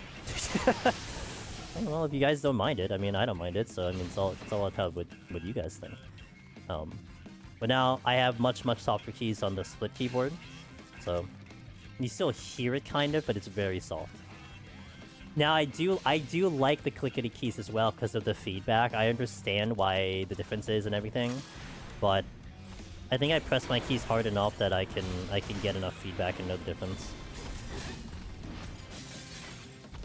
Did I miss? I missed.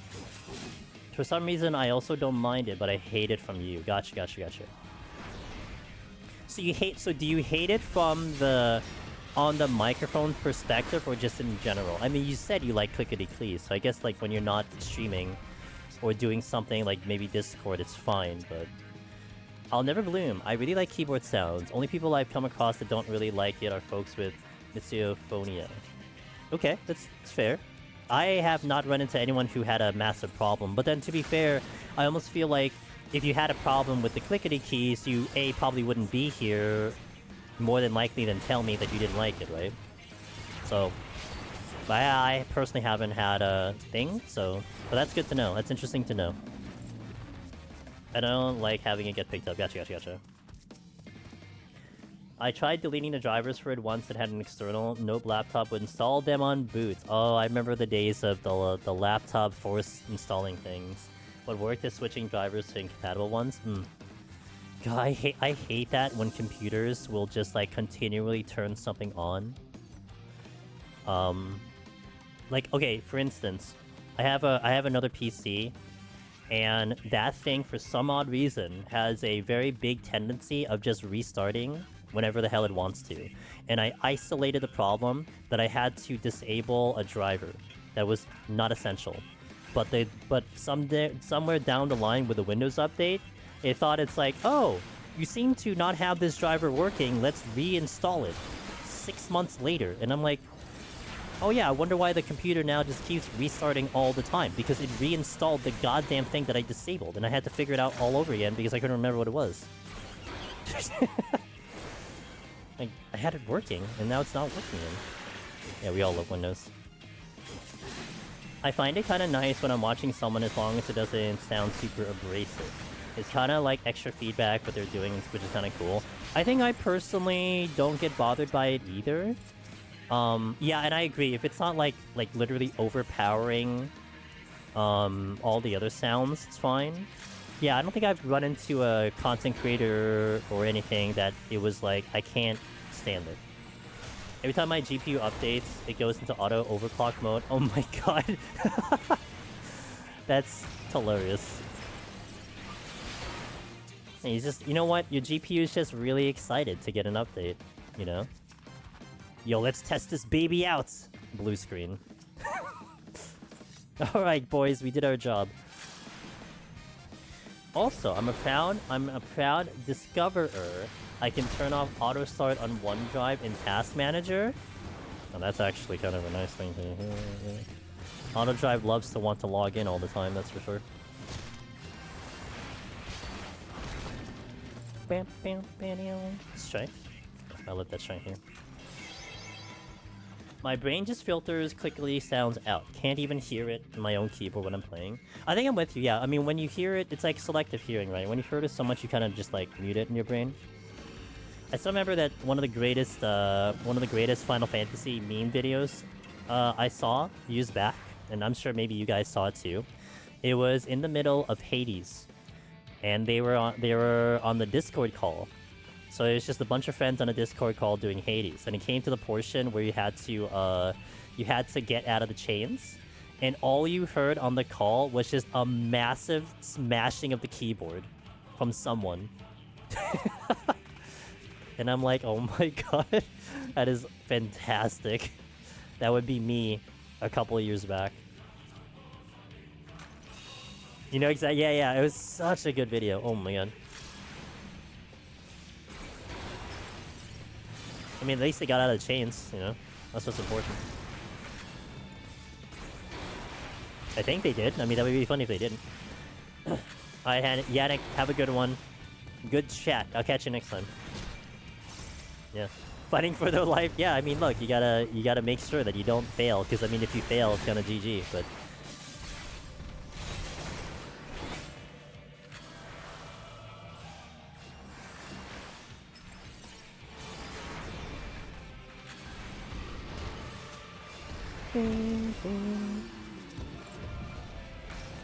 Steal. Okay. A little surprised you aggroed, but it's okay. I want that bronze chest.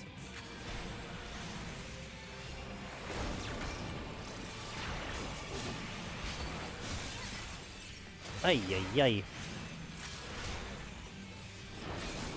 God, I would love if they can remove blind in the next deep dungeon. If I had one request, delete blind. I put something else in, but delete blind. Holy moly. Blind is so outdated anyway. It's not even in the game anymore. There's no accuracy in the game anymore.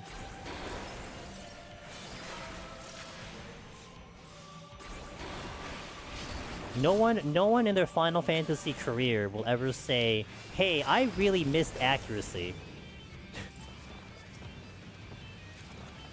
Man, I wish I could experience accuracy again. I don't think anyone wants that. But they could do it in Deep Dungeon if they wanted to.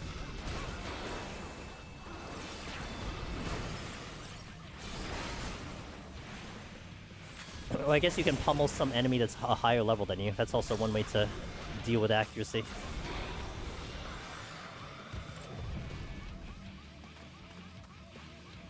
Yeah. Yeah, me too. I did my time too. We get blinder. Okay, explain blinder. Blinder, Lexi. You'll have to give me a detailed explanation. I'm super hyped to see more info about next Deep Dungeon. When the next live letter comes in, JMO, when the next live letter comes in, I talked with Sheila about it. And oh, let me greet Miss Moody Moomba before we continue that conversation. What is up, Moody Moomba? That's my dear friend, one of my longest friends in Twitch, and just a wonderful content creator. And I'm always blessed by her presence, because she is way too kind to always raid us in. What's up, Moody? How was your stream? How was 14 for you today? What were you up to? Good. We returned back to the old stomping grounds of Red Mage in Palace of the Dead, because we are going for a 69th clear, and it was a little bit of a request. So here we are, Red Mage, and we're just setting up the file today. I hope you had a good stream. You're so blind the map doesn't work and sites are useless. You know, I would actually like that, Lexi. Lexi, have you ever run into the Trial of Sekimas where they remove your minimap? I would love that. Like, that little thing would be so good. FF12 has a map where you jams your signal. You can't see the map. 69, that's right, 69. Guys, check out Moody. She's a fantastic content creator. If you like the vibe over here and you like this time slot, Moody is in this time slot every day of the week. So she's got a beautiful time slot. She does a lot of different games, and 14 as well. So you're gonna like her stream if you haven't met her already. But yeah, going back to JMO. JMO said that he was excited about the upcoming Deep Dungeon if there's any more info. And I had an agreement with our buddy Miss Hurricane Sheila. We'll see if it becomes a reality, of course, when the time comes.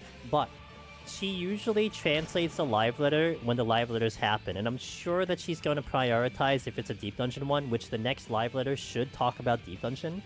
And I said, hey, I'm willing to wake up during a live letter so I can be there as well for the announcement.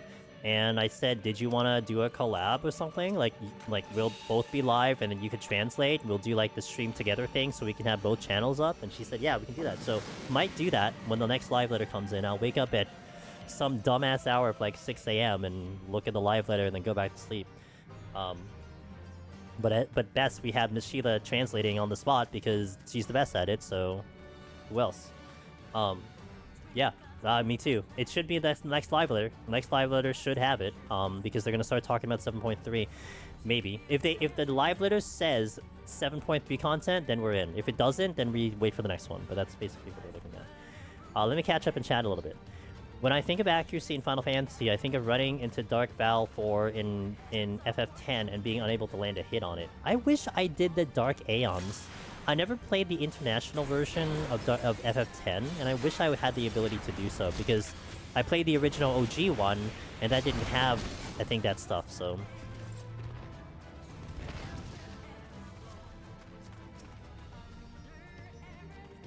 Okay.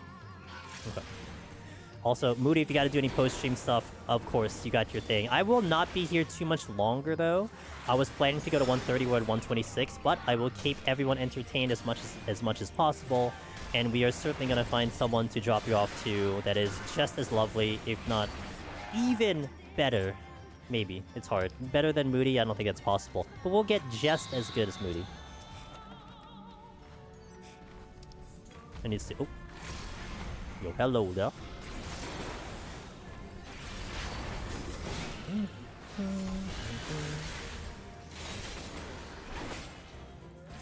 They added them in the PAL version, so we got them in Europe and then Japan later. Yeah, but it's like, I don't want to replay 10 again. I already played it. I want to preserve that first time experience kind of thing, you know? Maybe down the line, I don't know. Might change my mind. I did like 10. 10 is still probably the top Final Fantasy for me. And more so because of when I played it. I think the timeline of when I played it made it more memorable for me. I don't know if I would have felt the same if like I never played it and then played it today. I mean, I probably would have liked it for sure. I don't know if I would have liked it as much as I do now. Definitely a lot of nostalgia when I played it.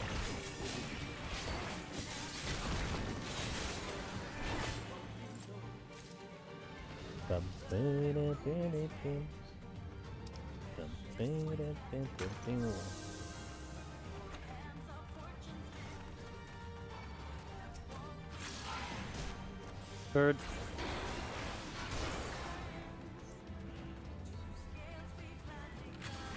Yeah, I dodged it.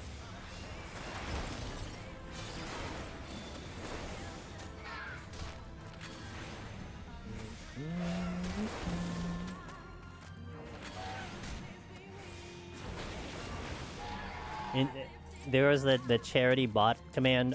It is our last day for representing the National Children's Alliance. I do thank everyone who's donated so far. We've raised an amazing amount for charity in the 14 days that it's been available. So thank you everybody for giving just a little bit or a lot, whatever the amount was. Even if you didn't give any, and you at least took a look at the website, and hearing my spiel about them, that they protect the kids from child abuse, it means a lot. And you're saving people's lives, so appreciate it. We did an amazing job as a community for the charity, and I'm very proud about that.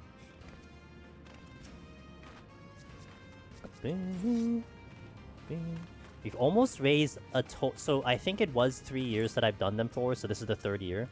We've almost raised $10,000 for that charity. I think I checked it was 8,800 something, so very, very awesome. So I'm going to be very excited next year when we do it again.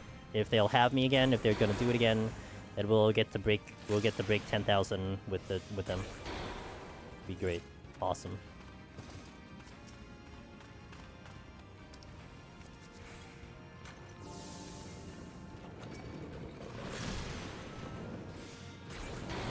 You know, certainly want to do that race again, like we had with Ross on Saturday.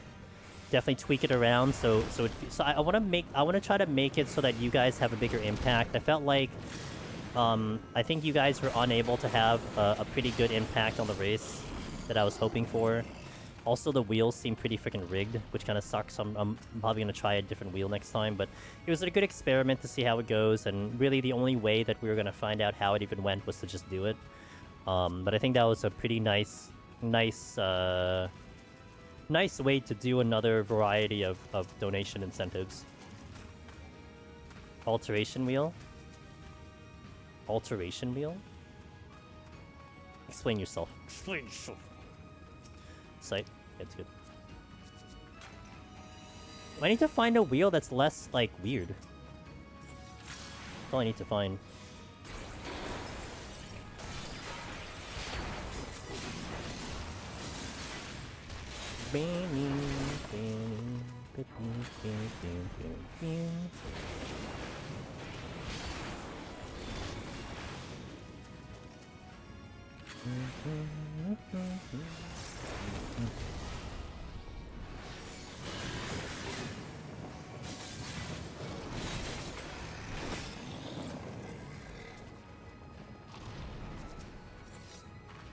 I can't believe how... That was funny. I got so many more intuitions than you did.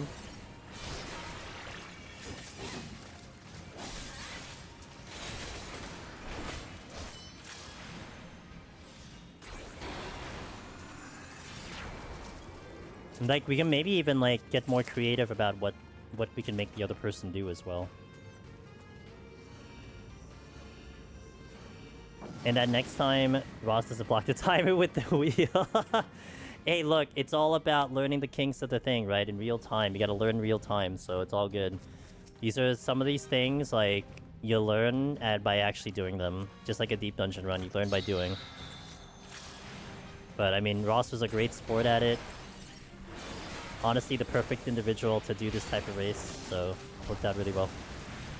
Ow. What's up, Kishi?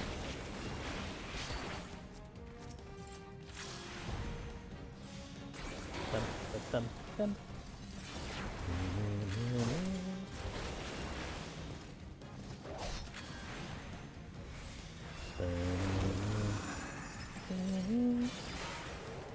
At least we learned about Hex being blockable. Yeah, that was interesting. Hex being blockable with a shield. That is fascinating.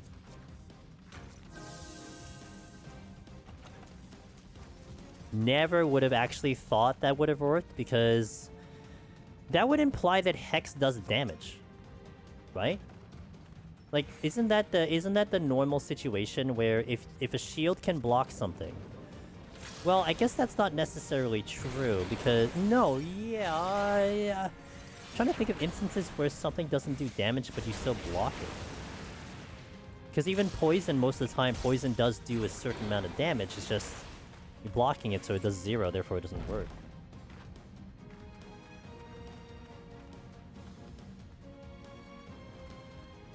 I guess it registers some type of damage, because you know that opens the door to other possibilities of other things. Like, what if you can just block a gaze by shielding? Probably not. Well, other gaze, yeah. What if you can block other gazes by just shielding and just have uptime? Like, which of them now is going to do damage? Yeah, only 130 today because we're setting up for next week. So you caught the tail end of it, but hey, I'm happy that you're here for the time that we have. Next week we'll do 131 to 200. We've been live uptime 4 hours 30 minutes, so around the normal time I usually go anyway. That's a can of worms that you have opened up, Mr. Ross. Now, did you do that intentionally, or was that by accident?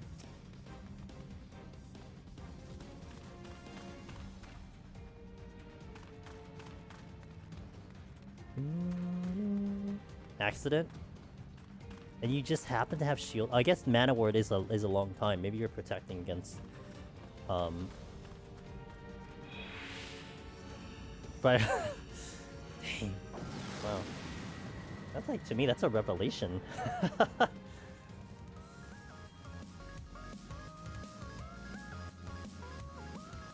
If a soap talks, it could talk dirty, right?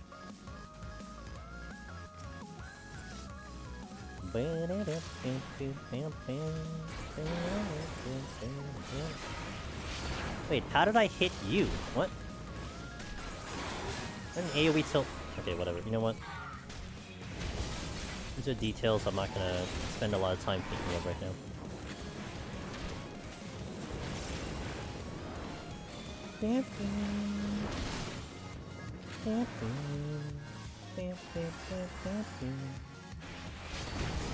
Does the Bard Battle Boy's 20 seconds buff make it easier? Does the Bard 20-second buff make Behemoth push easier? I mean, it doesn't make it harder, that's for sure. I mean, any help is definitely good for a Bard, that's for sure.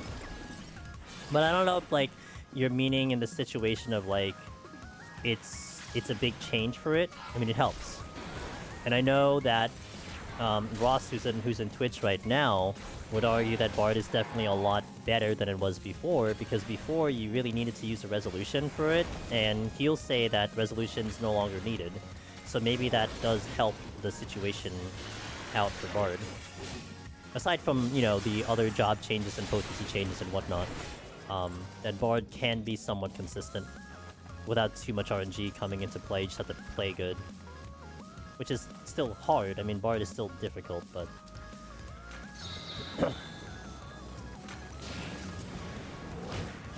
I mean, I think Bard is still going to be one of the hardest Behemoth runs, period. But it's certainly not as hard as it was before. I think Bard is 100% consistent if you don't mess up. Yeah, I remember that was what you said before. Thank you for repeating that, because I forgot. Yeah, so... But I mean, you could say that with a lot of jobs. A lot of jobs are in that field, too, that if you're 100% consistent, then you nailed it. Because there are some jobs where if you mess up anywhere, that you're kind of dej. Thankfully, I found out in Black Mage that you can mess up and still be okay. Some things you learn the hard way, that's all. The answer's still RNG. Depending on the, Do I have a... No, I don't.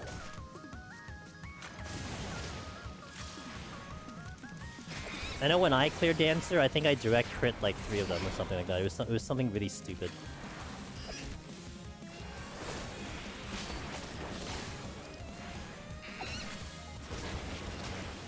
I feel like a week ago he barely killed it as fighting meter in the ground.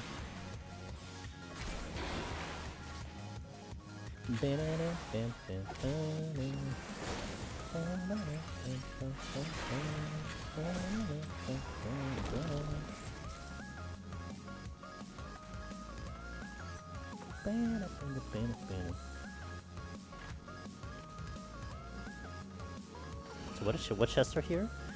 Rage, Serenity, Lusts. Okay, I'm gonna steal on this boss because I just can't I can't stand this boss, so we're gonna steal.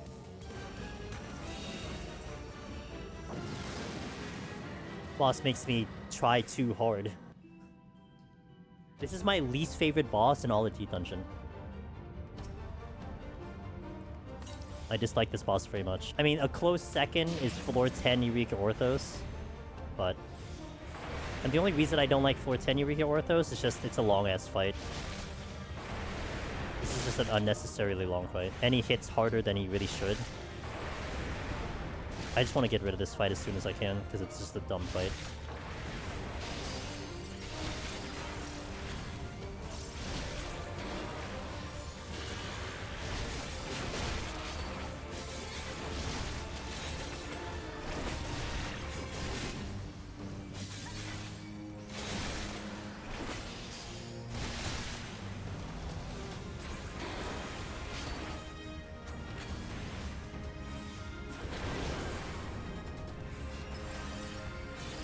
Unnecessarily long, the bosses.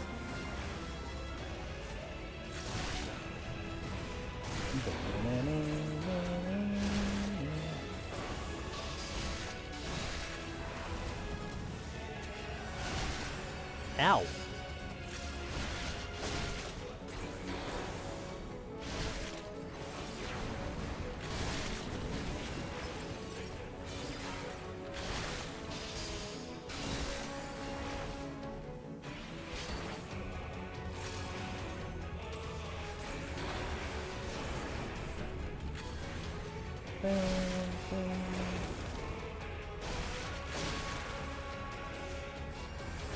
Oh, I should follow the pattern. I don't know why I'm going the opposite direction when I can just follow the pattern.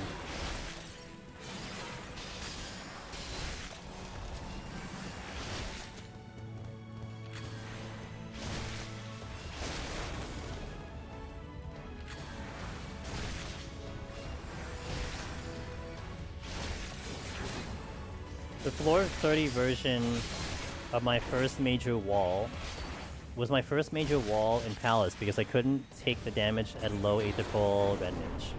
Couldn't beat it until I lucked out. Yes! Yeah, this boss is really hard without potions.